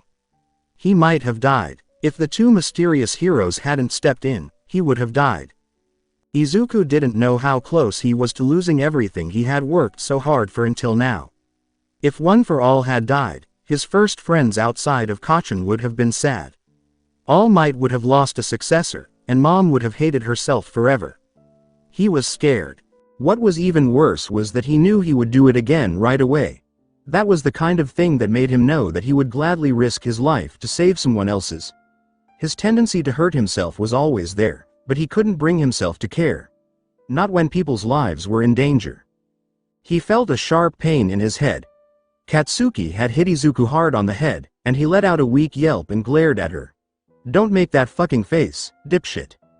Katsuki grabbed Izuku's broken can out of his hand and threw it into a recycling bin before he could say anything. Trust me. I know that you know how goddamn stupid you were. And I know that you're gonna do it again if you have to. It sounded more like a hiss when he took a breath. That pisses me off. Izuku opened his eyes. Katsuki went on. You scared me, you know? I thought you were going to die. I had to see you break your useless legs again to try to fight that thing. You and I both know you wouldn't have done that. But I have to say, you kind of impressed me. I knew for sure that you deserved this, even if you were stupid and could have died. Awful Deku, the little jerk who jumped in before anyone else. Now Izuku knew Katsuki wasn't just talking about USJ. He also knew that Kacchan didn't like to think about the slime villain, but he was ready to tell Izuku that he admired him. Wow. Stop your sniveling, Deku. Katsuki growled as the other teen's eyes started to fill with small tears. Don't think I'll make things easy for you either. You could have killed your stupid ass, and I'm still mad about it. You scared the crap out of me, so I'm going to beat the crap out of you at the sports festival." The teen with green hair rubbed his eyes and laughed in a rough way. "But, what do I even say? Kachin, you know I can't do this. I have a hard time talking to the other people in 1A. You will be able to. I'm not going to let you make us look bad in front of everyone in Japan. If you can't think of anything, I'll even help you write the damn speech." From what he knew about Kachin, the help would likely include a mix of curse words and half-hidden insults directed at the other students. He let out a small laugh as he thought about what Kachin's speech would have been like if he had chosen to give it. "Thanks, Kachin." The sandy blonde teen yanked Izuku to his feet and threw his old backpack at him. "Buy me some ramen on the way home, and we'll be done for now," he said. "Extra spicy?" Izuku asked as he pushed back a watery cough. "Hell fucking yeah. Let me make this clear. You two are from a different planet, and your Heroes Association is always at war with bad guys and monsters, the latter of which are not human and are trying to control or kill everyone else. After that, your planet was attacked a few days ago by an alien ruler named Boros, but Mr. Saitama beat him. Yes. On top of that, the Heroes Association ordered an investigation of the alien spacecraft, where one of your heroes, Child Emperor, who is 10 years old, accidentally set off the ship's warp drive, sending you and Mr. Genos tumbling into the USJ, where you encountered All Might locked in battle with the Numu. Yeah, that sounds about right so far. And, as Mr. Genos pointed out, the villain who we identified as Kurogiri shares a remarkable energy to that of the alien warp drive. Yes, that's right. There was a very close match between the bad guy's quirk and the portal that brought us both here. If you're talking about your powers, there are no quirks in your world, and very few people have any kind of power. You say that not even some of the heroes on your world have any powers. Precisely. Excuse me for a second. When Detective Tsukachi left the interrogation room, he sighed and rubbed his sore temples. He wasn't even aware of where he was going until he almost ran into someone. "Oh, I'm sorry," he said. "I didn't think you'd get here so quickly." Endeavor, the number 2 hero, crossed his arms and glared through the one-way glass that separated them from the strange pair inside the room. "Don't tell me you wasted my time by calling me here to watch two clearly crazy men," Nezu said. When Endeavor spoke, Nezu stood up. Now, Endeavor, you and I both know that I would never call on you for something that I don't think is a threat. Are these guys crazy? Perhaps. Are they dangerous if no one watches them?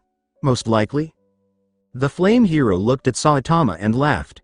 "Clearly," he said, "as if these bumbling fools have the strength to compete with all of Japan's greatest heroes. When he was killed, that Numu must have been almost dead." All Might stood up from his spot next to the one-way glass and said, "I don't think so, Endeavor. Even though the Numu was severely damaged, I have no doubt that it would have still been a match for even the most experienced heroes. But Mr. Genos was able to blast the thing with firepower nearly rivaling yours, and Mr. Saitama took the beast down with no effort." As Endeavor's angry flames rose, the room became bright all of a sudden. "Are you insinuating that this child rivals me in strength, All Might?" The hero just let out a loud laugh, which made Endeavor's jaw tighten. "Perish the thought, I was just comparing his abilities with your own. Mr. Genos has not yet been pushed to full strength, but I do not believe he will ever raise his power against us, seeing how we are all fellow heroes."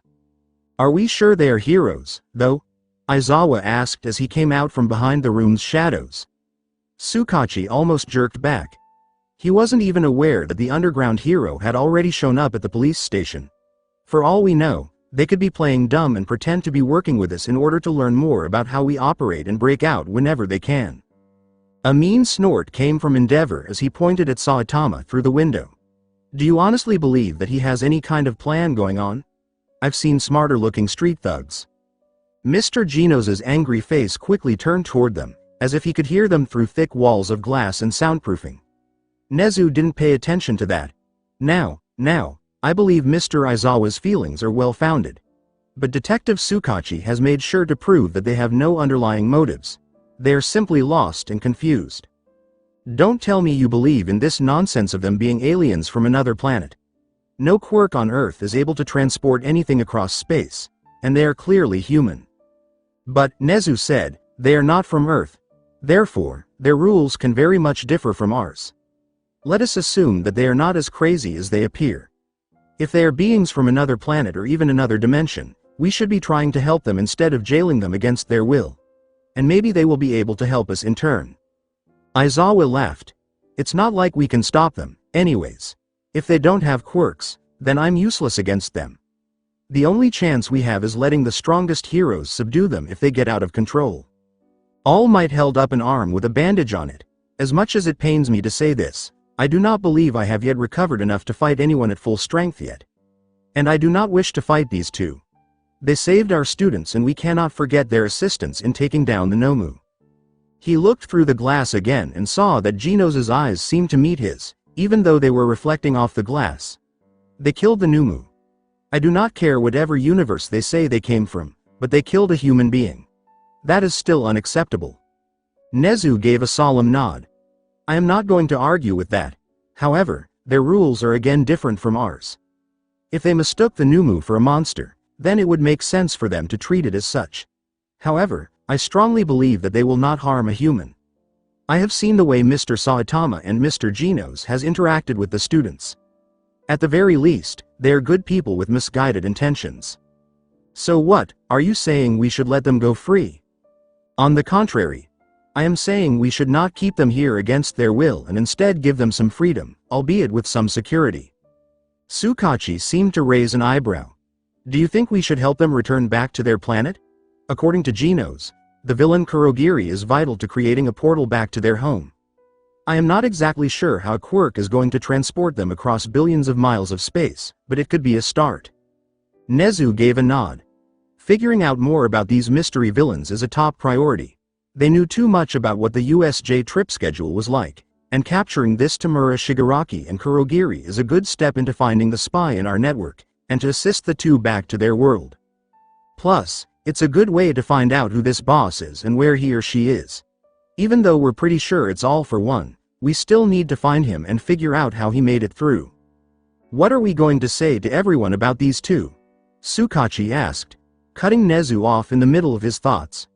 By now, everyone knows that they were at least at the USJ, and I don't know what to tell the press once they know that. Wait just a minute, Endeavor said. You cannot be seriously considering letting these two go free.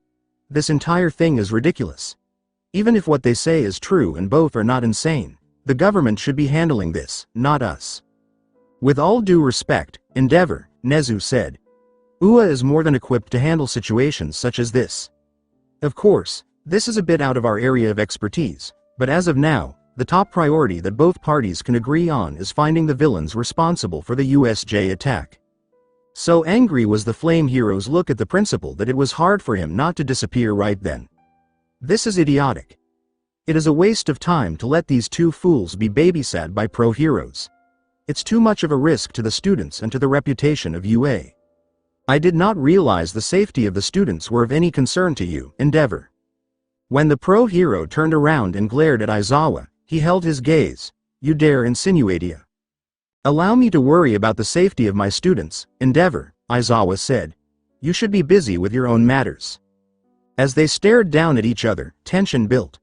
One was a sign of quiet sternness, and the other was a sign of barely contained anger. Tsukachi nervously looked back and forth between the two heroes. He swore that he could feel the room getting warmer, and the sweat was proof of it. He was smart. Even he knew about the rumors about how Endeavor and his family were in a relationship. Some things that happened in that family were scary for him, but no one knew the whole story. Even though he was worried about Shoto Todoroki's health, he wasn't allowed to look into it unless Endeavor gave him a reason to. All Might did what only All Might could do. He put his hands on the shoulders of both heroes. This made things less tense. Cut it out, you two. There is no time to throw accusations around. We are all on the same side, after all. As best he could with the rest of his face bandaged, Aizawa glared back for a moment, but then he turned away. I'm going to talk to the two about their options. We will decide what to do depending on their answers. All Might's hand was violently ripped off of Aizawa's shoulder as he shuffled toward the door. Don't expect me to babysit those two, Nezu, he said. If I even get an inkling of ill intentions from them, I will put an end to it myself. And when that happens, you will be the first person to be contacted, Nezu chirped, which made the room feel much better than it did. I will call on you later if anything changes. They only got an answer when the door slammed so hard it broke the frame.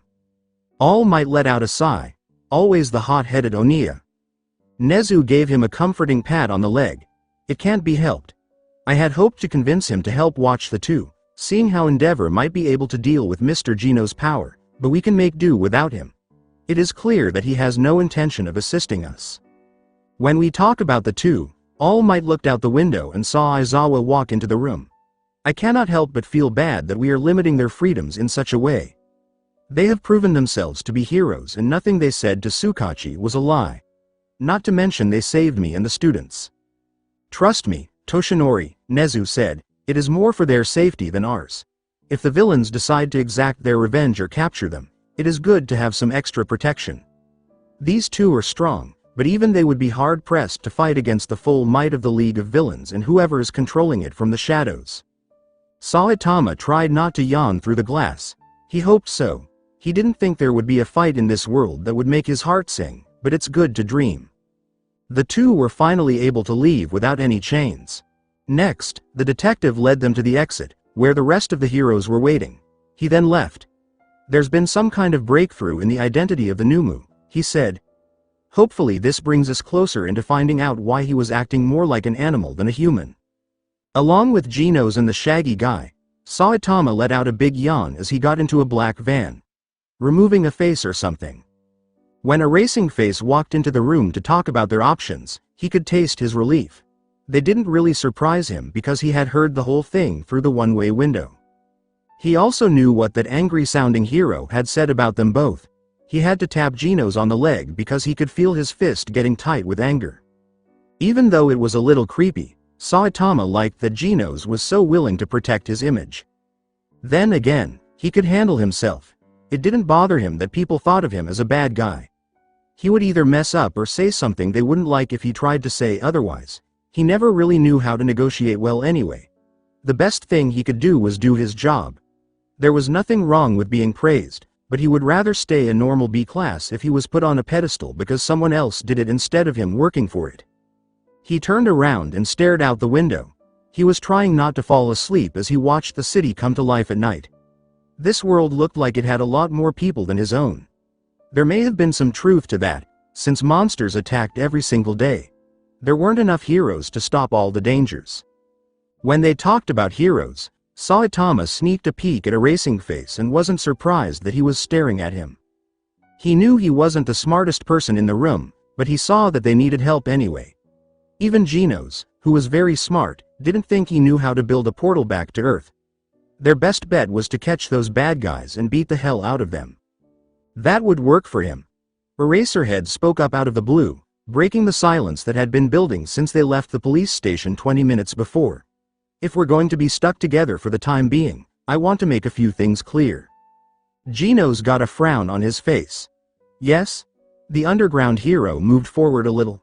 The bandages on his face didn't cover up the cold look in his eyes. First, I want to make it clear that we are going to be calling the shots. If we find a lead on the League of Villains, you and Saitama are not allowed to go off on your own without direct permission from a pro-hero, or accompanied by said hero. Even Saitama looked a little angry about this, but Aizawa put up a bandaged hand to stop them. He paused a bit, as if he was still trying to convince himself that they were from another planet. This is not to spite you. It is only for your safety and the fact that you two have no idea how this world works. And even if you understand more of our customs, we still cannot let you go off alone, since you are now probably considered a high-priority target by the League. For all we know, they could try to tangle you up into a trap. Genos agreed, but not gladly. It was real. No matter how much he learned about this world over the next week, it would still take a long time to cover everything. They couldn't have seen this coming if they tried. Even though he didn't want to, they would have to follow their rules for now. The second thing is that you will be able to use the school's facilities. Nezu is letting you use the UA database, but you won't be able to look at private information like student records. If you really need to look into something private, you can ask Principal Nezu or any other member of the UA staff. When we say no, we really mean it. Some things aren't meant for other people to see. Genos and Saitama both nodded. Genos didn't say that he had a built-in hacking program that could quickly get around most security features, though. It would have made them even less likely to give him a console if they had let that slip. A third, we will give you fake names for now. There will be a lot of talk in the news about your work with the USJ, but no one will know who you are. Nezu has already talked to someone in the government about making you both fake IDs that you will both carry around with you. Do you get it? Saitama put up his hand like he was Aizawa's student. I don't know how you guys work around here, but isn't that against the law? Aizawa gave him a blank look and asked, would you rather everyone know that you don't exist? A good point. You would be right, though, the teacher said with a sigh. Usually, the only way to get something like this is on the black market.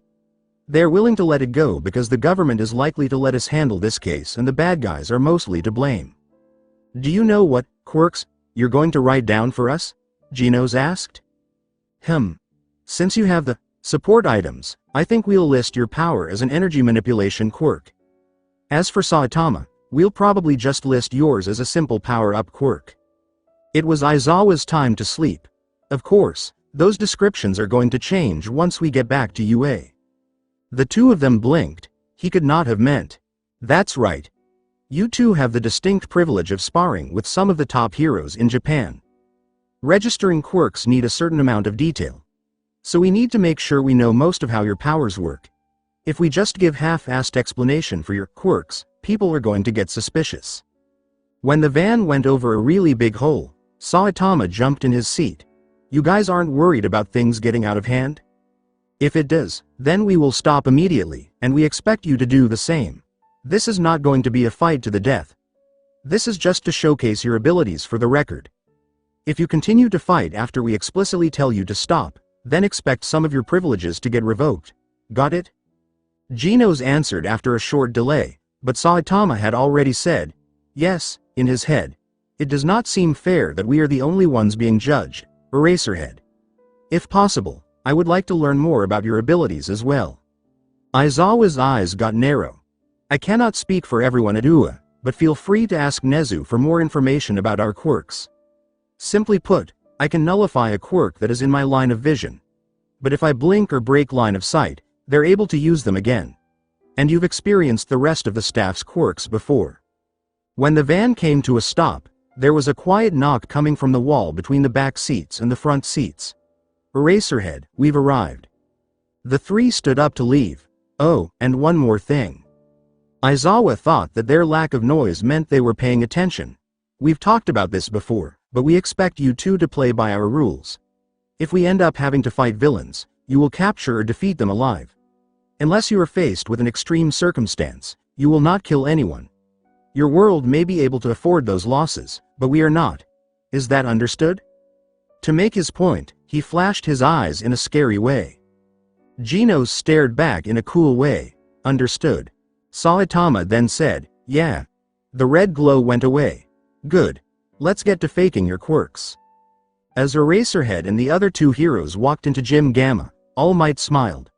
Welcome, Saitama and young Genos. I hope you can forgive our earlier treatments of you? He saw the teen's brow twitch in irritation before it went back to being smooth. It is fine. However, I wish you had more trust in us being heroes than accomplices to some villain. Apologies. But we couldn't take any chances, especially with that particular villain.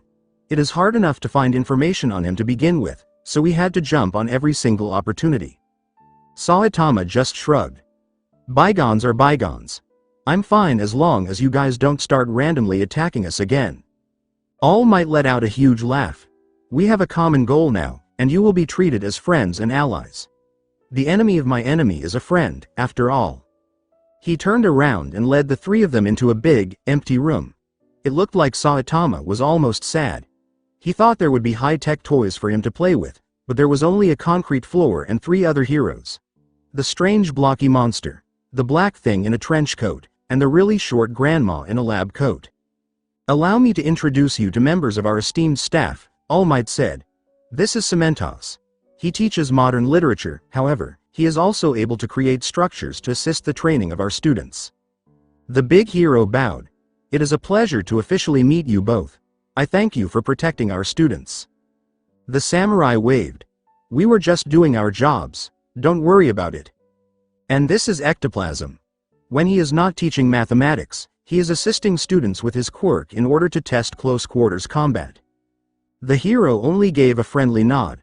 Lastly, we have Recovery Girl, our on-site nurse here at UA. If you ever become injured, be sure to pay her a visit, and she will be able to get you into fighting shape in no time. He then dropped an octave. Although, I do not know if her quirk will be effective on you too, seeing how you are not from here.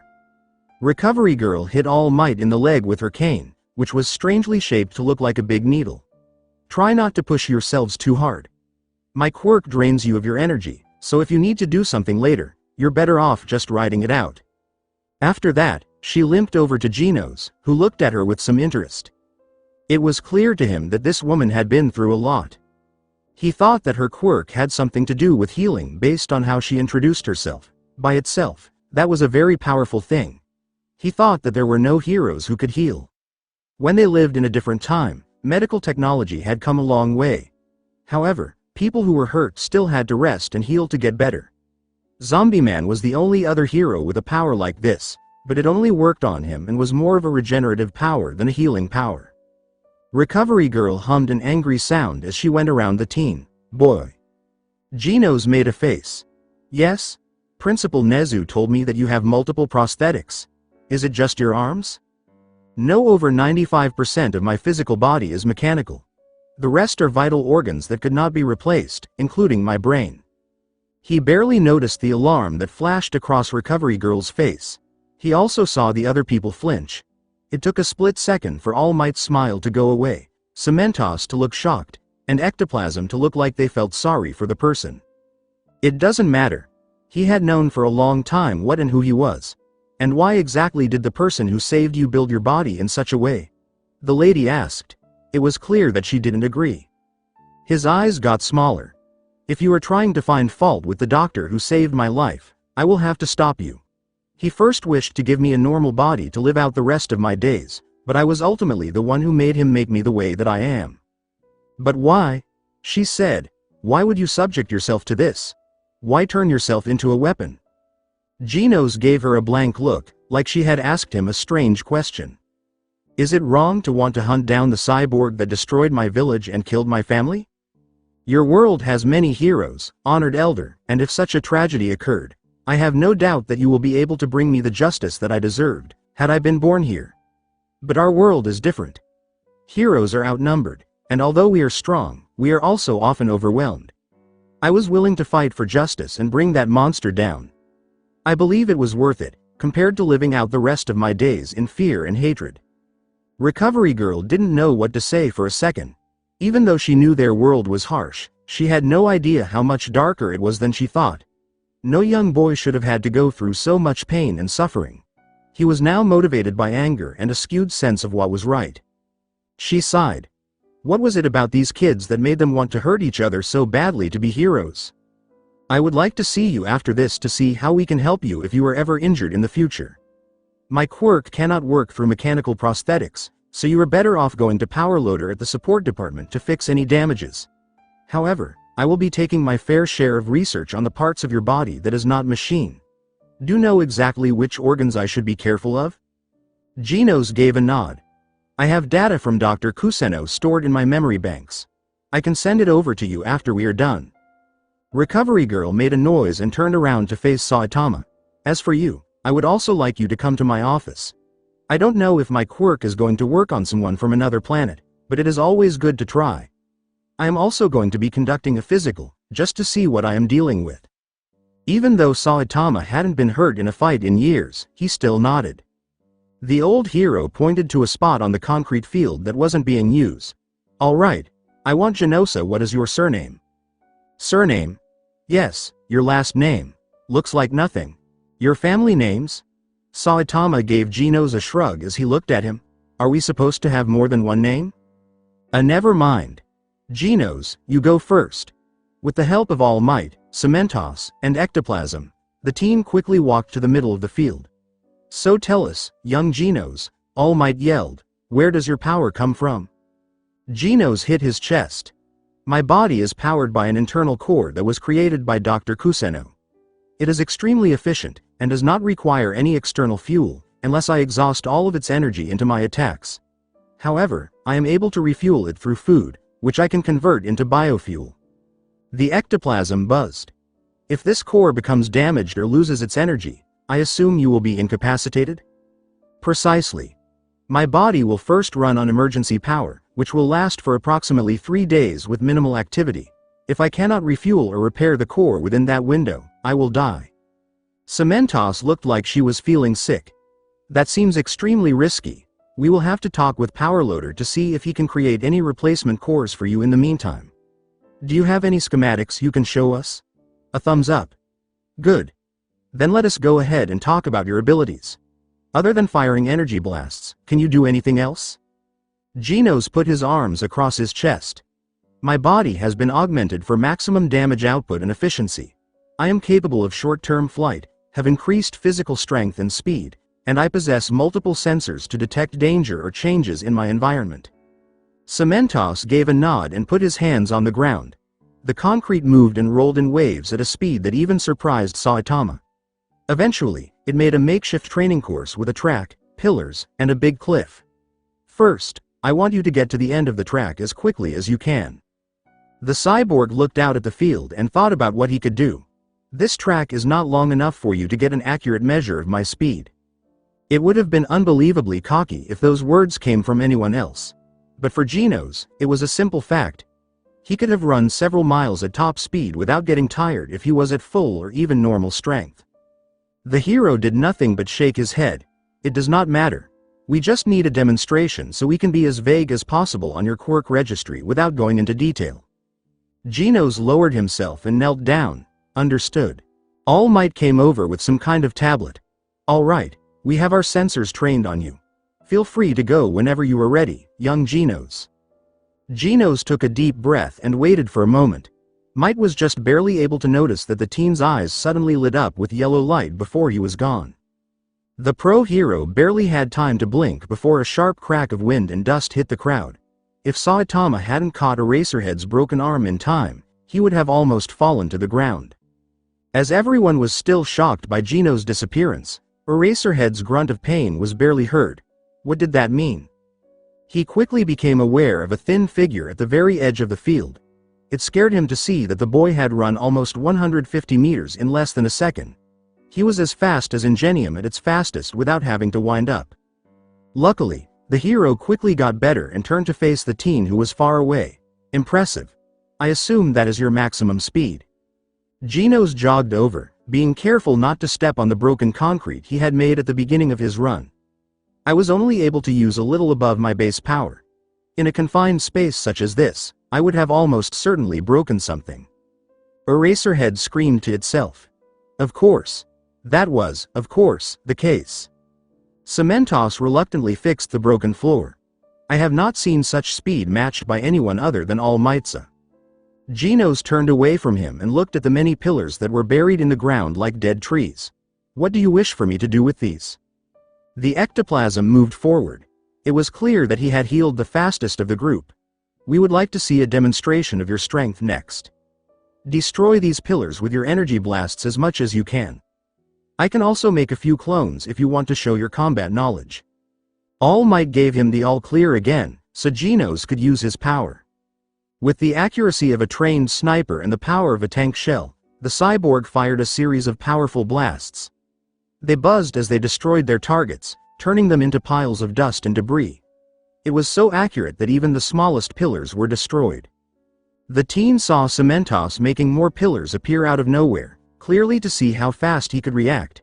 Genos was never one to let down his guard, so his sensors went off and let him know as soon as any new people entered the field. A very dense field of pillars rose up from the ground. It looked like a thick stone forest, and the pillars may have been fused together because they were so close to each other. Genos quickly thought of a plan and slammed his fists together, which threw out a few smaller cannons from the weapons.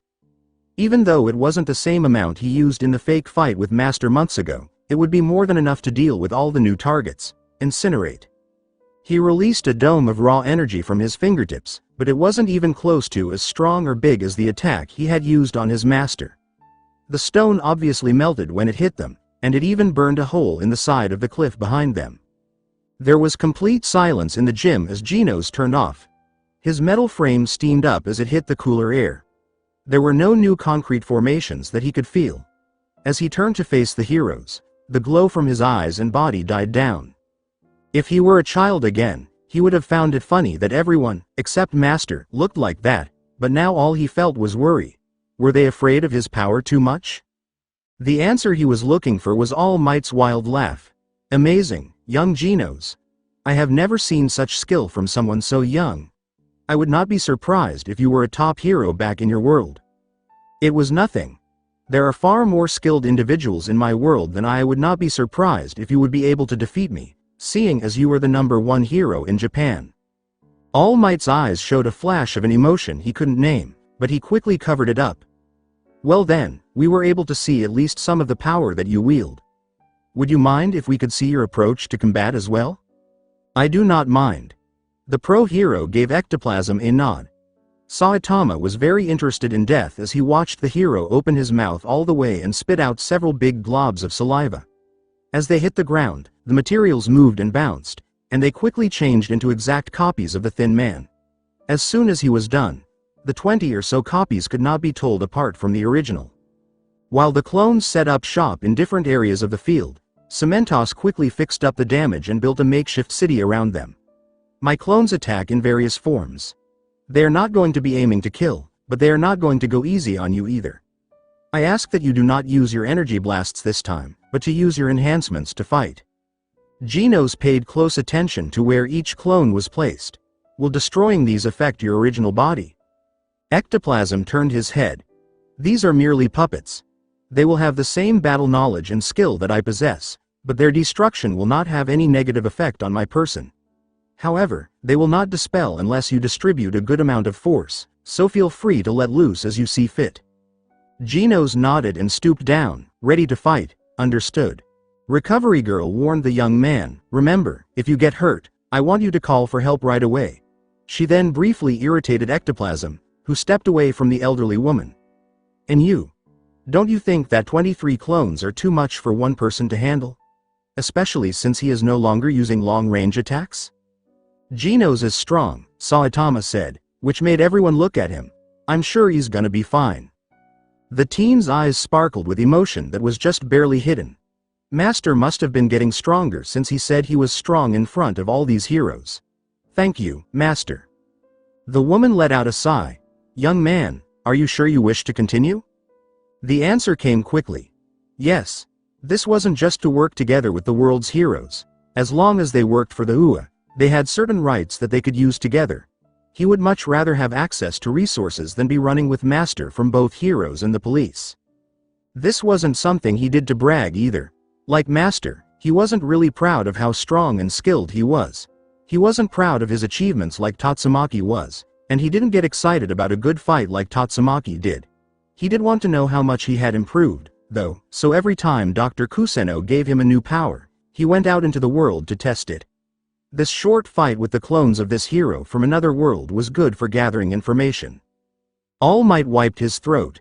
In that case, I suggest everyone step away from the field. Cementos, if you can kindly build us a viewing platform? Cementos nodded and put his palms on the ground, slowly raising a rough circle around the group of people up into the air. It stopped moving when they were about halfway to the ceiling. Saitama gave a thank you whistle. I'm surprised you don't work for a construction company or something. Even though the compliment was a little strange, the blocky hero nodded and took it as a compliment on his skills. All Might walked up to the ledge and cast a shadow over the teen with his huge body. You will hear a buzzer soon, and that will start the match. If you hear a second buzzer, that means the fight is over. I would appreciate it if you can keep the damage within the field. We can only ask Cementos to repair so much, after all. Genos said yes and stooped down even more on the ground. His search eyes came to life, giving him a real-time HUD that helped him find his targets right away. From what he could see of the clones, it looked like their body temperatures were always 37°C, even though they didn't have any organs inside them to control the heat. The fact that X-rays were made of saliva meant they weren't very useful. He had seen a lot of different powers so far, which was very interesting. Because there were so many quirks in this world, there must be almost infinite combinations and unique skills. There were some good things about this, like how many people became heroes, but there were also some bad things. On the other hand, there weren't many heroes in their world, and even fewer had real powers. In his mind, he sometimes wondered what the world would be like if powers were more common. It sounded good on paper, but it was clear that it would have caused a lot of trouble, especially if people with powers had turned into monsters. When the buzzer went off above, the cyborg jumped into action. As Genos zipped around the many obstacles that were spread out over the large field, he saw that several clones were close behind him and were just as quick as he was. Ectoplasm had been told that he was good at fighting close up, and it was clear that they weren't lying. As his HUD flashed, a clone suddenly appeared in front of him, coming around a tight corner that made it hard to see. A thin metal leg came out from under the trench coat and went straight for the teen's head. The teen dodged the attack and slammed an armored fist into the clone's chest all at once, being careful not to set off the clone's flamethrowers. This wasn't a monster. It was a fellow hero, even if it was a fake. The punch was so strong that it sent the body straight into a nearby wall, which caved in from the impact. The clone fell over and turned into a puddle of saliva, which meant it was no longer in the fight. One down. Genos turned the corner, and then the other clones did too. A few people jumped out from the dark building, and they were hit with a hail of kicks, jabs, and punches that turned them into puddles right away. Genos jumped over a clone's kick that came from behind him. It looked like Ectoplasm liked this way of fighting. No one knew why he didn't use his arms. Maybe he only had legs, or he wasn't used to using his arms to attack. Even though that made the hero a little less powerful in battle, Genos had to admit that his skills were good. After the attack, the cyborg launched his own, hitting the clone hard with an axe kick that buried it in the concrete. When he reached out to grab a clone that had gotten too close, it threw itself into the small group of people. His golden eyes lit up as he looked around at what was going on. He was inside one of the many buildings that Cementos had made, on the third floor or something close to that. Based on how many clones were in the crowd, it looked like most of them were inside with him. A few were outside, though, maybe to try to stop him from getting out. There was no doubt that he could have dealt with the ones inside the building right away, but he was wary of the fact that some of them might have a secret skill. It was also not a good idea to fight in such a small room, since they were stronger in numbers. It's also likely that letting loose in a concrete building would cause it to fall down. This fight had to happen outside. As he jumped into the open air, he heard cries of alarm from the clones inside. He then threw a bunch of punches that instantly destroyed a nearby wall. Several clones jumped out of nearby smaller buildings to try to catch the teen. In a brief flashback to his fight with Mosquito Girl, Genos used his speed to his advantage and hit the clones so hard that they were thrown across the field. One rocketed over to the other heroes, but the original ectoplasm quickly spread it out and turned it back into a clump of spittle before it hit. The saliva hit Saitama in the face and covered him from head to shoulders. This could have been a cosmic accident or just bad luck. The bald man was yelling angry words, but Eraserhead didn't pay attention to them. Instead, he looked at Genos' fighting style. It was clear that this boy had been in fights that were much tougher than this one because he was so skilled. Might even fight to the death. What scared him was how crazy effective and strange his attacks were. The underground hero was used to making good use of his skills. Because his quirk wasn't offensive, he had to make up for it with his overall skill. This meant he had to be smart about how he used his energy. Genos then did the same thing. It was clear that he was holding back, but he still hit the clones below with devastating blows. Everyone planned their moves and aimed their punches so that the fight would end as quickly as possible.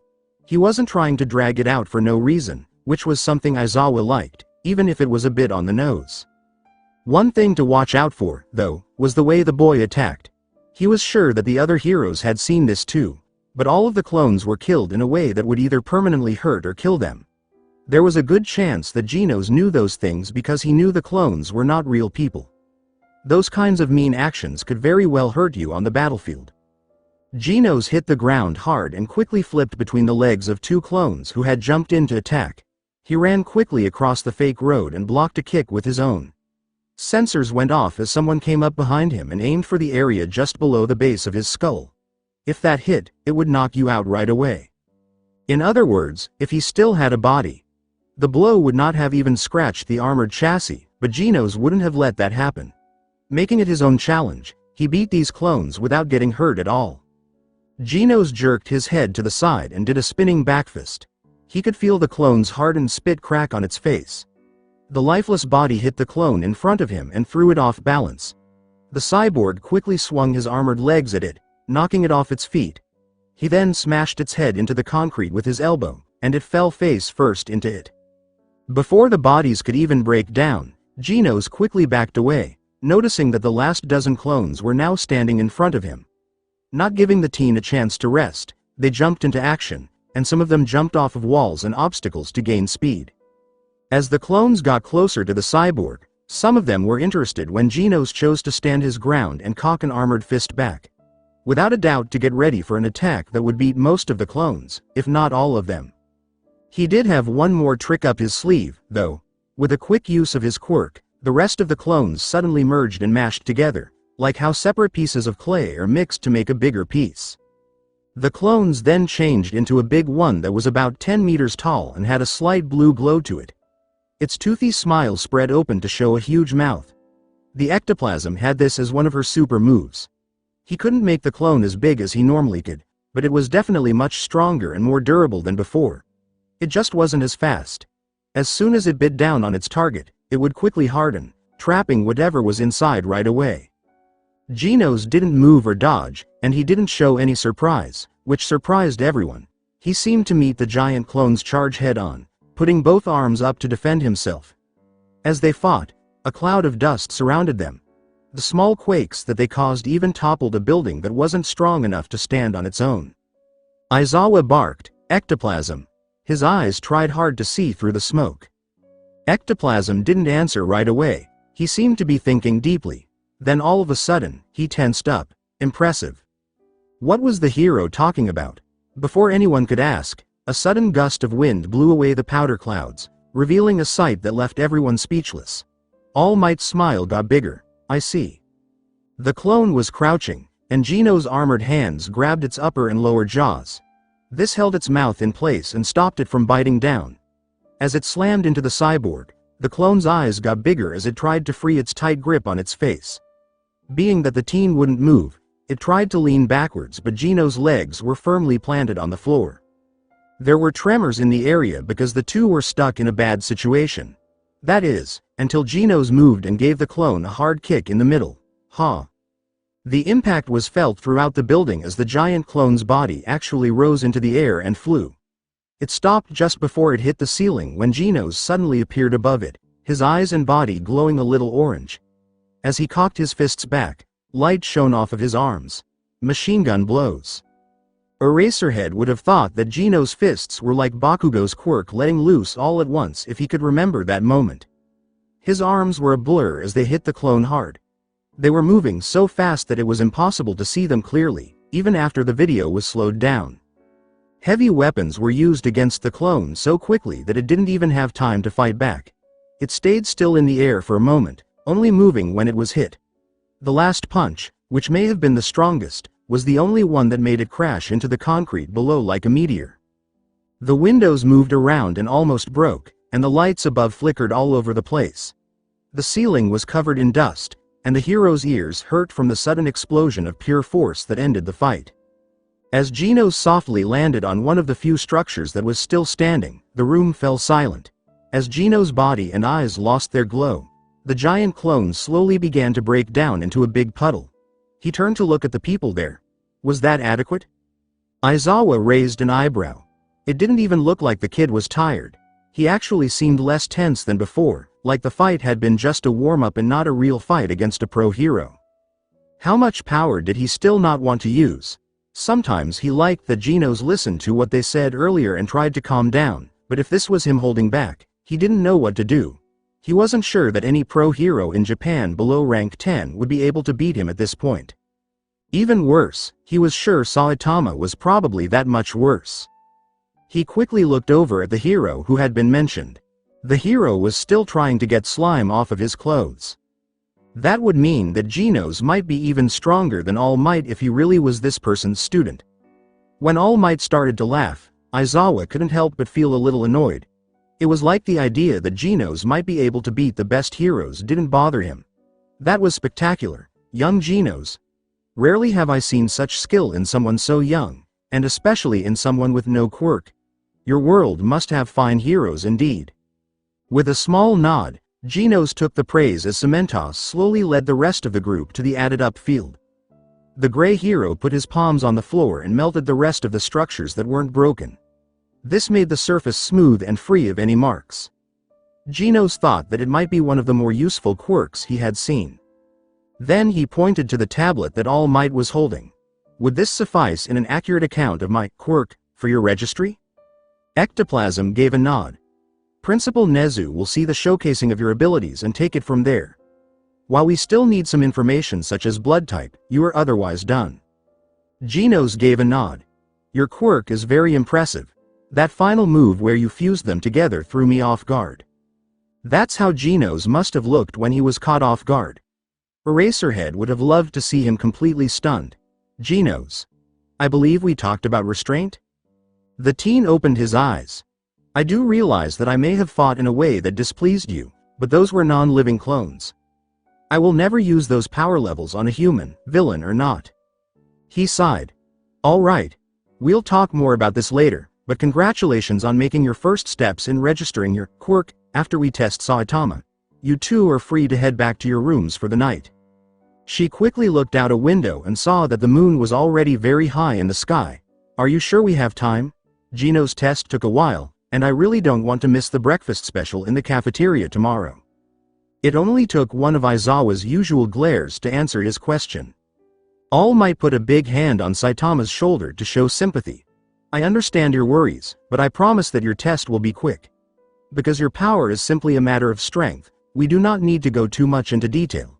The reason why young Genos' test took quite a while is because his abilities are numerous and unique, not to mention the fact that his support items need to be properly explained. The little fact that Genos remembered, however, didn't seem to bother Saitama much. How quick are we talking? The happy hero turned to look at Cementos. The monster nodded and made a big circle in the ground right away. A stage. I promise that I will have a spar with you, and I intend to uphold it. We have no need to test your speed, since your strength already comes with heightened abilities upon activation, although things like that are uncommon with emitter-type quirks. As Genos stroked his chin, he looked out into the arena with interest. Then you intend to gauge Master's abilities with your own? What of your injuries? Recovery Girl moved forward slowly, showing that she didn't like what she was seeing. His wounds have ultimately healed, since he got one final treatment from me before coming here.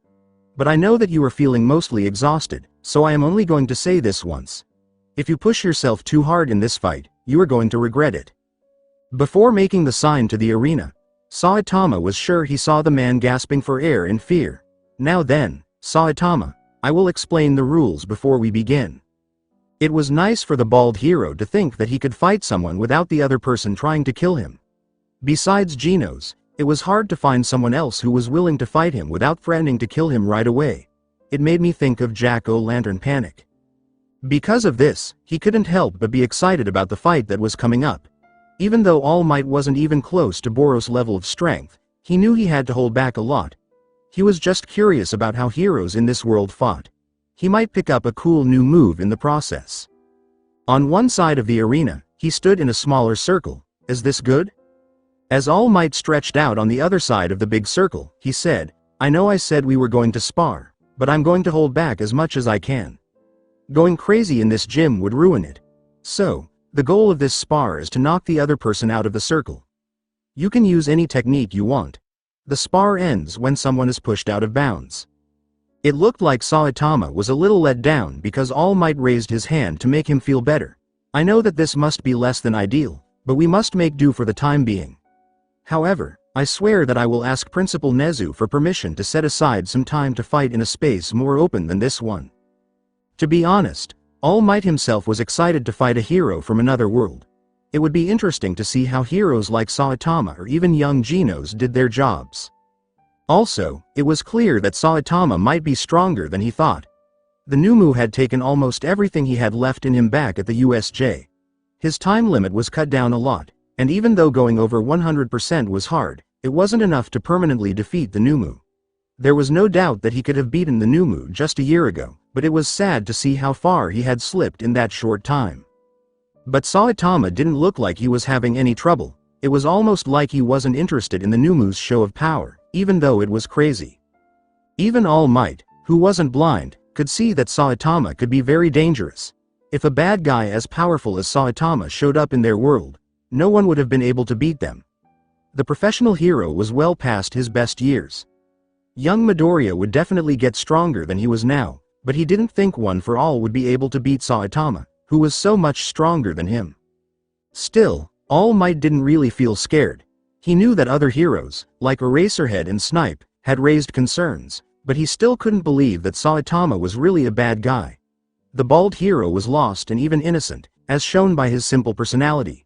He didn't dislike the other heroes and had only fought back when they attacked him first. They were true professional heroes, even if they came from another world. That made me wonder how bad things really were in their world. They used to say that there were a lot more villains than heroes. He couldn't think of a situation like that. As the symbol of peace, it was his job to keep crime low and show the world's good people that he was there to protect them. In their world, who was the sign? Because their house was so dangerous, he even guessed that they didn't have one. Maybe they did, but it didn't work as well because there was too much danger. All Might knew that a hero could only do so much. A long time ago, before quirks, governments relied on their armies to keep things in order. It was possible that Saitama and young Gino's worlds had the same thing, but it might not have worked since heroes this strong wouldn't need help like that. But we could wait to answer those questions. All Might's own time was slowly running out, and it was getting late. Putting his body into a low crouch, he flexed as if he were sumo wrestlers from long ago. Do you have any final questions, Saitama? The man fixed his eyes and thought.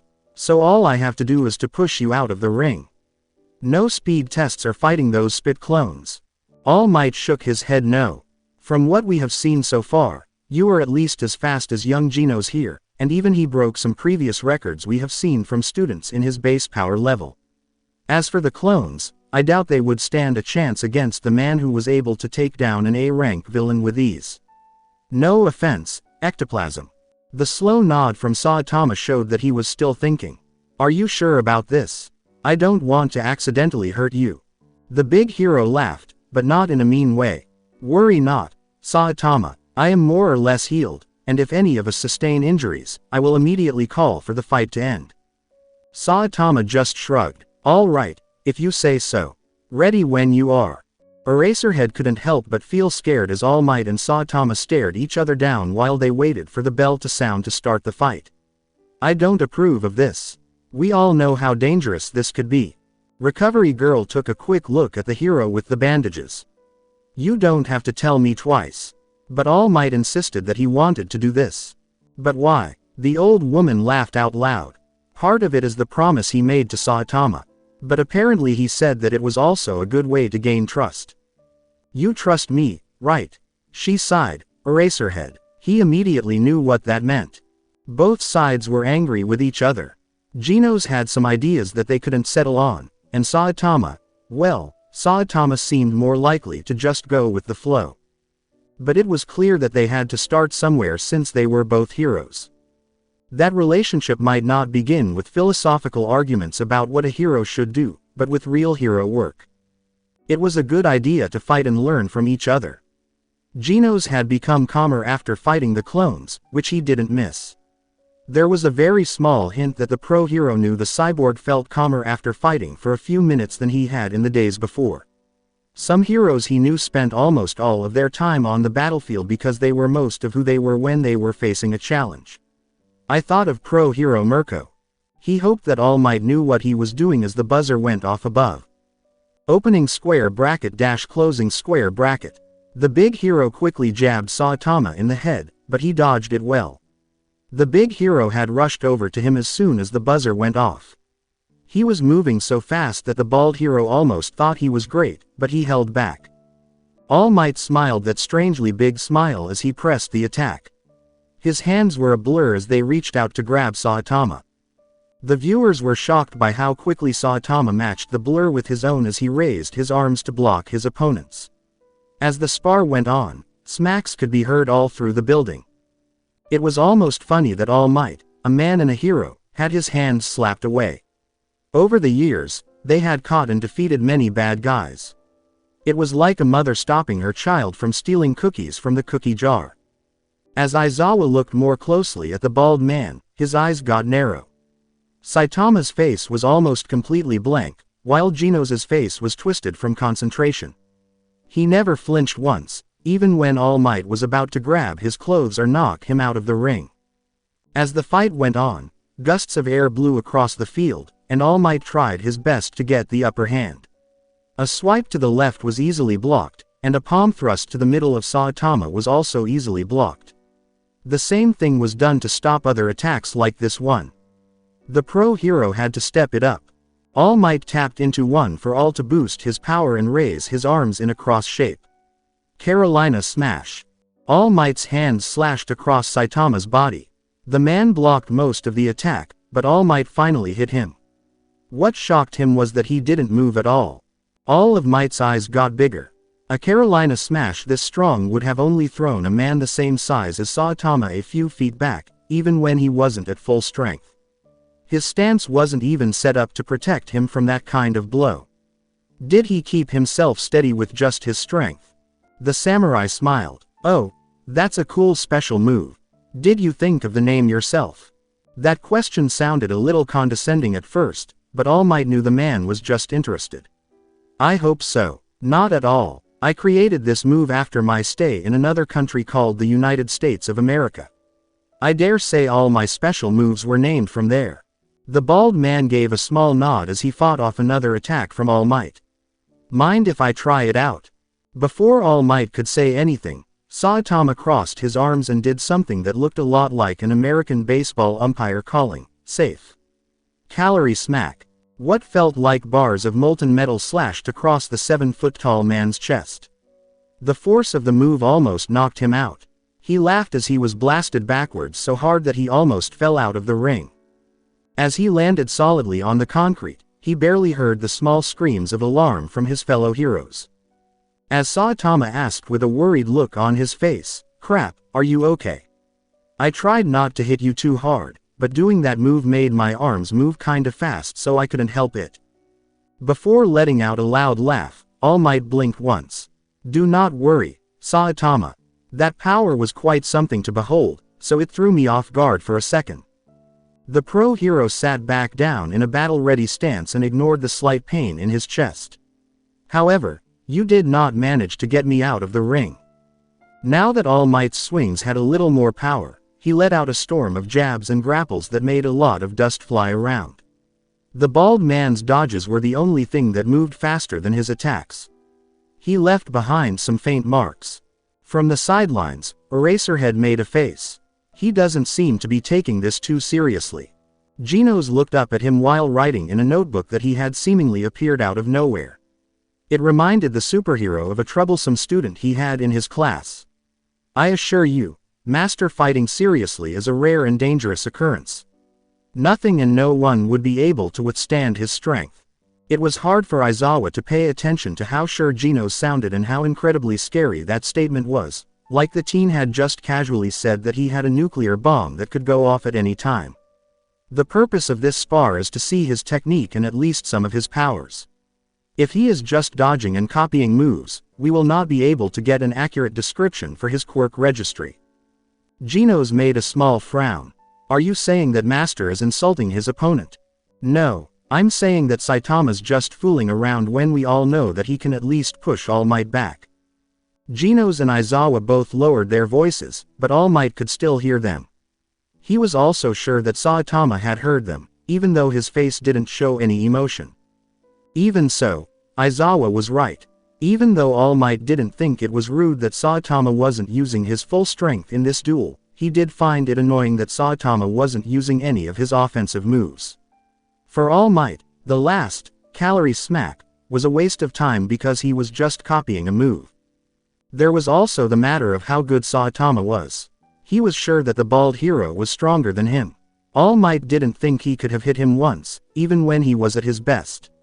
But besides being built like a brick shithouse, as his predecessor would have said, All Might had not yet seen any technique from Saitama. Each hero had their own way of fighting. From American boxing and Japanese martial arts, he made up his own way of fighting. Gunhead was a professional hero who was great at fighting with weapons, so that's how he built his fighting style. Even quirk users with a long range, like Midnight, had moves that worked well with their skills to do the most damage. But Saitama hadn't shown him anything like that yet. His speed and strength were good enough to wipe out the Numu and easily break through solid brick walls, but that was about it. The way he fought didn't look like it was based on any type of martial arts. Even his punches were thrown around without any direction. It took the pro hero a step back into his attack. Saitama lowered his arms and tilted his head in a confused way. "Why'd you stop? Are we done?" All Might shook his head no. "I just had a question for you, if you would be so kind to give me an honest answer." Stillness. That was enough for All Might to believe it. "I am not asking this to sound rude, but have you had any formal combat training?" The samurai blinked. What kind of question was that? Like martial arts? The blonde hero said, "Yes. From looking at how young Genos had fought Ectoplasm's clones, it is clear to see that he had either created his own combat technique or learned it from an outside source. However, I have yet to see any from you, both in our spar and from the fight at the USJ." While scratching his head, Saitama hummed something deep. "I mean, I did have one of the heroes in my world try to teach me some martial arts, but he kind of annoyed me and Genos too much cause he was trying to get us to join his dojo. His martial arts name was weird too. Fist of Water Polo or something." All Might gave a nod. "So, it is safe to assume that you do not currently practice any form of martial arts." Saitama just shrugged. "I never saw the point of it. When I was training to be a hero, all I had to do was beat monsters. It didn't really matter how I did it, so I just learned how to punch things. But what if you feel the need to dodge or counter an attack? Martial arts could quite possibly be of value to you." The bald hero made a face. "I mean, I can dodge just fine. And countering isn't really something I need to do all the time. Everything usually dies in one punch anyways." All Might didn't care that the last sentence was accidentally morbid. "I see. That is something we may need to catalog in your hero registry. However, I would recommend learning some basic fighting techniques in the near future, Saitama. If you wish to pass off as a hero, you must have some basic knowledge in combat training. Your reaction speed and agility are astounding, but any experienced hero will know when someone is an amateur in martial arts." Saitama thought that was a bit silly, but he could see where he was coming from. He really never learned how to fight, that much was true. As he trained and got stronger, every monster he fought was killed in one hit. Because of this, he didn't see the point in learning some flashy moves, even though they looked cool. So far, his strength had helped him do his job as a hero, but he had to be extra careful now. He had seen that this world had a lot of people, so it wasn't a good idea to do extra damage while fighting a monster villain. He still felt bad about destroying City B so badly when he fought that big naked guy a few months ago. He lived in City Z for a reason other than the cheap rent. All Might snapped his neck. "Simply food for thought, Saitama. I have no doubt that you are on the side of the heroes, and everyone will treat you accordingly. If you wish, I can ask some heroes I know to set aside some time for you to learn some basic techniques." Saitama nodded, even though it sounded annoying. He only had to copy a few moves, right? Not a problem. All Might got back into a fighting stance. "Alright, shall we get back to it?" Like him, Saitama bent his knees just a little. Since what the blonde hero said was still fresh in Saitama's mind, he chosen to finally attack. Even though it was getting late, he knew he had to fight back soon, or the other heroes would get mad. Face in particular. All Might saw the hero in the bright yellow outfit disappear in the blink of an eye. The only sign that he had been there were the small holes in the ground where his feet had been. When All Might got down on his knees, instinct screamed, and he felt the wind in his hair as Saitama's arms swung over him from behind. As soon as All Might saw the bald hero, he grabbed his arm and held on tight, making sure he couldn't get away. Then he began to spin very quickly, making a small dust tornado. Oklahoma smash. With a huge throw, All Might threw Saitama all the way across the arena. He wasn't too shocked when the bald man twisted his body in the air and dug his feet into the ground, making a furrow as the kinetic energy pushed him to the edge of the boundary. Saitama got his balance back and slowly stepped out of the new floor canals. Smentos quickly fixed the cuts, leaving behind a smooth surface again. He watched as the cuts healed. With an open palm, he stopped an incoming fist in its tracks. The impact made a thunderclap that shook the building. All Might worked hard as he tried to push Saitama out of the ring, but Saitama threw his arm high into the air and violently threw All Might to the side. Now that his eyes were wide open, the pro hero could only see as Saitama pushed him away and sent him flying across the arena. The attack barely missed the old wound on his side, which was lucky, but it still knocked him out. He gasped and spat out food. As he hit the field, he could taste dust in his mouth. It was very hard for All Might to find something to grab or a foothold on as he rolled around on the ground. Any such attempt would have failed, though, because Saitama's attack was so strong. He could only watch with some frustration as his body went over the edge of the circle. That being said, All Might knew he was going to lose this spar, but he couldn't help but feel hopeless. After Saitama went on the attack, it was over. He lost. He raised his arms to protect his head as the ground got closer, ready for the hit that never came. The hero's momentum stopped all of a sudden when he felt something grab his forearm. This kept him from falling even further across the gym. Saitama looked down at the face of All Might, who was holding the big hero in place with ease. I guess I win. Jim Gamma was dead silent as the two heroes stared at each other. One of them wasn't even sweating, but the other was gasping for air. All Might took a big gulp and felt his smile return. He then let the much smaller man pull him up by his collar. Yes, you have. When the buzzer went off in the sky, the other heroes began to move toward the two men. Even as a mock battle, I have never pushed myself as far as I have done in many years. Your reaction time is incredible, and I am hard-pressed to think of any way to beat you. Don't say that as if that's a good thing, All Might, Aizawa said. He still has a ways to go if he wants to fool everyone into thinking that he's a hero from any legitimate organization. That makes me curious, Gino said as he walked over to his master. Which hero school will you say we'll be from? UA seems too well known, as anyone can see by looking at the alumni list. Aizawa just shrugged. Who knows? Principal Nezu told me that he knew people in America, so I assume we're going to pretend you are from there. Just don't get caught by anyone speaking English to you, or we'll be in trouble. Saitama furrowed his brow. The world has more than one language, right? Why does this place need to be so hard to understand? All Might heard Recovery Girl walk up to him and poke him in the leg several times with her cane, but she didn't see her. You better not have anything worse than some bruises, All Might. If you're nursing a broken bone again, you are going to be sorry. The blonde hero smiled and nodded. No need to fear. Saitama was gracious enough to stop me in my tracks before I could get any more roughed up. These bruises will be an easy fix with your quirk. Recovery Girl laughed as she saw All Might get on his knees. He was much taller than the old hero, even though he was hunched over. Genos and Saitama were mildly interested as she pressed her lips against All Might's cheek, about a foot away from her face. This made a smooch mark and a glowing green effect.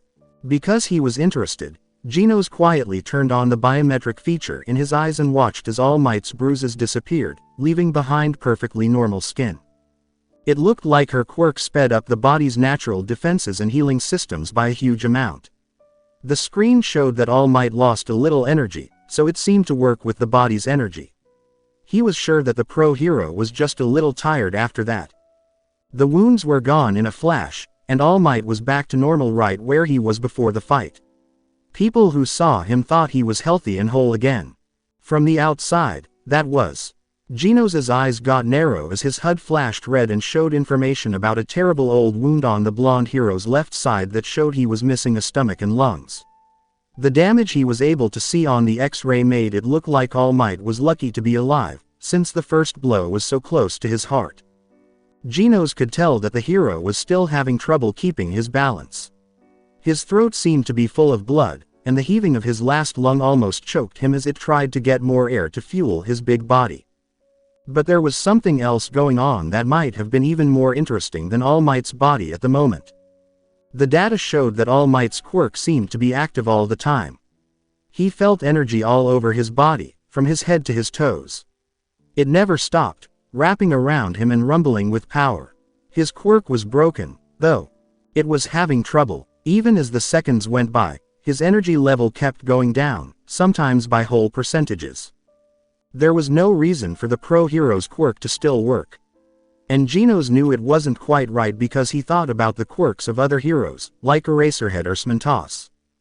Genos, a mutant-type hero, figured out that his quirk would only work when he touched the ground and turned it on purpose. This let him change the terrain in any way he wanted. The quirk that Eraserhead had was similar in that it only worked when he wanted it to, filling his eyes with power and giving them that unique red glow. He never wore it all the time, though, because that would have caused health problems. But All Might was not like other cases. It seemed like the quirk didn't belong in his body at all. It was getting worse because of the wounds. It was doing even more damage that he kept the quirk active. Very soon, the quirk would no longer work. This was what the pro hero was asked to do. It would have been easy to turn off the quirk and let the body heal, but All Might did not do that. There were no threats nearby, and the fight he had with Master had been over for a long time. He didn't have to keep the quirk on, he chose to. Genos was sure that All Might knew this. After all, the person who knew their body the best was that person. He crossed off suicidal thoughts because he didn't find any abnormalities in the serotonin or dopamine levels. The list of active threats in the area was also cleared, since there was no one within 300 meters of the property. It was crossed off that it was just his quirk, because that would have killed him a long time ago. There could have been something else going on. He still didn't know a lot about this world. The internet in this world would be a good place to start by doing some research. It was interesting to think about quirks that hurt the user's body, whether they meant or not. He was sure there would be enough information to satisfy his interest. When Eraserhead cleared his throat, Genos woke up from his thoughts. All right, that's enough excitement for the day. I'll be taking Saitama and Genos back to their quarters for the night. The data we collected today would hopefully be enough for the principal to create a convincing record of your existence, so you don't have to keep on your toes about being mistaken for vigilantes much longer. All Might tried not to cough, and the cyborg saw him do it. Good. It would be a shame for more misunderstandings to occur in the future. I must be going then as well. I do have to prepare for classes involving Saitama and young Genos, after all. Saitama nodded and then took a quick second look. What? Genos was also shocked. You Mina. I sighed. Aizawa. Against my explicit wishes, you will be integrated into the UA Hero course's temporary staff. I told Principal Nezu that it would be better for you two to keep a low profile, but he insisted that nowhere is safer to blend in than in UA. It also allows us to keep a better eye on you, since we can't be with you 24/7. But I don't know anything about teaching, Saitama said. I barely finished high school, I can't be responsible for educating a bunch of kids. I already have Genos as a disciple anyways. It's hard to tell that Aizawa rolled his eyes. Of course, you are not going to be real teachers. You're just going to help out in hero exercises with All Might and occasionally me. It would give a lot of people some relief if you were guarded by the number one hero. Understood. Genos reluctantly agreed to the terms. To be honest, they would be better off if they helped make the heroes of the future. Aside from getting to know the people of this world better, he could also figure out how quirks worked better and get some useful information in return. No longer upset about having to go to school again, Saitama let out a sigh. When do we start, then? Everyone laughed. Tomorrow morning. Come to my office at no later than 6 a.m. We have a busy week ahead of us. Saitama made a noise. He was eager to leave for home. Opening square bracket dash closing square bracket. Izuku let out a big yawn as he walked through the doors to his classroom. It was still very early in the morning, but his classmates were yelling inside, drowning out Tenya's cries for them to get ready for class. Even though the morning was bright and beautiful, Izuku was both tired and stressed. It was unique for him to get help from Kacchan with his opening ceremony speech. Kacchan insisted that he used words in the speech that the UA staff would not like, so it didn't really help at all. Another thing that didn't help was the teens' constant yelling at him to put more effort into it. This made Auntie Mitsuki rush into the room and tell him to quiet down. Even though he had to listen to bad language, there were some good things about it. Instead of giving a general speech, Kacchan used his own voice to make some good points. He had to be sure that no one else had something like it. Also, All Might wanted him to let everyone know that he existed, and this speech was a good way to start. I wish he wasn't so scared. A second thing that made him feel tired this morning was thinking about Saitama and Genos, which had been on his mind for a long time. However, things seemed to get a little less clear. Izuku was finally able to find out who the two heroes were in what seemed like an overnight event. They were sent here on a diplomatic mission to Japan to build relations, and it seemed like they were American heroes. They went to a small school in Montana to get their hero licenses and liked to work undercover. He thought it was a trick to catch bad guys off guard, but it turned out that the normal people crossing the street were actually very skilled and powerful heroes. Izuku was able to find some other basic information on the internet, but something still didn't seem right. First, why was it so hard to find this kind of information in the first place? It looked like they made their hero list overnight. It was almost like they didn't exist yesterday. Another thing that didn't make sense was what their mission was. He couldn't find any news that would explain their sudden visit or why they were at the USJ while bad guys were attacking. Not to mention how rude the UA staff was to them, like they had only met that day. If that was the case, then why were they allowed to go to class at UA as if nothing was wrong? They might have been vigilantes, but the US Hero Registry showed that they had a valid hero license. Izuku wrote so quickly in his notebook that the pages almost tore. When it was time for him to go to sleep, he had written several pages about the two heroes' powers, where they came from, what country they were from, and any other ideas he could think of while he was sleepy.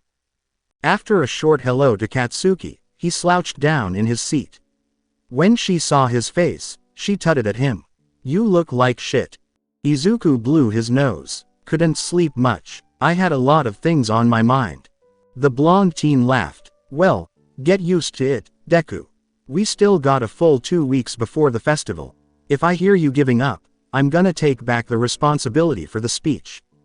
When Ochako walked into the classroom and greeted everyone with a big smile, the other students stopped talking. "Hey Deku." "Oh, hi also, Bakugo. What do you guys think we're going to do today? If it's anything like what Hagakure said, then I'm super pumped." Izuku opened his eyes. "Ooh, just normal class stuff maybe. Did Hagakure say we're doing something different?" Shiro had his tape quirk on and was talking with Mina and the others, so Ochako sat down in his empty seat. So apparently, Hagakure got here really early in the morning to drop off some late assignments at the teacher's lounge, when she saw Mr. Saitama and Mr. Genos with All Might. She said that they were going over some class activity with them and they might be helping out. He didn't know that. Izuku was really excited. They might have been going to hear about their work as heroes. Or maybe how heroes worked in the US. But if they were with All Might, it might have something to do with training for battle. There were a lot of options. Katsuki smiled in a wild way. "I hope we get to see how they fight. If I'm able to take them down, then I'm one more step to being the #1 hero." Izuku and Ochako laughed but were tense. "I don't think that's going to be possible." As soon as the doors to the classroom opened, they showed their still bandaged homeroom teacher. "Everyone in your seats." He jumped out of his seat very quickly. "I'll talk to you after class, Deku." Izuku gave a small wave and blushed a little, and then the bubbly teen and the rest of the class quickly sat down to watch Aizawa stumble over to the podium. Everyone in the classroom was shocked when All Might, Saitama, and Genos walked in. Saitama looked like he was going to pass out from not getting enough sleep. "I am in your homeroom." Aizawa sucked his dry throat. "I can see you are all confused. Before you start asking me questions, yes, Iida, I can see that you have one. Let me explain some things first. When he pointed to the hero pair, they were both sitting in the same seats they were in the day before. Saitama and Demon Cyborg are here on a diplomatic mission to Japan from America. They're with UA for the foreseeable future, and will now be assisting with the school curriculum to the best of their abilities. Because they are pro-heroes, they are also able to guide you at any point should you need help. If you need permission to use the gym equipment or other activities, you are free to ask them for permission. Any questions? She put up her hand, Yaoyorozu. But Mr. Aizawa, what is All Might doing here? We don't have foundational hero studies until tomorrow. All Might stood there and smiled at the teen. Plans change, young Yaoyorozu. I was planning on doing our hero training activity tomorrow, but Saitama and young Gino still needs to get situated in UA, and will therefore be busy. So, we have decided to move it up to today. Tenya got out of his chair halfway. What will activity be, and why do you need Saitama and Demon Cyborg today? For some reason, All Might's face became more serious. I'm glad you asked. As you know, the USJ incident caused a lot of ripples within society, and many are asking UA how they plan on keeping the students safe. We have since then implemented a massive overhaul to security measures to make sure something like this does not happen again, but we decided that we needed something else. Izuku's eyes got bigger. He certainly didn't mean. Therefore, out activity today will be a joint exercise between Class 1A and our two guests. The goal is simple. The hero team must steal some intel from the villain team before the time runs out. This will give you all valuable information on how villains operate, and teach you how to deal with them. I have already asked if it was okay for the villain team to play as the villains in this activity, and they voiced their approval. Of course, since this is just an exercise, there would be no excessive force used. The heroes will lose when they are incapacitated, and the villains will lose if the heroes manage to steal the intel. Mineta put up a hand that was shaking.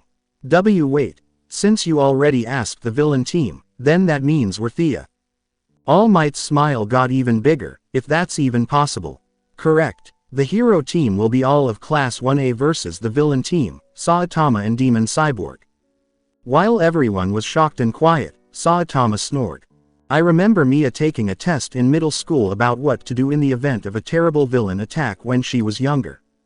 Mr. Hiroto, her homeroom teacher, told her that she had to pass this test in order to move on to the next step in her journey to becoming a hero. It was her main goal to become a hero.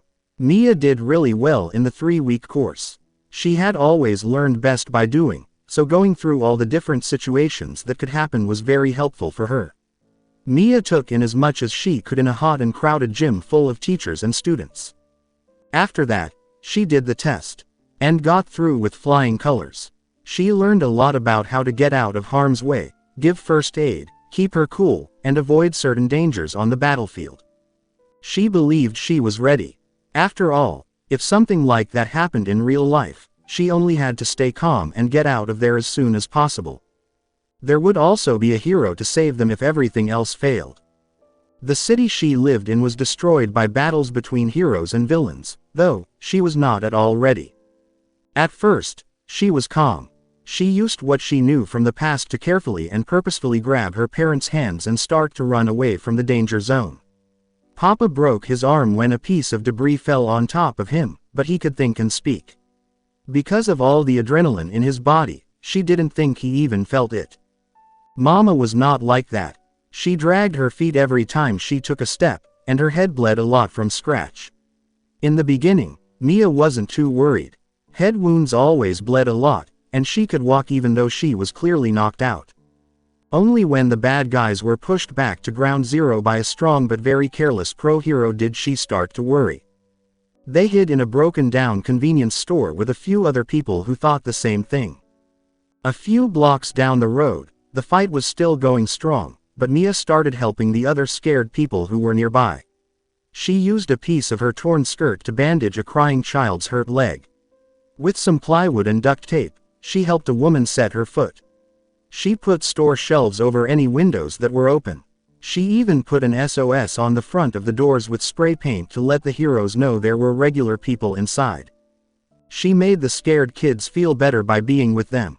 There were 3 of them, and none of them was more than 6 years old. She made funny faces and told jokes that made people laugh, which led to some real smiles and giggles.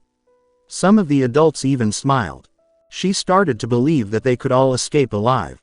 When an energy blast hit the ceiling above them, it went dark and covered the group in debris before they could even make a sound. After the fact, she found out that the blast wasn't even from a bad guy.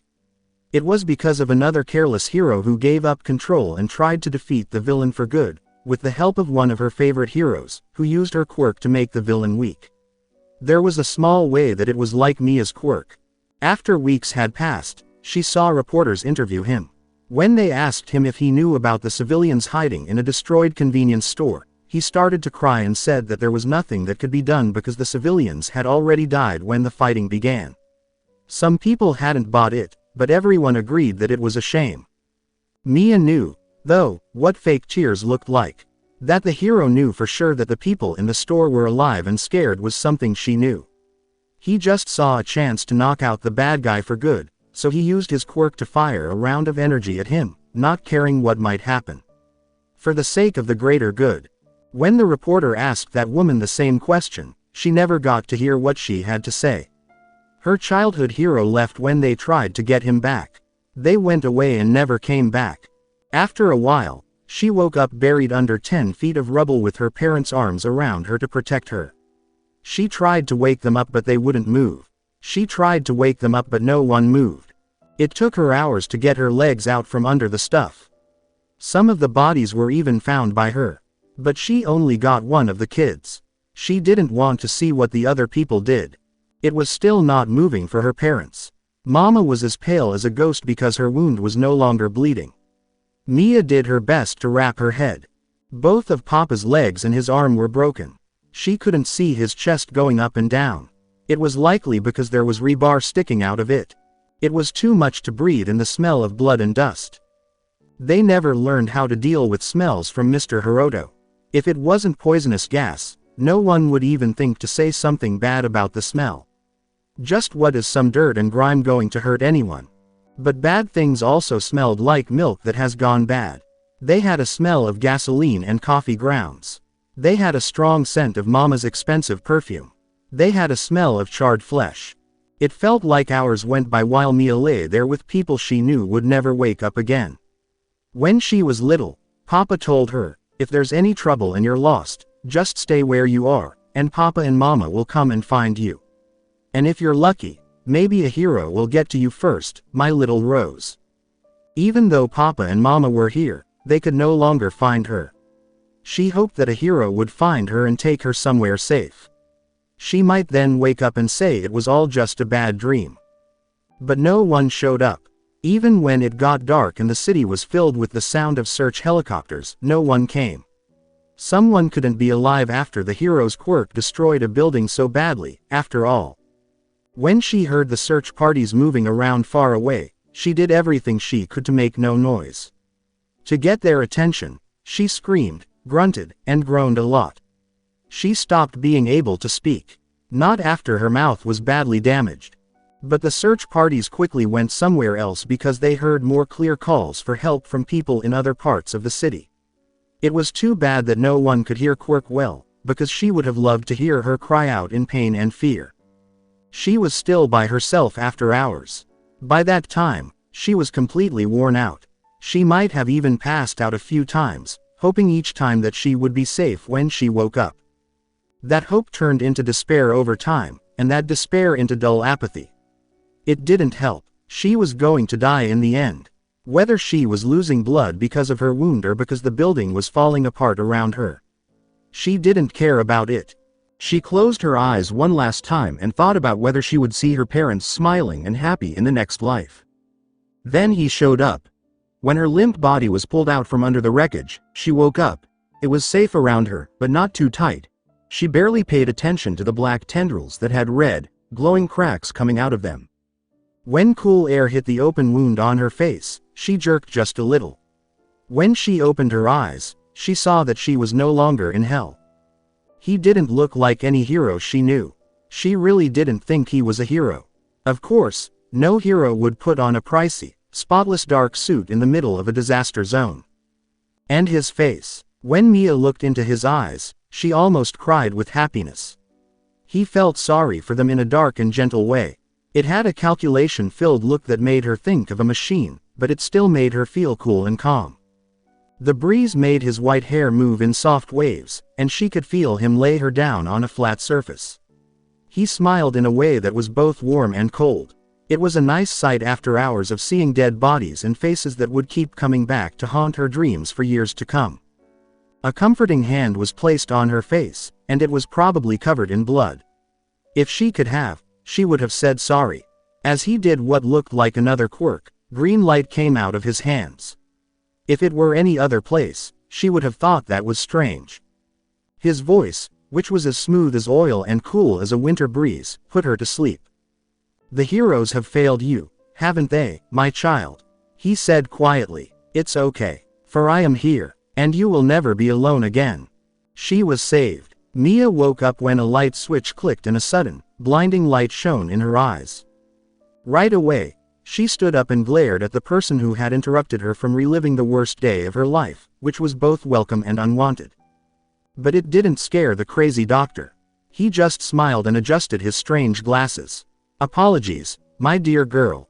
But you told me to wake you when the preparations for your checkup were ready. Are you decent?" On purpose, she pulled her sheets up over her body, even though she was only wearing a tank top and yoga pants. But to be honest, the doctor wouldn't have cared if she was butt naked. After all, he had seen worse in her. Even so, that didn't make her feel better. She fired back an angry answer and took a deep breath.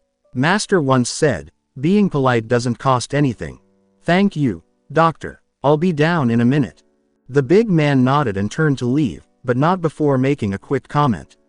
"Oh, and the master wishes to see what you have come up with on the two mystery heroes after you are done with me." This made her feel really scared, but the doctor quickly waved a gentle hand through the air. "And don't worry, he knows you don't have much intel yet. He just wants to hear your initial thoughts on the two, and maybe give you something to help with the investigation." The woman let out a sigh of relief. "Tell him that I will bring my report to him soon." When he stopped walking, she began to take off her clothes. It wasn't her job to close the door. Kurogiri was too polite to bother her, and Shigaraki was too busy stumbling around his room to notice. After hearing she was back from America, he walked right up to her and put a shaking finger on her shoulder. "You better find something good about those two, Mia," he said. "They broke my numu and they're gonna pay." She rolled her eyes at the thought of it. He was always the one in charge. She felt bad that she hadn't hit him around more when Master first brought him in. He also had no power to stop it. Since she got here first, she was more experienced. Mia put on an old t-shirt and black shorts she bought in New York with a shrug. Before she went to see All for One, she would change into something nicer. Checkups with the doctor always left marks. She took one last look in the mirror to make sure she didn't have any extra bed hair before leaving the room. She stopped for a moment to turn off the lights and close the door. The dirty hallways of the base were filled with the sound of her steps. Once upon a time, she would have turned her nose up at the smell of mildew and water that never seemed to drain from a pipe that was in the wrong place. But she quickly got used to the criminal underworld and the discomfort that came with it. It didn't take her long to get to a stronger door with a passcode and a palm scanner. It was Kurogiri's fault that the door opened quietly on its gears. He had always hated the sound of metal squeaking and other similar sounds. As soon as she walked into the big room, the smell of thick fluid and old air made her grimace a little. She couldn't do much about that, though. If things didn't go this way, the numu hanging on the walls would die. She slowly walked around a big pipe on the floor to get to the hospital bed that was empty in the middle of the room. She didn't understand how the doctor got that thing in there. He could have taken it from the hospital where he worked. There was also the doctor, who was writing something on his clipboard. There were times when the computer next to him beeped. As she got on the bed, the doctor looked up at her. "Now that you are here, let's get this show on the road, eh?" He turned around to face the computer right away, his hands moving quickly across the keyboards. "I trust that you have had no major issues with your enhancements thus far." Mia shrugged, and she could feel the paper covering her move as she did. Other than feeling hungrier than usual, nothing. Is that going to be permanent? Fortunately, no. The enhancements needed to draw some energy from your body to kickstart the process, but you should be back to normal within a few days. In the meantime, I would sneak in an extra bowl of rice or two to fuel it. Mia said yes. Understood. How long will this checkup take, doctor? Oh, not too long at all, he said. But you know me. This old man can't help but set up some recordings. You'll appreciate them later, when I am older and can't do such heavy work anymore. He then got an old voice recorder from the hospital bed and put an empty tape in it. She laughed about that when she was younger. They were so old that you probably wouldn't even be able to find them in an antique store. After he told her that tapes couldn't be tracked or hacked on the web, she didn't say anything else. It was funny anyway. She closed her eyes and leaned back in bed, trying her best to block out the doctor's quiet babbling. This is log 853, and the current time is 7:42 a.m. I am here with Mia, otherwise known as Project Number 8, and have already started giving her the newer enhancements. Opening square bracket dash closing square bracket. We're so fucked. When Tenya moved his arm, Izuku moved away from his spot next to him, just in time to avoid this. I will not tolerate that kind of language, Kaminari. You are setting a bad example for the rest of us. Oh, come on, Iida. Kaminari wailed, his face twisted in fury. You know how strong those guys are. We'd have a better chance fighting all of them at once, minus All Might. It was hard for Izuku to agree, even though Tenya was yelling at Kaminari for making everyone sad. He thought it was true as he shrugged on his superhero outfit. Even though they were many more than the two heroes, that wouldn't matter when they were up against something so powerful. The two older heroes had been in the business together for years, while none of the teens had much of a chance to work together as a team. Who knew how well they worked together? The only real thing that might have helped them was that Saitama and Genos didn't know how good they really were. At the very least, Mr. Aizawa made sure of that. Izuku thought it might have been to give the students a fighting chance and maybe also to give them a good chance to learn. It would teach them that heroes and villains don't always know each other's quirks. The green-haired teen made sure to write down as much as he could about the powers of the two heroes ahead of time, which made everyone in the class feel a little better. Ashido gave him a hug that was a bit too tight when he brought it up, which made him feel bad at first. She was acting up and having tears fall down her face, which didn't help. He was pulled to the side to make some quick plans after Kachan smirked and cracked his knuckles. He did, however, argue that the plans should include him beating them both by himself in the end. He never changed some things. As the class left for Ground Gamma, he would have to make sure to let them know what was going on. They had to move together at all costs. Izuku was sure that the end would come if even one of them broke away. Besides that, there was one more very important problem. He felt more and more nervous as he looked down at his hands. Everyone gets one. He couldn't control his power at this point. Either it was 100% or nothing. But he was going to fail because he was a liability on the mission. It was his duty to use it. It was not even possible for him to use the quirk in his legs.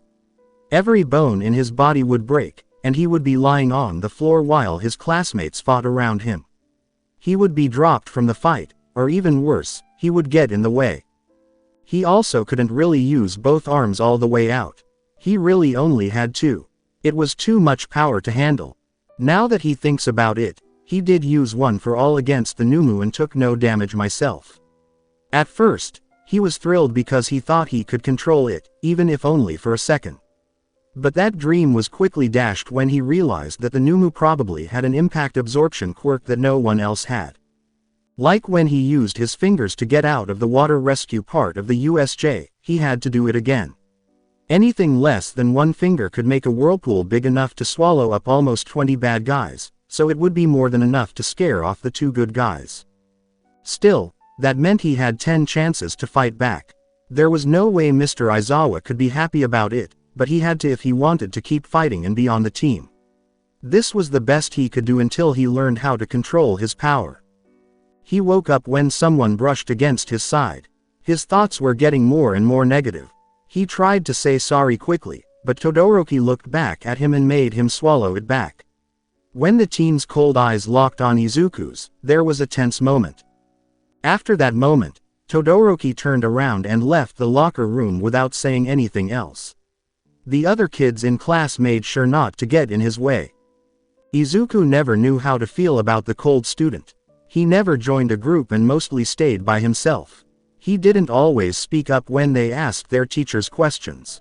He had always been cold and emotionless, which Izuku had never seen him show. For some reason, this made Kachan very angry. Not much could be done to talk to him either. A few students had tried to talk to him before, but all he did was stare at them until they left or stopped talking. Once the first few days were over, even Ashido, who was always excited and interested, gave up. Izuku put on the last of his gym clothes with a shrug and tied his shoes. They hoped that Todoroki would be willing to help when the exercise began. Izuku could tell that he had full faith in his skills, even though he wasn't as cocky as Kachan sometimes was. The rest of the class would have to go on without him if he wanted to go off on his own or not help with planning. Class 1A, please report to ground gamma within 15 minutes, the PA system blared over the noisy room. Failure to appear will result in disciplinary action by your teacher. Izuku heard Mineta shaking somewhere under him and mumbling something about death, but he didn't see it. The other boys began to either leave or quickly finish changing. Izuku was thrown forward by a heavy arm that was put over his shoulders. The teen with green hair had to fight back a flinch when he saw Kirishima's smiling face. "All right, Midoriya, we're counting on you. Asui and Mineta told me about how you were able to think up a plan to beat those villains in like 2 minutes, so whatever you're planning is bound to be great." When Izuku heard the praise, it made his face heat up, and he let out a flood of half-mumbles and sputters.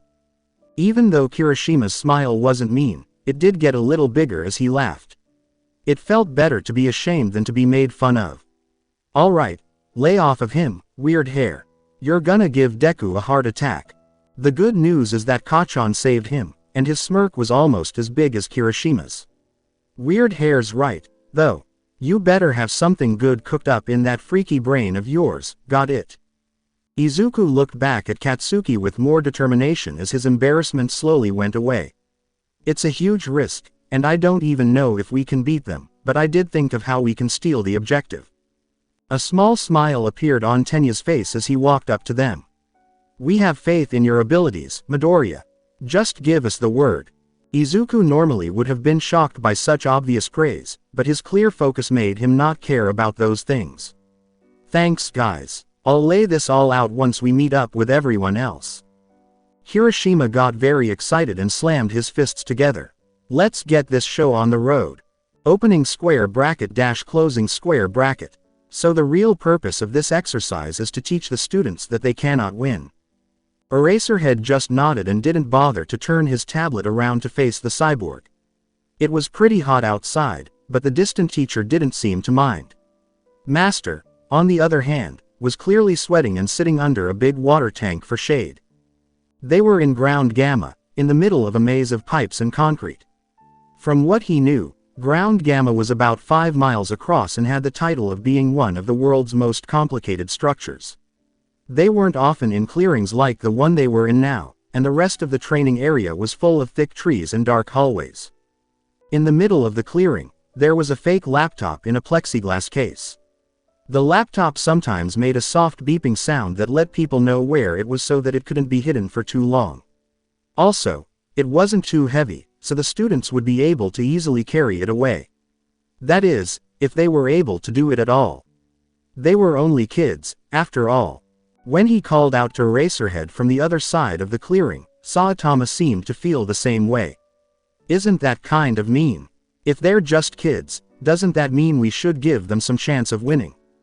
He got a blank stare from the teacher. The point of this exercise is to teach them that there will sometimes be situations where fighting is risky. Their goal isn't to beat you, but to steal the objective. You are both just functioning as obstacles for this. Genos made a face. "Even so, this seems excessive. Master and I are seasoned heroes. We are no strangers to protecting important VIPs. The students may have the advantage of numbers, but they would find it far too difficult to fight us and steal the intel at the same time." "And that's exactly the point," Eraserhead said. Hero life is rarely fair. Natural disasters, villains, public image, all those are what these kids are going to have to face on a daily basis. I even expelled an entire first-year class of students because I deduced that they were too immature and wholly not ready for being heroes. Yes, it may sound cruel to set them up to fail this exercise, but the most important thing here is that they learn how to work together, not win. Genos reluctantly agreed with the point.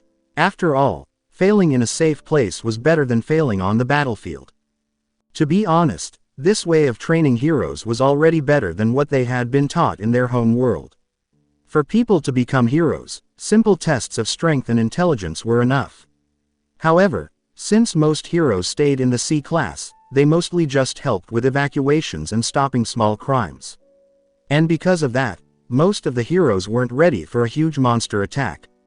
Maybe he would talk to the Hero Association about this when they got back home. For their world to be better, people would need to be trained and educated to become heroes.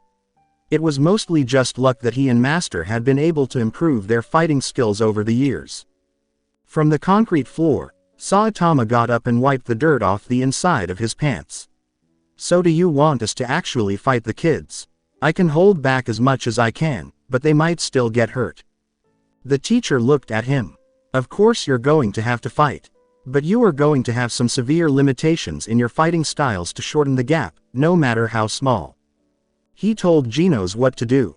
First off, I don't want to see any excessive energy blasts from you from when you fought against Ectoplasm's clones. If you can manage to tone back the output so they don't leave lethal damage, that would be enough.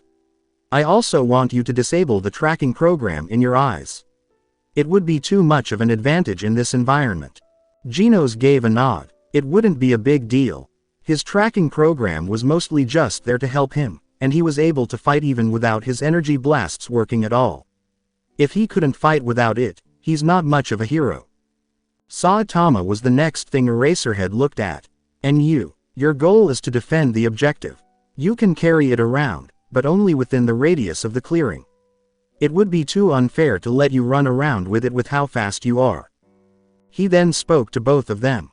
If the students manage to get the objective from you in the hour and 30 minutes this activity is active for, they win. But if you manage to defend the objective successfully or take out all the students, they will lose. The man suddenly reached behind him and pulled out what looked like several sets of blue measuring tape. This is what you will use to subdue the students. If you can get this around one or both of their wrists or ankles, it means they are out. The students know what this tape means, so they won't fight back if you put this on them. You can also subdue them forcibly, as long as it is not excessive and doesn't cause permanent damage. The students will also have several sets of capture tape, and if they manage to wrap it around any of your limbs, you will be marked as out. Understood. The teacher put the tape on Genos' hands. He accepted it and put it in a small pocket on his hip. He blinked from where he was sitting in the shade. Where's my tape? Like I said, Eraserhead said. Your goal is to defend the objective. You are not actually going to be attacking them like Genos is doing.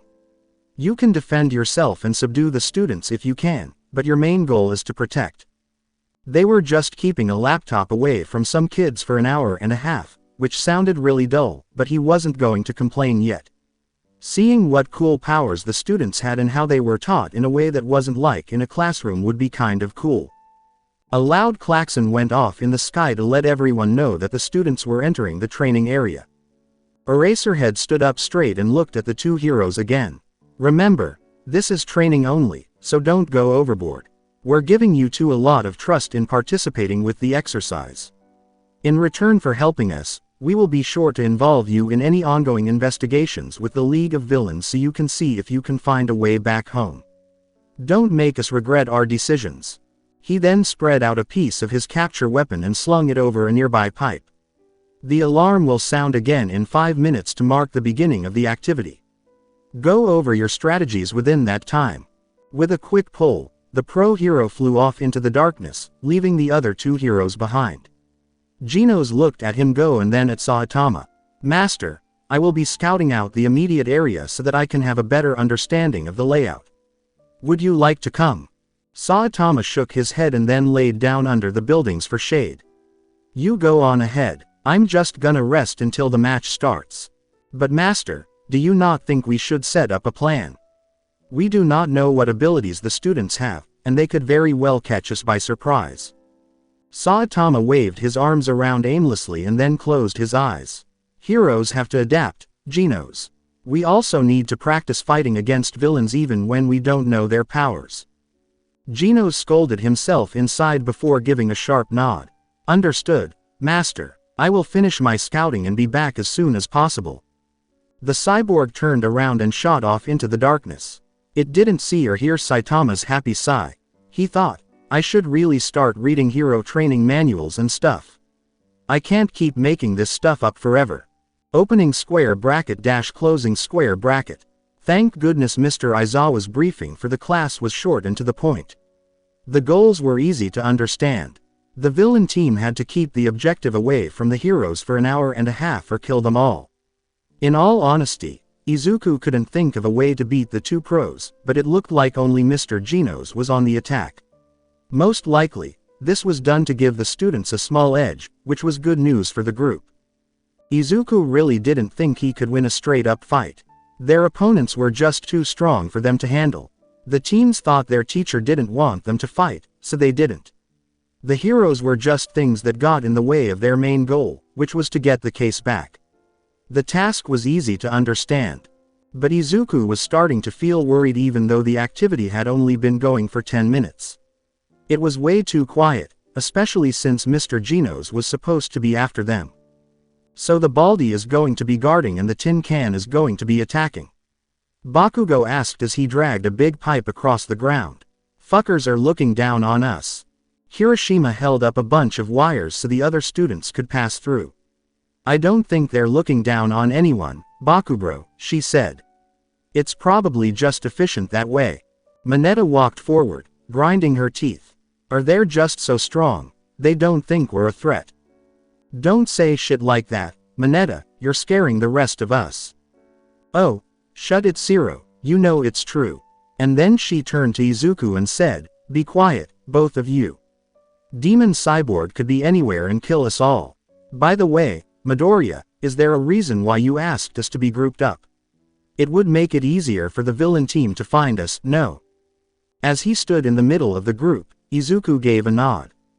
It took some convincing to get Todoroki to join the rest of his classmates, but they were all bundled up together as they made their way through the huge structure that looked like a maze.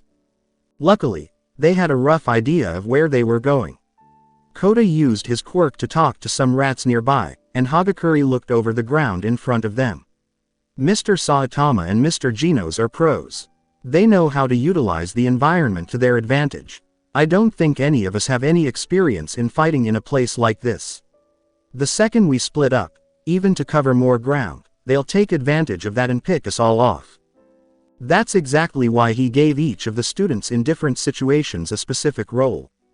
The four people in charge of keeping an eye on things were Shoji, Kota, Jiro, and Hagakure. They all had quirks that were designed to do just that. In order to protect them the most, he made sure to put them in the middle of the group. To protect the students from behind, Todoroki and Tokiyami stayed near the second line of defense. At the same time, Bakugo, Kirishima, and Sato were put in front of everyone else in case Demon Cyborg chose to attack first. The rest of the people were put in the middle to help either the scouts or the fighters. There were equal amounts of pros and cons to the simple layout, but Izuku was afraid to say more about specific strategies. It was safer to play it safe for now since this was the first time the whole class had to fight. Izuku wasn't sure if Uraraka was shaking because it was cold or because he was excited. I hate this. I know sticking together is the best thing we can do, but it still rubs me the wrong way, ya know. Izuku got it completely. From what he knew about fighting so far, the worst part was having to wait. Of course he wasn't impatient, but the silence and fake calm made him feel tense. It was almost like they were in the hurricane's eye. Plus Kachan was having a harder time than most. This is so boring, Bakugo complained, clearly ready to start a fight. I say we draw him to us and blast the fuck out of him. Language, Bakugo, Tenya said, we cannot lose the element of surprise against a pro hero.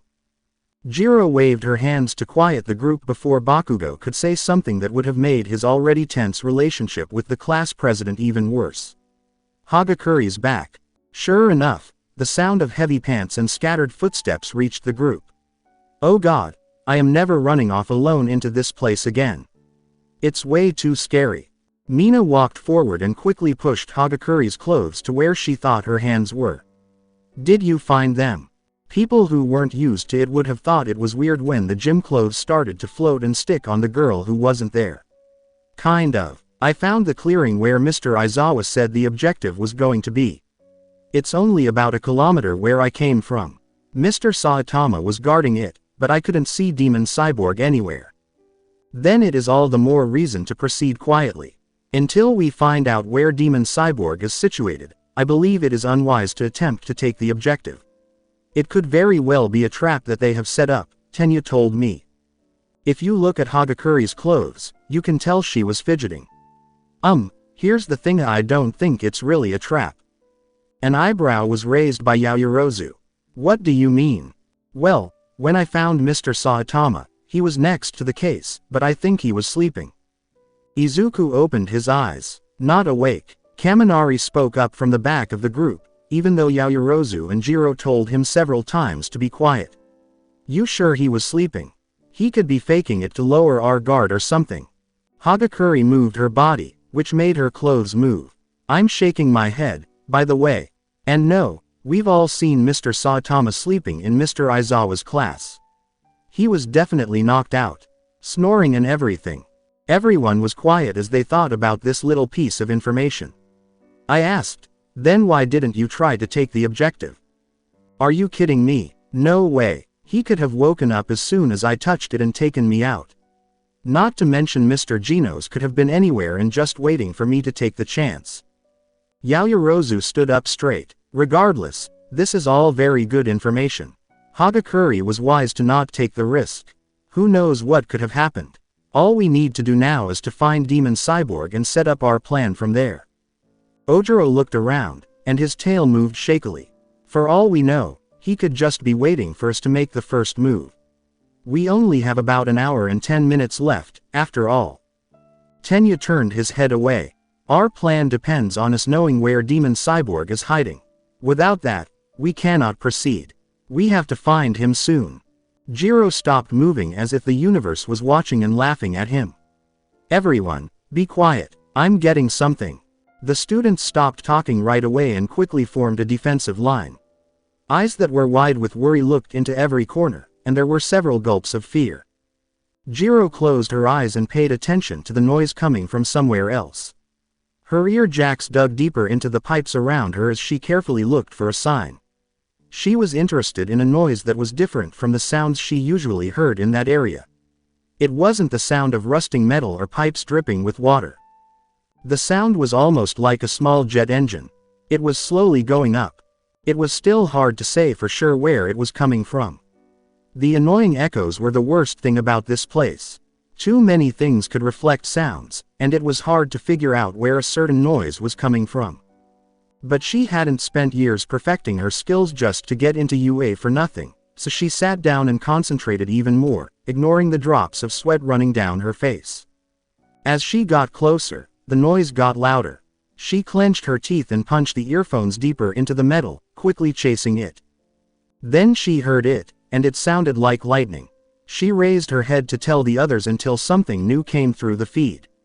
She could feel the start of a smirk on her face. Scenerite. Her eyes got bigger. Everyone move. It began as a soft rumble. Even though the glow showed up before the sound, everyone could almost hear the roar of raging energy moving quickly toward them.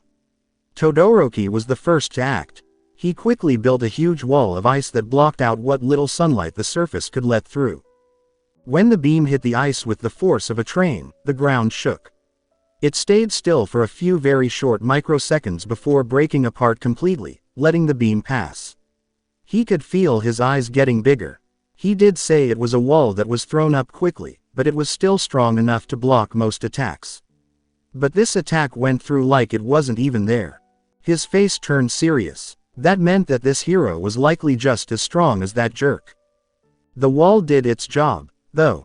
Some of the students were hit by the broken ice, but no one was upset, and it didn't look like the blast hurt anyone. Before getting up, Izuku coughed and his heart was pounding in his chest.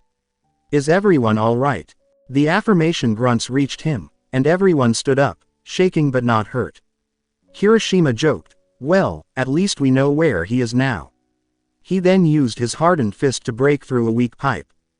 Tenya got down on her knees. Everyone, now's our chance to fight back. Those in charge of taking the objective, follow me. Everyone else, keep Demon Cyborg busy. Affirmation yells could be heard throughout the destroyed area before the class split into about equal-sized groups. One went to the goal, and the other tried to stop the pro that was about to kill the whole class at once. Izuku gave Bakugo a quick nod before turning around and running with Tenya and the others. Keep him busy for us, Kachan. Bakugo replied, no need to tell me twice. And then he shot off, quickly followed by Todoroki, Aoyama, Ashido, Kirishima, Kaminari, Sato, and Shoji. When Izuku heard the sounds of fighting a few seconds later, his heart rate went up. This was a dangerous and risky plan, but if there was enough firepower, it might work. It was going to work. He was determined, and his eyes got narrow. It had to. Opening square bracket dash closing square bracket. Gino's hair moved slowly in the wind as the backblast from his flame cannon stopped. From where he was standing, he looked down at what looked like a big generator. The blast was strong enough to destroy several buildings in its path before it tired. It did its job, though. After all, the point was to miss, scatter, and make the students lose their balance. The wall of ice that appeared out of nowhere was a strange change, but the energy still broke it down. Based on the group of students running toward him, it looked like he was able to split the class up. That could have been part of a plan, but Gino's wasn't too worried about it. Master was more than able to protect himself and the goal. At this point, all he had to do was catch the students and get to Master's aid right away. Quickly and without pain, if possible. To be honest, he was still not sure about this whole thing. Even though they were heroes, it was too much trust to put in them. For all he knew, this whole thing was just some kind of test to see how trustworthy they were. There was, however, a secret plan behind this, and he was sure Nezu was planning this risk. Genos knew that working with the heroes of this world was their best chance of getting back to their own world, even though they didn't know why they were doing this. That didn't stop the occasional twinge of irritation and fear that came from having to deal with kids. He was thinking when all of a sudden a blast of frost hit him from above. Genos quickly jumped to avoid the big ice spikes that were coming out of the metal below him. A quick look at the group showed that the student with the two-toned hair was to blame, since his hand was on the frozen ground. Get down from there, tin can. Suddenly, there was a big explosion that sent a teen with his hand outstretched and his tail between his legs. Genos noticed that sparks were appearing on the teen's hand. He then turned on his thrusters and spun away, letting the incoming explosion fly past him. The thrusters moved the cyborg to a small open area where some students were waiting. He landed on concrete and was hit right away by a stream of laser shots from a student with a strange smile pressing against his lips. While Genos ducked under a beam, he let himself raise an eyebrow. That is a really bad way to attack.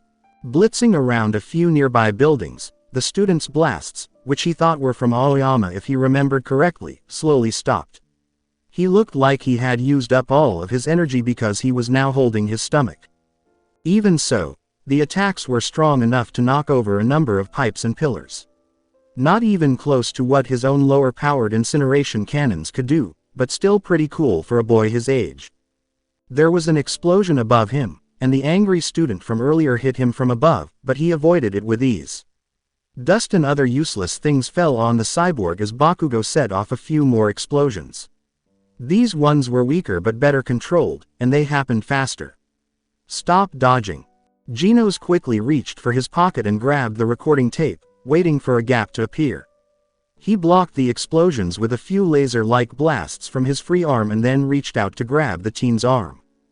One moment, a rush of ice hit his arm. It only took a twist to get out of the way, but it was enough to separate the two. You almost fucking hit me, icy hot. Watch what you're doing. It was probably one of the worst things to argue on the battlefield, but Genos didn't care. He was more interested in the other students. The attack by Bakugo had been stopped by this interruption. But this was used against them by the other students. A smile spread across Ashido's face as she ran up to him. Her dark eyes were shining with determination. "Sorry about this, Black Eye Buddy." Ashido threw a bunch of punches at the cyborg, along with the many-armed Shoji and the tough Kirishima. Real pools of thick fluid appeared in both hands. Genos moved through their combined attacks and sometimes hit the students with his own. Genos quickly grabbed one of Shoji's fists and threw the shocked teen into the air, where he hit Kirishima. Kirishima caught him quickly, but was knocked out by the weight. When Ashido started to attack, she grunted and used every move she knew to land a hit. She was very flexible, as shown by the way her body twisted and turned as she hit the hero over and over again. Genos jerked his head to the side, letting a glob of fluid fly by and hit the pipe behind him. The fluid slowly began to eat away at the rusted metal with a hiss. That means it was acid. Genos thought for a moment about his fight with the Sea King, and his eyes became tough. Even though it wasn't as dangerous as that monster's, it was still something to watch out for. Even though that acidity level wasn't strong enough to eat away at the metal on his body. The teen quickly avoided another acid blob and grabbed her arm, pulling her toward him. That's when Ashido let out a yell and lost her balance. Genos was able to push her to the ground. Ashido did everything she could to fight and get acid out of the arm that was being held by metal, but it didn't work. Genos took out some capture tape, and she could only watch in anger. As he put the tape around her wrist, his face didn't say anything. "No you don't," Kirishima yelled as he rushed to help his friend, and his arms got stiff in case he had to hit him. Genos gave him a quick look before giving up on capturing him and blocking the punch. Even though the student's arm was very strong, his swings were not strong enough, and Genos didn't mind taking a few hits before launching his own attack. When an armored fist shot straight at Kirishima's chest, his eyes grew wide. He just barely blocked it by crossing his hardened arms together. The punch was still strong enough to knock him out and send him flying back several meters before he hit a nearby wall and broke it. It wasn't enough to knock the boy out, but it did stop him from doing anything for now. Genos saw Ashido jump off the ground and move away. It doesn't matter. It was easy enough to try to catch them again. In an instant, Sato stepped out from the darkness of ground gamma, his face twisted with intense focus. "Take this." When it hit the ground where Genos was standing, it made a small crater. Genos was reminded of one of the tank top's attacks, though it wasn't as powerful as that one.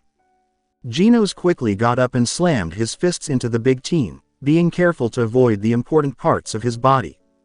Because of this, he went straight for Sato's chest and shoulders, easily getting past any defense he tried to put up. Sato fell over from the blows. His body was already stiff from the constant pressure, and the attacks kept coming at him. Sato's hands were knocked away by a particularly hard punch, which let Genos quickly wrap a piece of capture tape around his wrist. The teen screamed when he felt himself being pulled toward an outstretched hand. The hand skillfully guided his big body into the hard pavement.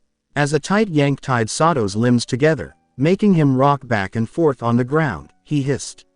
He fought against his chains until a loud klaxon went off in the sky. Sato is out. Genos didn't even stop to think about how well he had been caught. A beam of many colors of laser light went by quickly and disappeared into the darkness of ground gamma. This made his head whip backwards. He looked at the obviously violently ill teenager and his eyes lit up. The teenager let out a high-pitched scream as Genos sped toward him.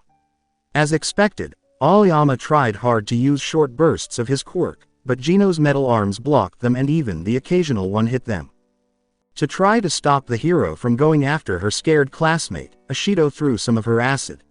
She was horrified that she didn't realize that even though she could reach Todoroki, most of the acid was heading straight for him, and ice was steadily flowing from his right side to try to trap the cyborg.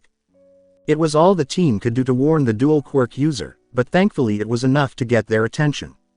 The ice slowed down and stopped as Todoroki jerked his body to the side.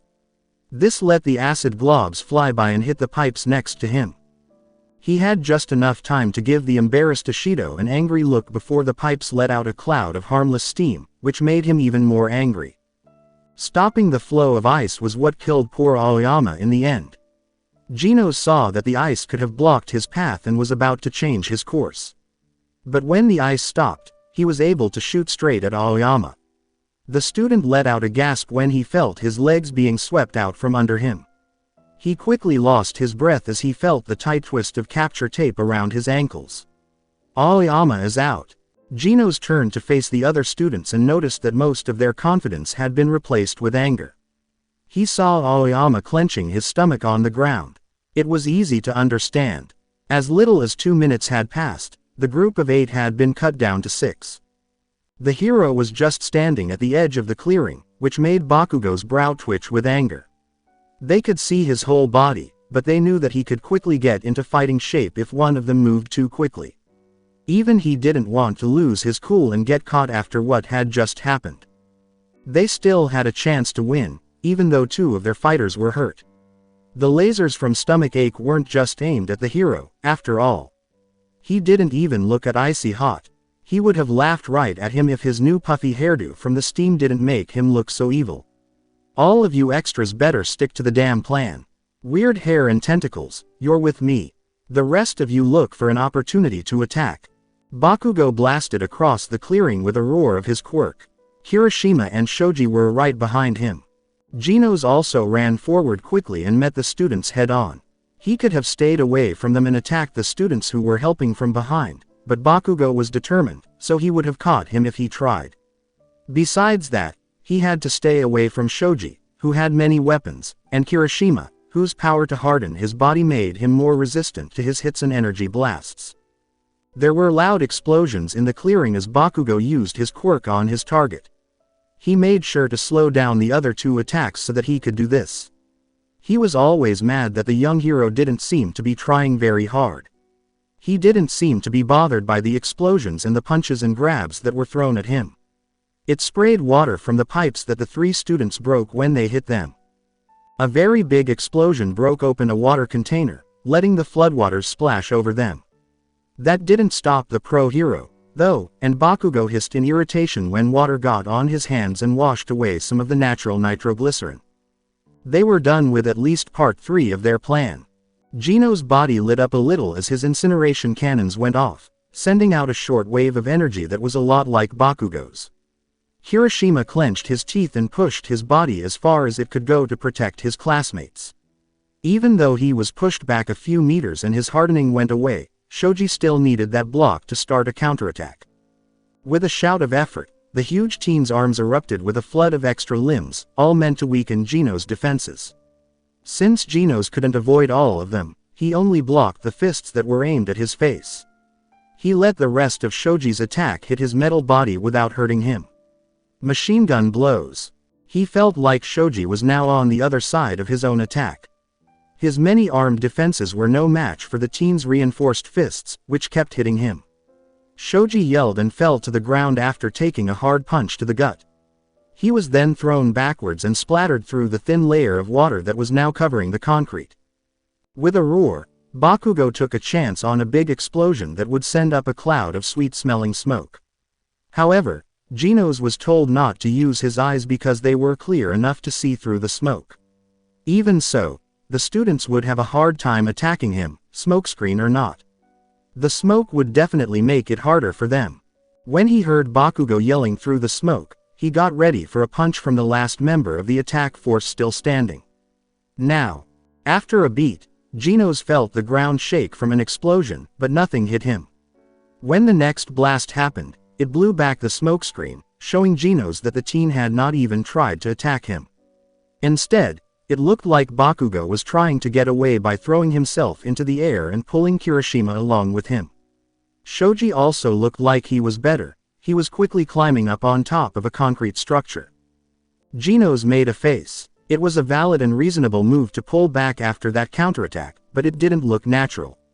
The 3 had decided not to try to cover as much ground as possible, but to climb to the top of the tallest structure they could find. He heard a dull whine that sounded like a defibrillator charging up. He looked away from the noise and felt his eyes get a little bigger. It was clear that the group that was told to stay behind was busy. Broken pipes let water flow all over the ground, creating a big puddle that was only a few centimeters deep. Acid that was still in the broken metal dripped down and hit the water below, making a soft hissing sound. Some of the pool was covered in a thin layer of ice, which kept Todoroki, Ashido, Sato, and Aoyama out of the water. Ashido's face was grimacing, and her arms were shaking. This was probably because she had been making a lot of acidic gas. Todoroki was also in bad shape. His right side was covered in frost, and he was panting hard. After building a huge wall of ice in his earlier attacks, it was clear that he was at his limit. They both looked down at Genos, though, with determination in their eyes.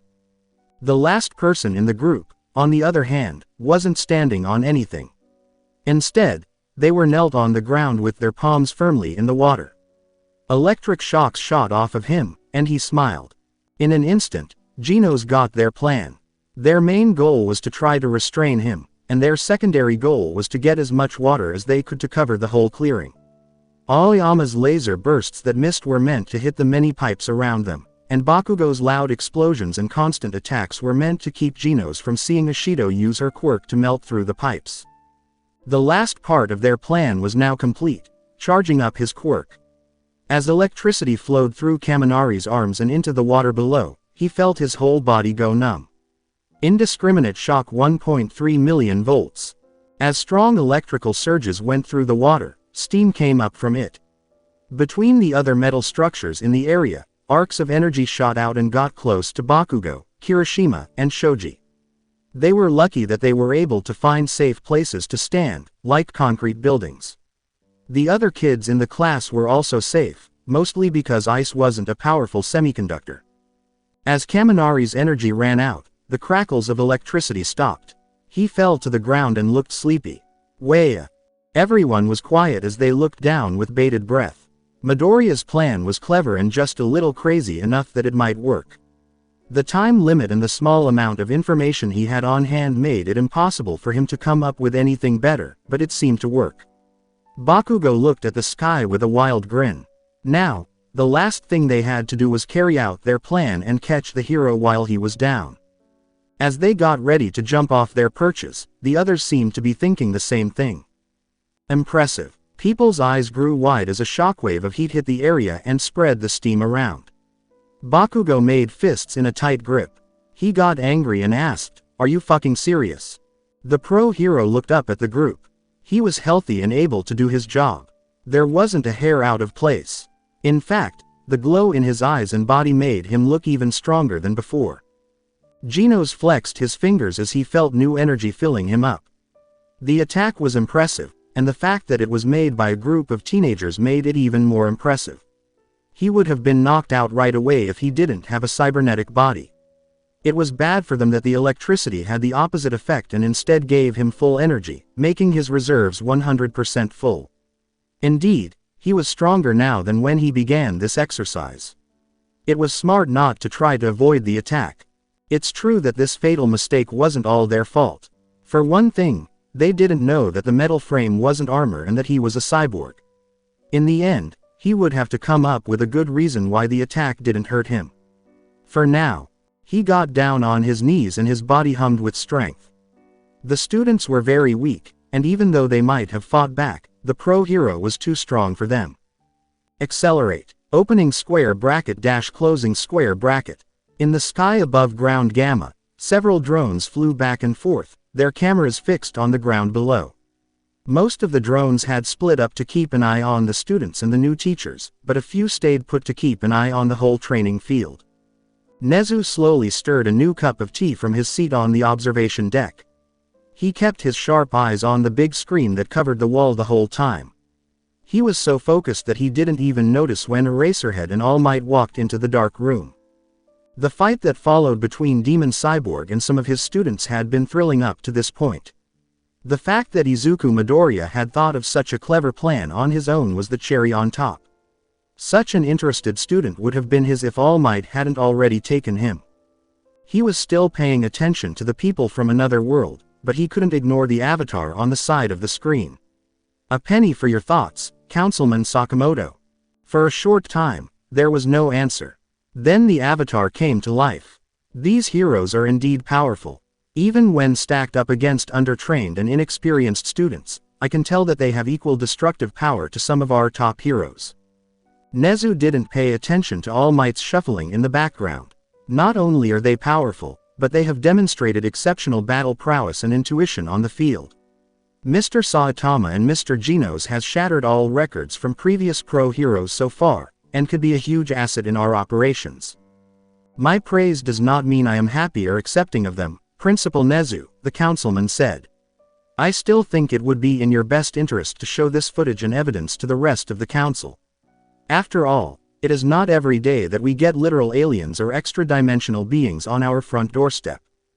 With all due respect, Councilman Sakamoto, the rest of the council area limited in their views and foresight.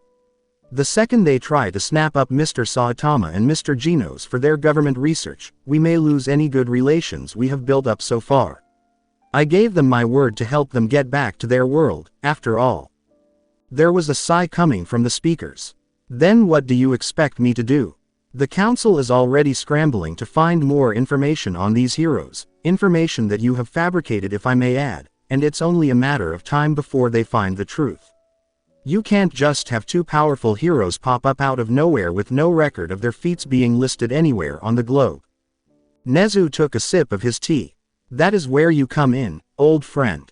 You hold much sway in the council, and if you can prove that these two heroes are legitimate and not a threat to national security, suspicion will be dropped and we can continue to help them without interference. Nezu could almost see Sakamoto rubbing his nose. This is ridiculous. Everyone knows about the USJ and their involvement in the attack.